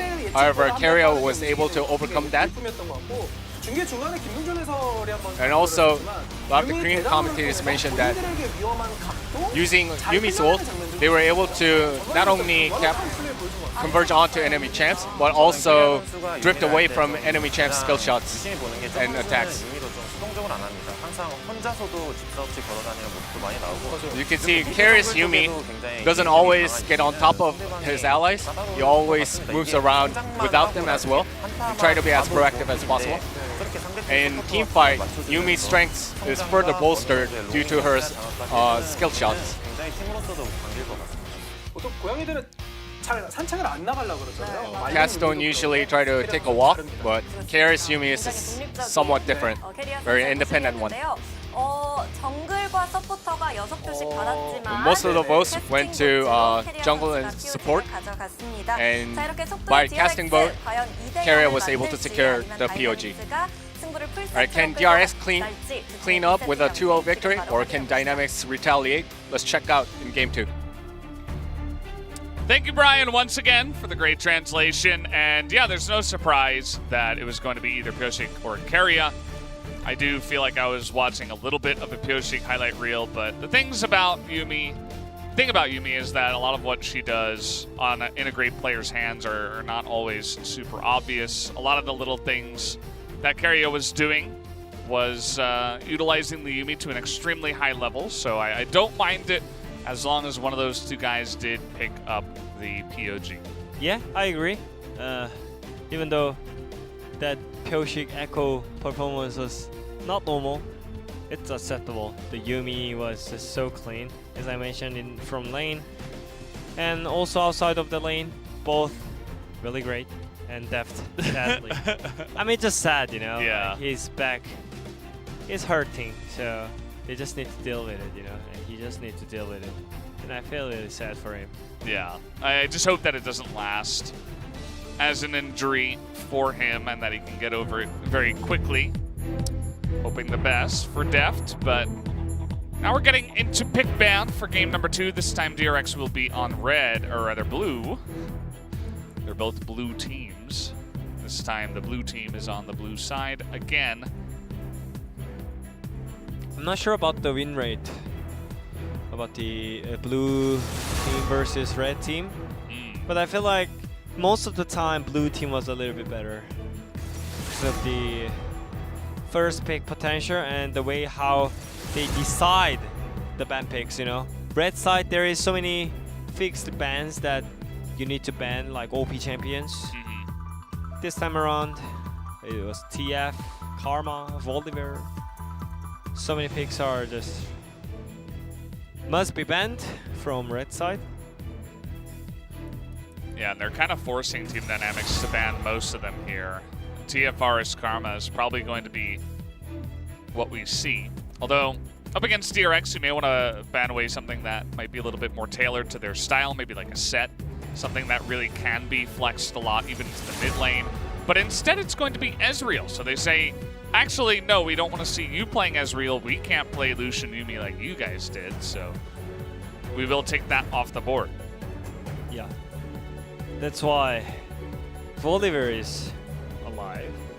And it's one of the great picks by blue side because it's just jungle Volibear is just way too strong and there's no jungler out there you can play against it. And this is Set and Aphelios. Really great answer by Dynamics. Still, Ducktime is having great win rate on the Aphelios. Yeah, I mean his Aphelios was just doing great. So there is no other reason to not pick it. But there is Karma, who actually erases the top lane. Oh yeah. Okay. Never mind. Ashe. And Snowball Frail combo. How about Nunu? Oh, Chovy. Yeah. I mean, if you want to pick Nunu, then I'm not gonna pick it here. Yeah, pick it but 4-5, you know. But it has synergy because it's a freezing champion that can make snowballs. So basically, they have two lanes of just pushing winning lane, basically, right? Karma, most likely top lane or bot lane, because Keria always loves to pick for lane, and with Ashe, I think you can just push turret 2v2 purely. So I think it's still a flex pick, but we don't see any games of mid Karma by Chovy, so yeah, I don't think it's gonna be mid flex as well. I think Doran, after game 1, they're going to say, we got Karma, you're playing it. Like, I don't think there's going to be too much discussion there. Obviously, if they feel like they want to swap it around based on the matchups, they may still do that. But I think highly likely it does go top. Silas is going to be taken off the board here. They don't want to have him be annoying. And I think they just need to still hide where set goes, Dynamics. And I think there's no reason to show up their mid or top lane because, yeah, I mean, even though it feels like it's not gonna be support set, if it's support set, it's gonna be really rough lane. Yeah. Especially against Ashe. His support is not decided yet, so I think it's kind of risky. So you should go for a mid or top lane, and I think it's gonna be mostly top lane because top lane set is still playable on the top side after the nerf. They're taking a lot of time down to the last wire of what they do not want to see. Some other kind of magic damage, and they're going to take away Kennen. Yeah, they're kind of AD heavy, right? Yeah. Full of AD damage. I think it's already pretty rough for Dynamics, you know, if they stack up Ninja Talais. Yeah, with Karma and some range and tanky champions. They're going to go ahead and probably pick up a Azir here. Would be pretty nice. You have range. You can poke down against a lack of range on the side of Team Dynamics outside of the Aphelios, who obviously can be very obnoxious from range. And maybe Keria is going to show Guger what the Bard is all about, but as I say that, they're swapping over to less exciting picks, such as the Braum. Yeah. One of the great pick to just have bot lane 50-50, and I think especially with Ashe, I think it's more than 50-50, you know? You can save her from enemy team really easily, and as you mentioned, Freljord Ice combo is working out really well, you know? So yeah, they need to fill up some AP damage. That's gonna be Corki for Dynamic side. And yeah, in general, their ban picks is not like really balanced like DRX side. I feel like DRX is way more better, way more stable, and that's gonna be the reason why DRX is gonna have some easy game. But for Dynamic side, yes, AD AP balance is kind of fine because of Corki, but Aphelios and Corki, both damage dealers, are just really looking for the late game, not for the early game. So maybe they have not enough time to pop off with those picks, you know? Maybe they cannot even reach to power spikes when Aphelios and Corki can be really having some exciting moments in the team fight. But we'll see, there is Aatrox by Rich. Yeah. So maybe he can lead some early game by himself. I wouldn't be surprised if this turns into another game of Rich 1v9. And he's going to have a much harder time of getting fed, though, up against the Karma. I think that DYN is going to play it safe, try not to give any solo kills over. I'm sure that CV Max sat him down and said, never do that again. And we'll see how he plays this time around on the Karma. Definitely has some safety there. As, yeah, we're just about ready to hop into game number 2 as the very exciting Corki versus Azir matchup is going to be going head-to-head in the mid lane. Cannot wait. And here we go. Yeah, if it's Western country players are playing it, then after this game, maybe we can see some Azir Corki tweet after this game. It's not, it's LCK, so they are willing to play those champions, so there's no problem. Yeah. They enjoy the Corki, they enjoy the Azir. They love their Trundle. We got Trundle back again in this game, even after game 1. He's going to be going up against Pioshik's Volibear, who... It's definitely, you know, if the Volibear gets ahead, obviously, it's kind of like Olaf in the fact that you're kind of just running at the enemy champions. You become a lot more tanky and harder to deal with as you get ahead. So we'll see if Pioshik can get ahead. I don't feel like it is as oppressive as a Fed Echo can be, especially when you don't have a lot of ways to stop him. But again, we'll have to see how that jungle matchup does go. We see here that Doran did go Glacial Augment. Yeah, that's actually really interesting because you normally go for Grasp when you're playing against 80 melee champion on the top side and build for Icebone Gauntlet. Yeah, that was already great trade by DRX's ball lane. Yeah, it didn't take very long, did it? No. Oh. Here we go. Ashe laning phase. And because of the volley, like it's just so hard to play against her as support. And that's why Duckdown went for Doran's shield, even though he's playing as melee champion. That's just the power of Ashe, you know? Yeah. That's why we're seeing it a lot more nowadays, especially with the popularity of Aphelios. You want to try to get ahead in the lane and eventually try to just neutralize him by cutting down on his farm and keeping range. Yeah, and Dynamic should know that their mid and bot lane cannot do much in the early game. So I think they should just focus on the top lane. Especially that Karma seems like it's not going for the tank build, you know, with Glacial Augment. Yeah. Maybe he's building for like GLP and those kind of supporting items. I mean, it's going to be fantastic against Aphelios, yeah. Aphelios and even Aatrox Trundle set, right? So there's a lot of melee champions that you can keep at range and be really annoying against. And you're also going to have a fun time in the top lane, just in general in the laning phase, because the Aatrox will have less mobility. Doran, you can see, is 5-0 on the pick with almost a 6 KDA. He is a big reason why Top Karma has such a ridiculous win rate. It's 8-1 right now. And looking good to potentially take another one here. Oh, what?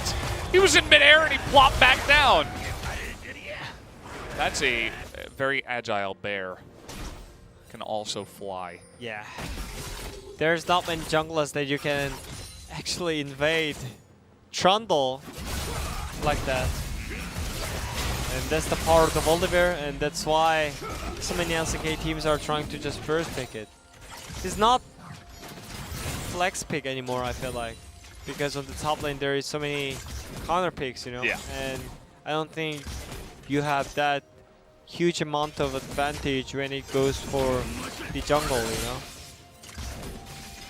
I mean, let's say you are fed as top Volibear, but I think jungle Volibear as a jungle position, you can always look for dive after level 6, and also you can win most of the 1v1 matchups, so it's really good pick right now.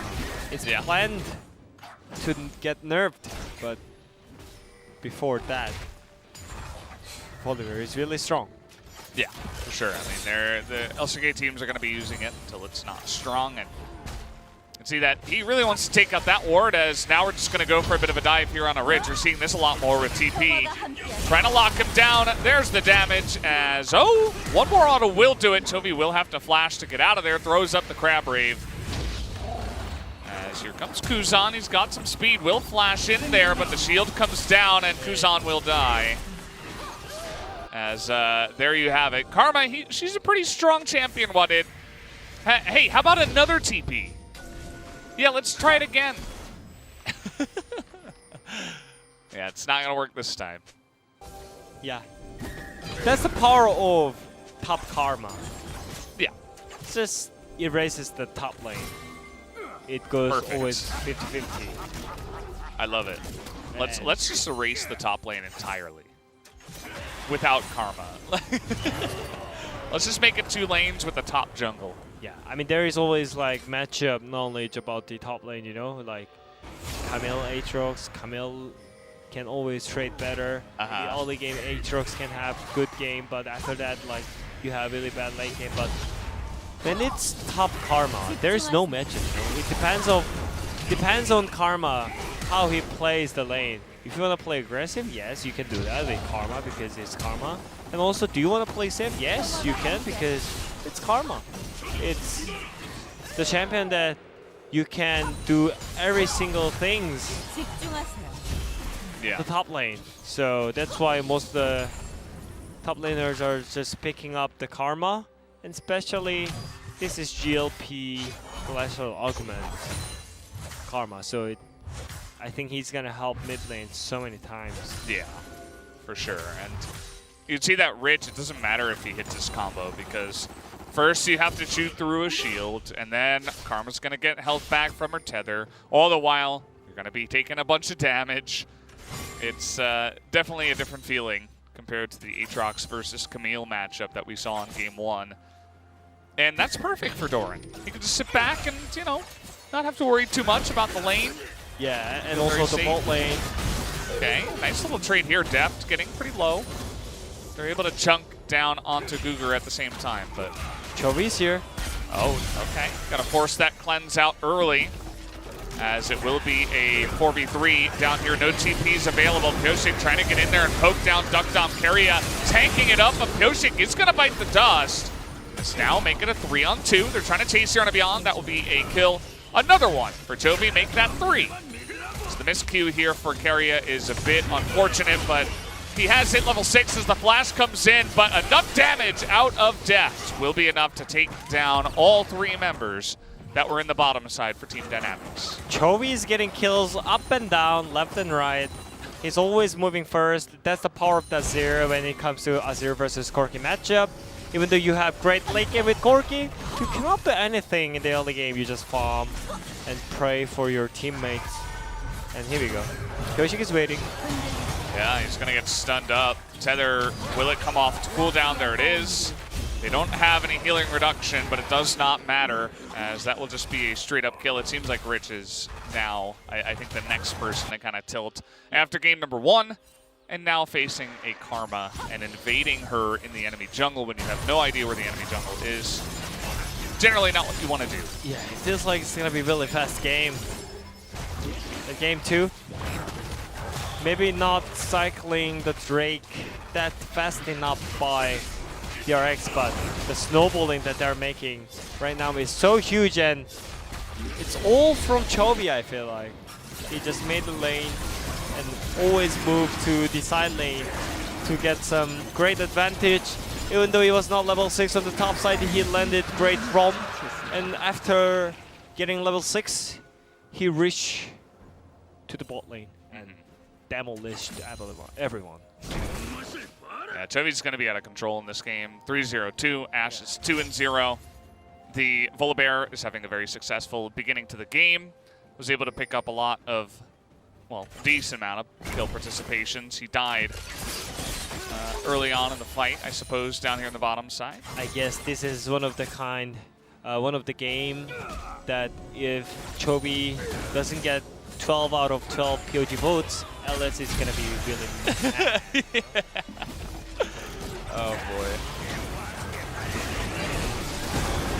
But anyways, clean dive, power aggro by all the members by DRX was so clean.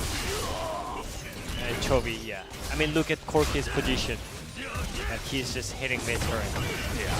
Immediately after this, Jonah Strong, our observer, just went mid and zoomed in on Corki. Like, he is a... tilter. Our observer is a tilter. Yeah, I mean, he is tilter, you know? He's tilted by Kuzan's play, for sure. I mean, there's nothing much you can do as a Corki, you know? And you are forced to play AP champion in the mid lane because your teammates just pick the AD champions. Yeah, Set's dead.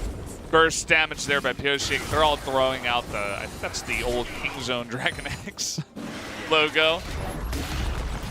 And yeah, HLE is going to potentially net them a tier 2 turret at 11 minutes into the game. Not quite, but this is utter domination. I mean, they are ahead by more than 6,000 gold at 11 minutes into the game.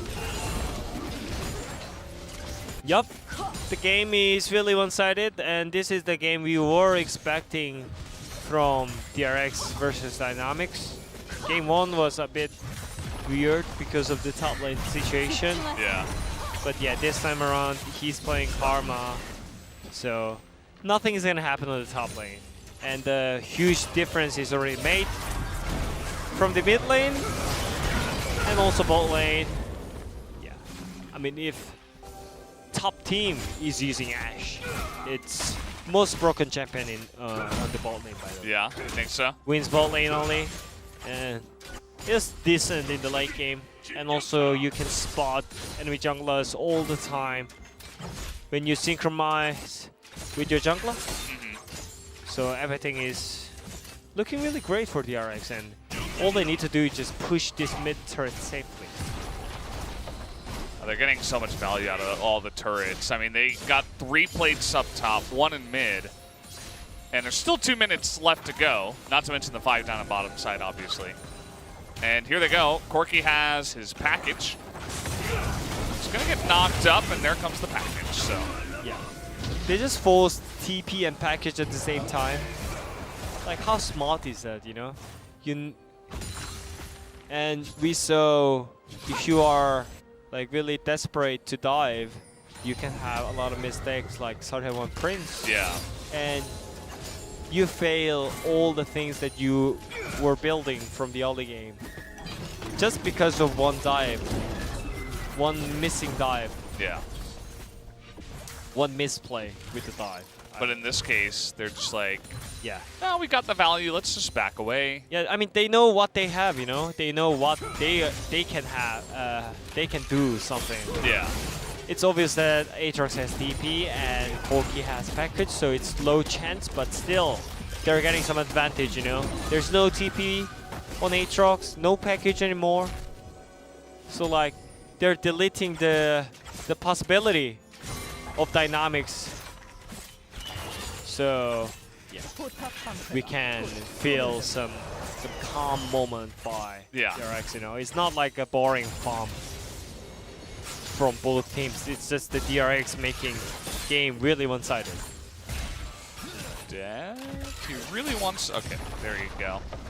Gonna step in, take another plate right before the 14-minute mark, so even 2v1 they weren't able to do anything against Deft, who does have Pyoshik nearby as well as Keria. The side lane is already up 2 levels, which is Aatrox. Okay, finally gonna hit level 10, but still not in any kind of a decent spot, obviously.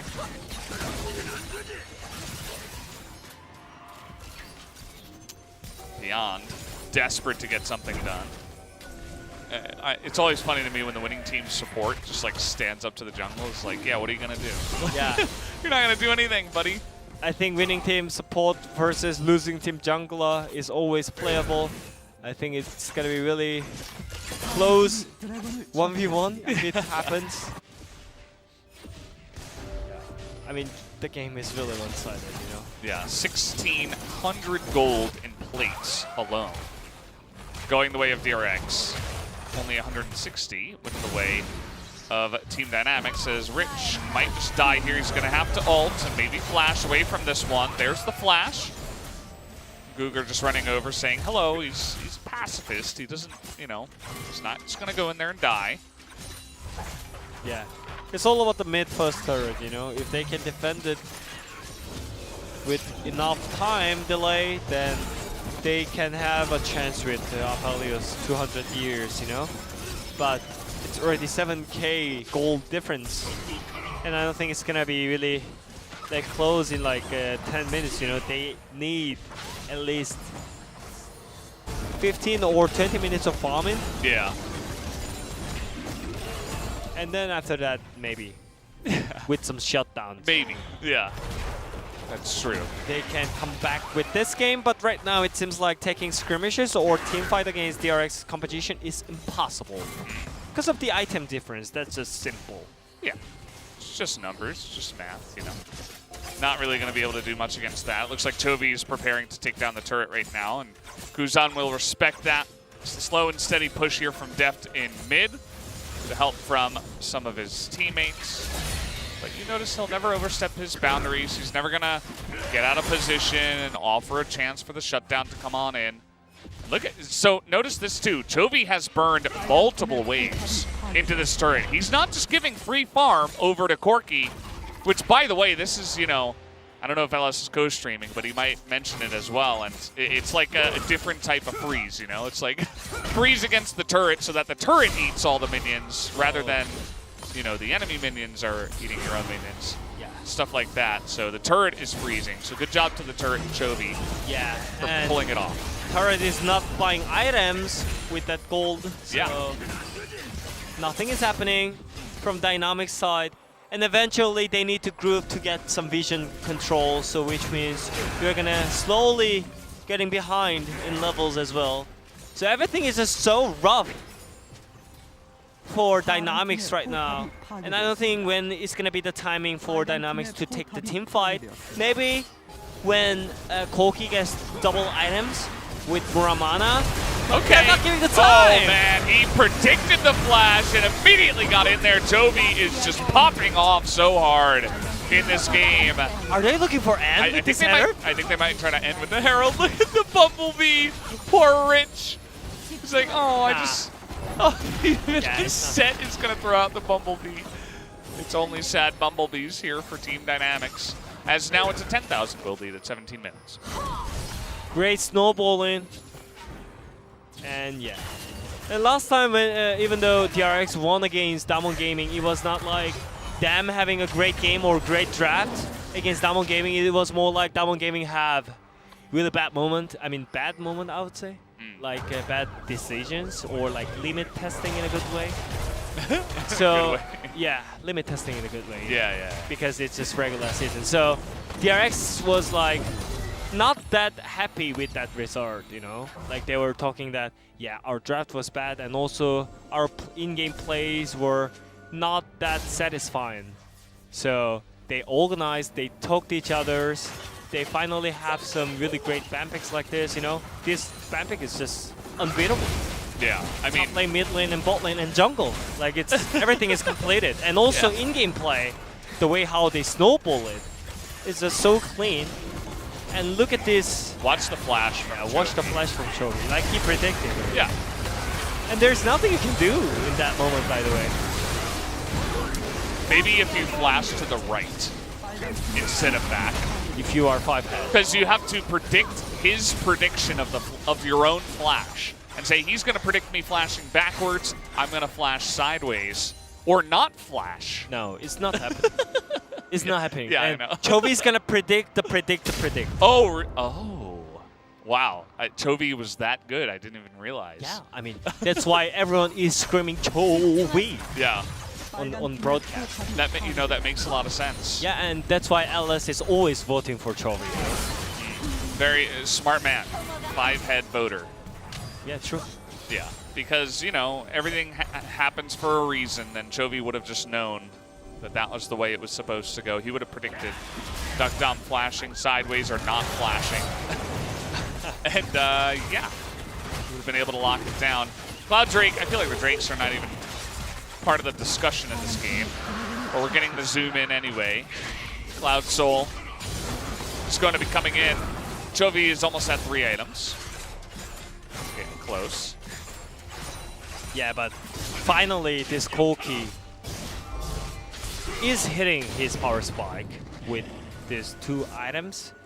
So maybe we can see some good team fights. Yeah. After some moments.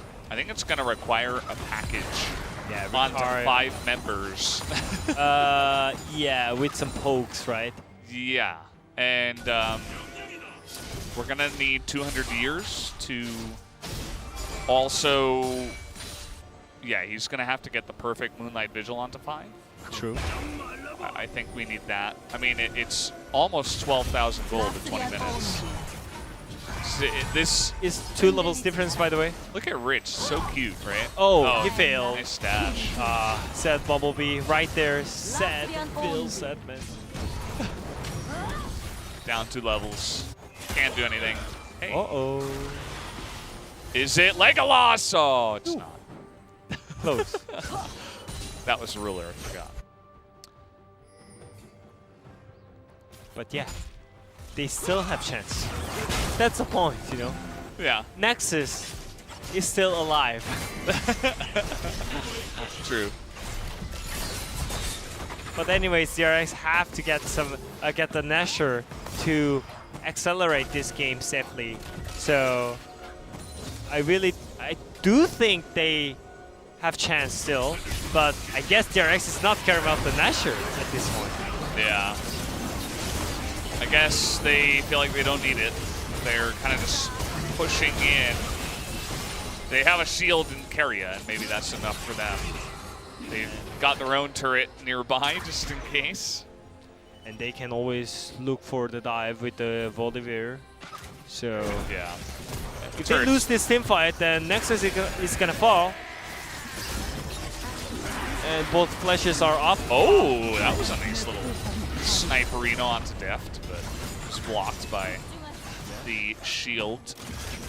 Maybe Braum is the real counter to Aphelios after all.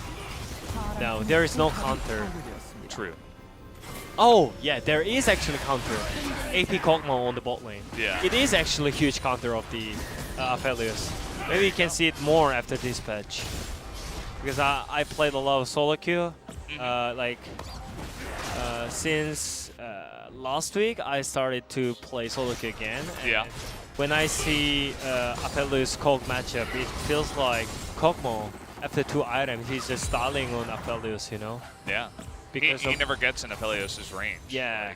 Just Leandris and Archangel, then you can just spam your ultimate and yeah. I mean, it seems really great into Aphelios, you know? You can never like reach to Kog'Maw. So maybe after this patch, next week, we can see more of Kog'Maw against Aphelios. Yeah. I hope so. We'll be on 10-14 next patch, next week, I meant to say. So perhaps that will be the moment. We have 3 crit cloaks for Duck Dump. Guess he really wants to crit. Yeah. I guess that's the name of the game for him. He's gambling it. I mean, he don't want to gamble it, I guess. Yeah. Yeah, and okay, Jovi just going on in behind the turrets. Why not? They're that far ahead, so. Doggy treats. But I think he really wanna pick it up when they try Nashor, right? Or when they try to hit the inhibitor. Maybe that's the timing that you pick up package. And also, I'm wondering if they manage to get 3 items, I think they can actually have some chance when it comes to teamfight. You know, it's still Corki and Aphelios, and the game is kind of slowing down. And they're not even stacking 3 Drakes for now because Dynamics got the first Drake, right? So maybe they are earning some time for Aphelios and Corki discussing late game teamfight potential. But yeah, I think DRX knows that, so. I love the Corgi.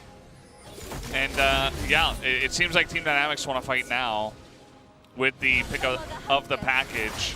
But it's just a singular Cloud Drake. They're really trying to make a stand here. Down more than 12,000 gold now.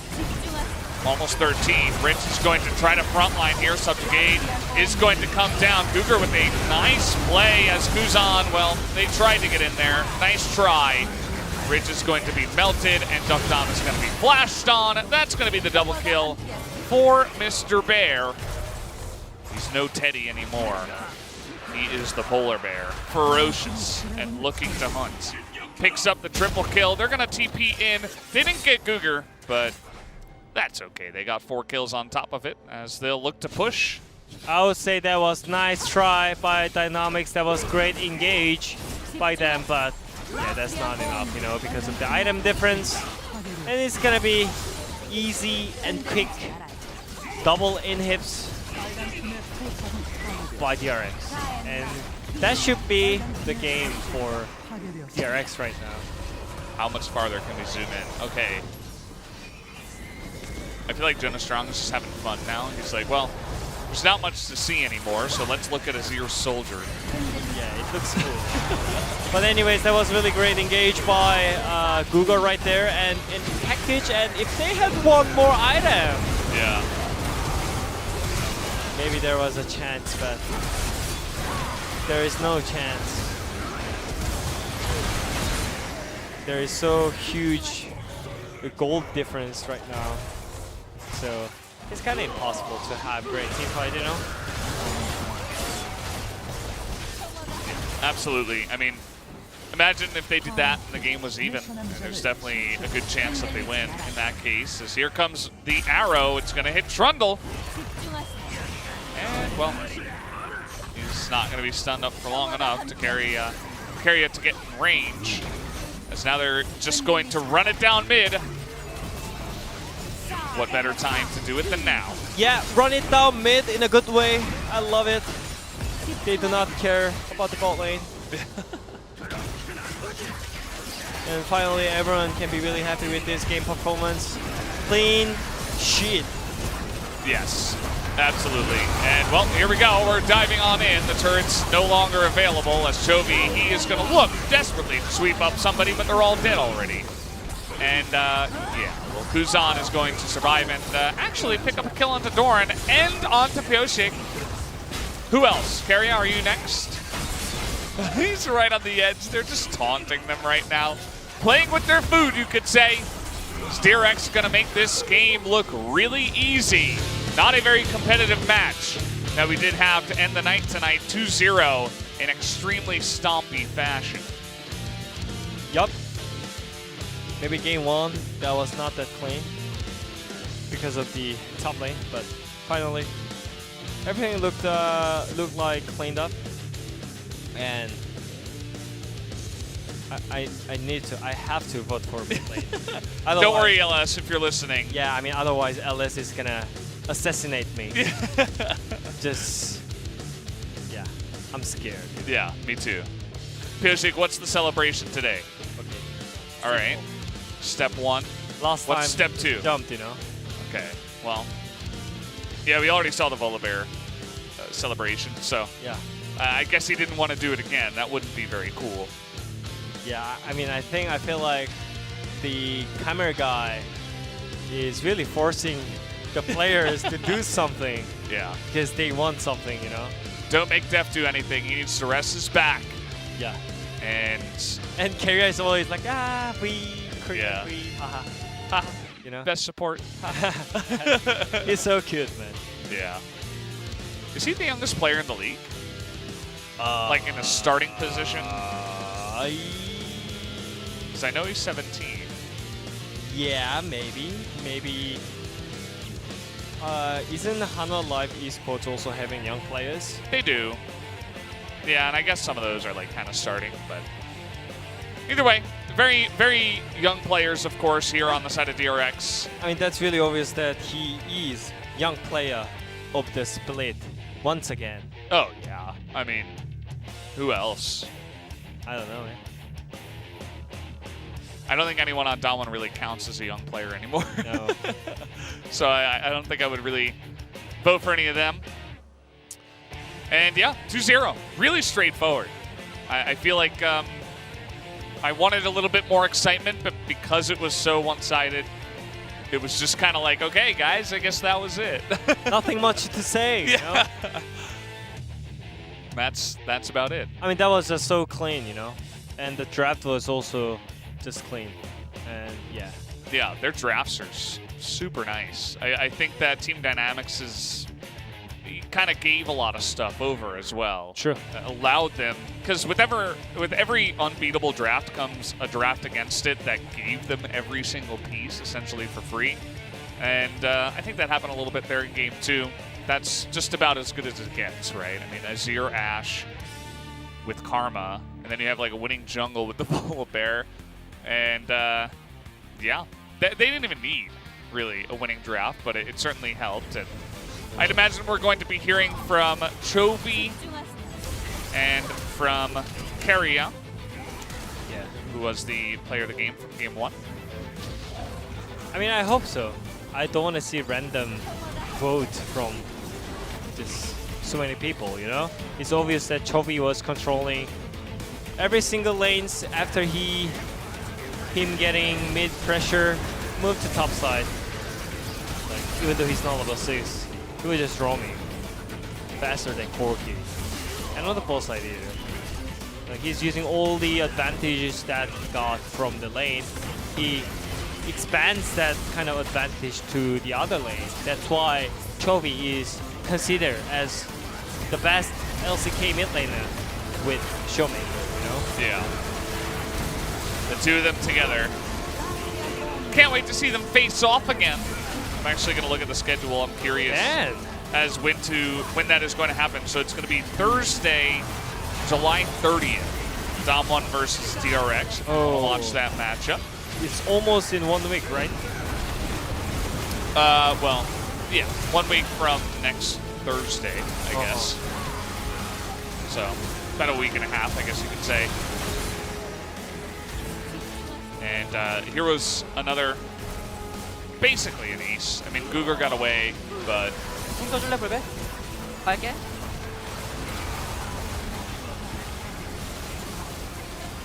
We need to translate some jokes, maybe? Yeah. 갈 사람? 가자. 돈 Die? 낼게. Do die? 잘 가. 잘 가. Take it? See you later. Baited. 야 카메라 벌써 대기하고 야 세레모니 한번 보여줘. 지금 너 대기하고 있잖아. 그건 아니야. 오늘 한번 보여줘. Koshik wants to see a ceremony Yeah. from Doran, but Doran is like mad. Yeah. Doran's not even Mad happy top after that. laner. Yeah. Doran will not celebrate. Maybe if they win Worlds, let's say. I don't even think he'll celebrate if they win Summer. Yeah. I mean, I want to see him like smiling. Yeah. After him we would love carrying, to see him smiling. Yeah, smiling after him carrying 1v9 the game, you know? Yeah.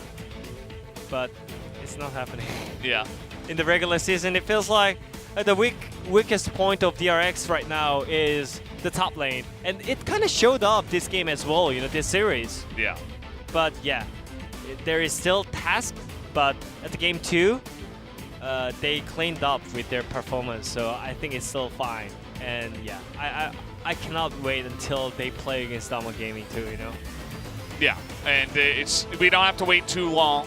The last DAM1 versus DRX was kind of towards the end of round 1 in week 4, but now this one will be, I think, week 7 is the one. Maybe it's week 7. So not too long to wait. You guys can mark that on your calendar, July 30th. Definitely the highlight matchup. Obviously, For sure, man. Both of those two teams against Gen G as well will be amazing matchups, and even T1, I think we should include them, even with their recent struggles. As Chovy is going to pick this one up, I think that's to the surprise of no one. I'm curious about the amount of votes that he got. I want to see if it was 12 out of 12. If production could let me know. That would be awesome. Yeah. He gets 12 out of 12 for the crab emote, I think. Best emote here in the game. I mean, it should be 12 out of 12, no? Somebody's probably going to vote for Deft or something. Like with all the 11 out of 12s we've had today, I wouldn't be surprised. Just fanboy. Yeah.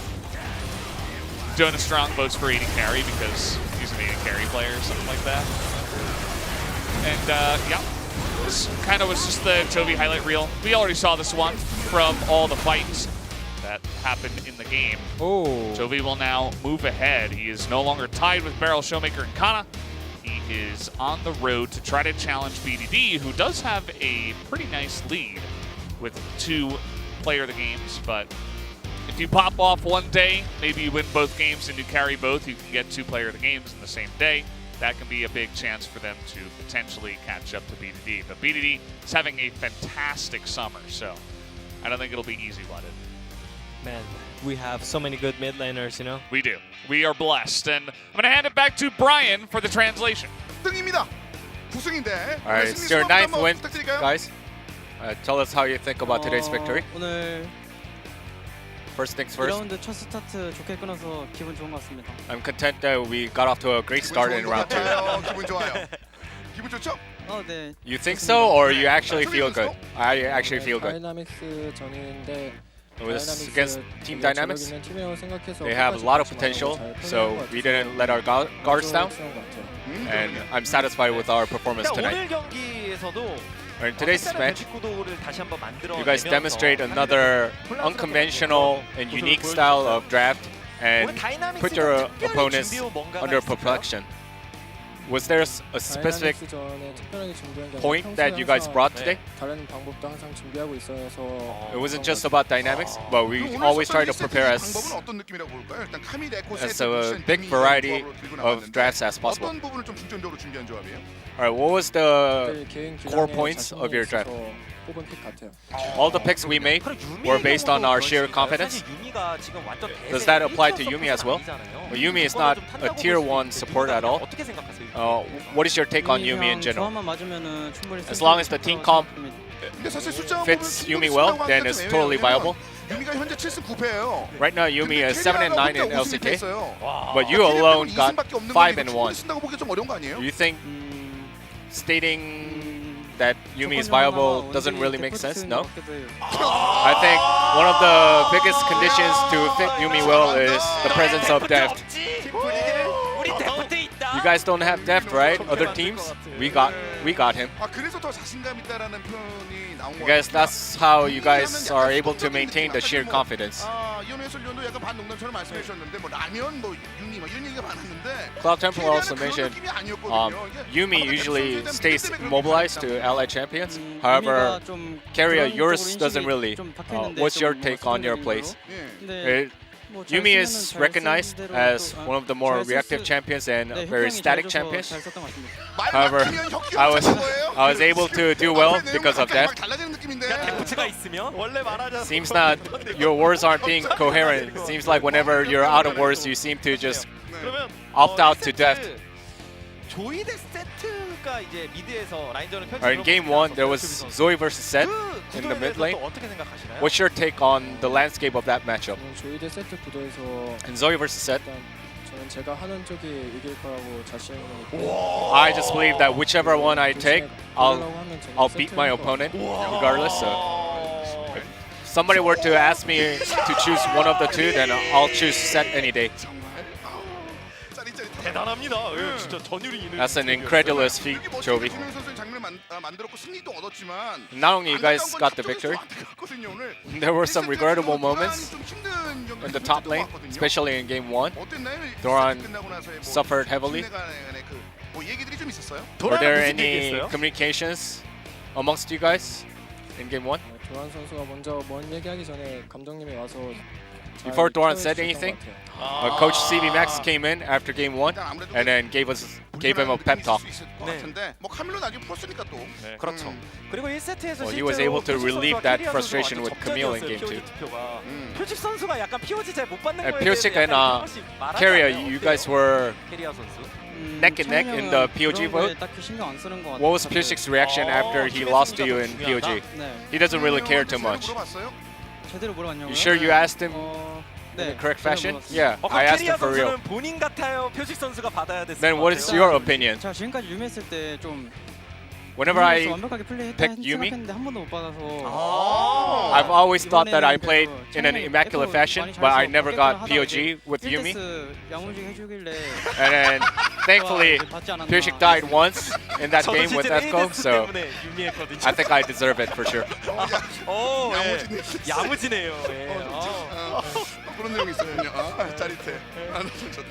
That was a thrilling response from you.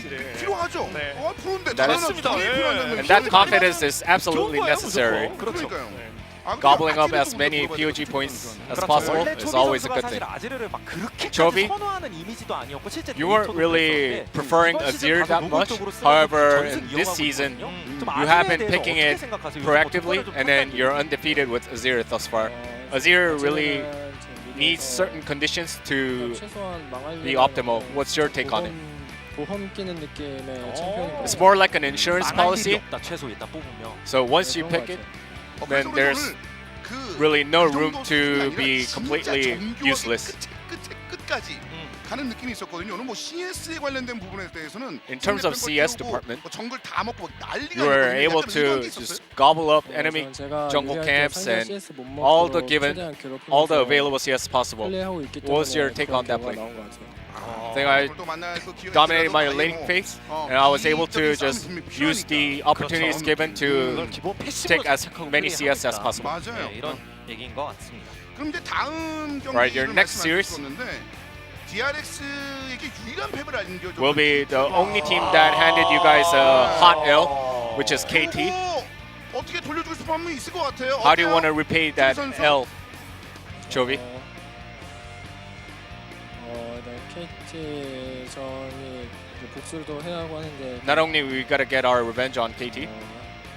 서폿이 스맵 선수가 또 나오면 좀 긴장되긴 하네요. I'll feel nervous if Smep actually starts as the support player. 얼마 전에 그 Carrier? 승리한 다음에 투신과 에이밍이 나와서 스산슬 언제든지 나올 수 있어요. After KT's post-game interview, Tusin and Aiming said that Smep is always ready to come out in the next series against you guys. You got any response to them?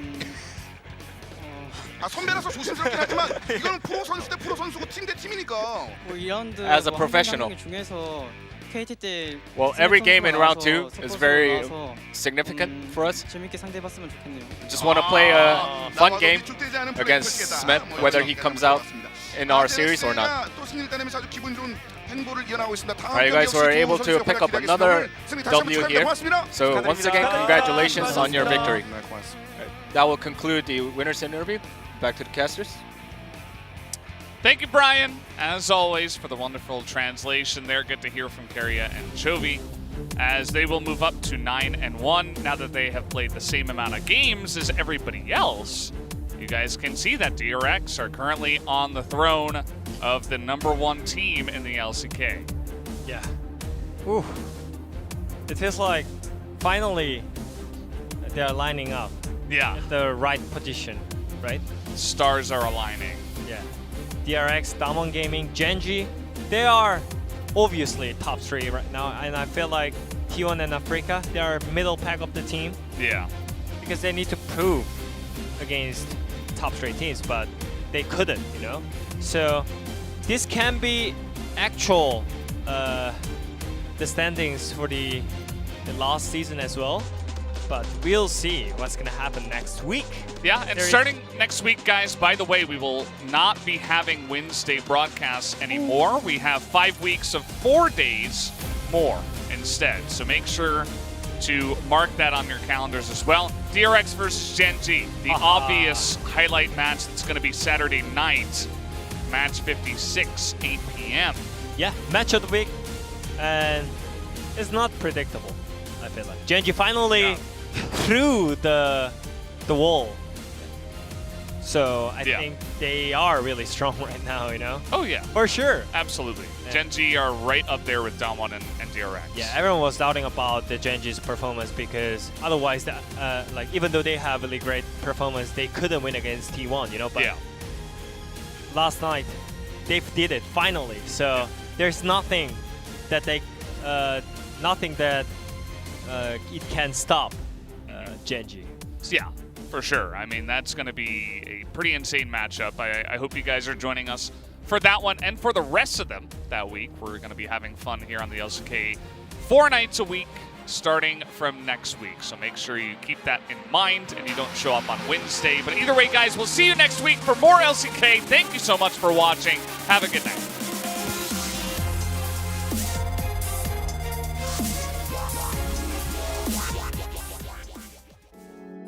Changed and I am ready to take it on. You told told me to be myself and never feel alone. You're all that I want, you're all that I need. If I was ever in the dark, I'd see. You've always believed and have faith in me. You'll always be my hero.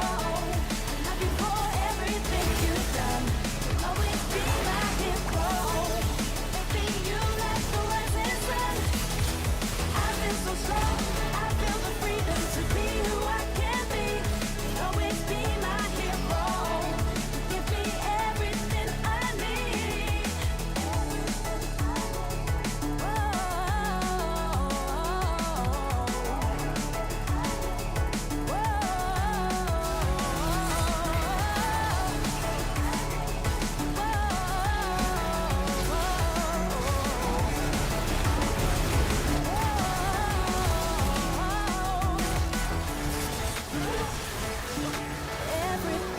Everything I need.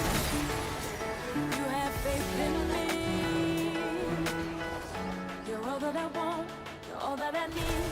If I was ever in the dark, I'd see.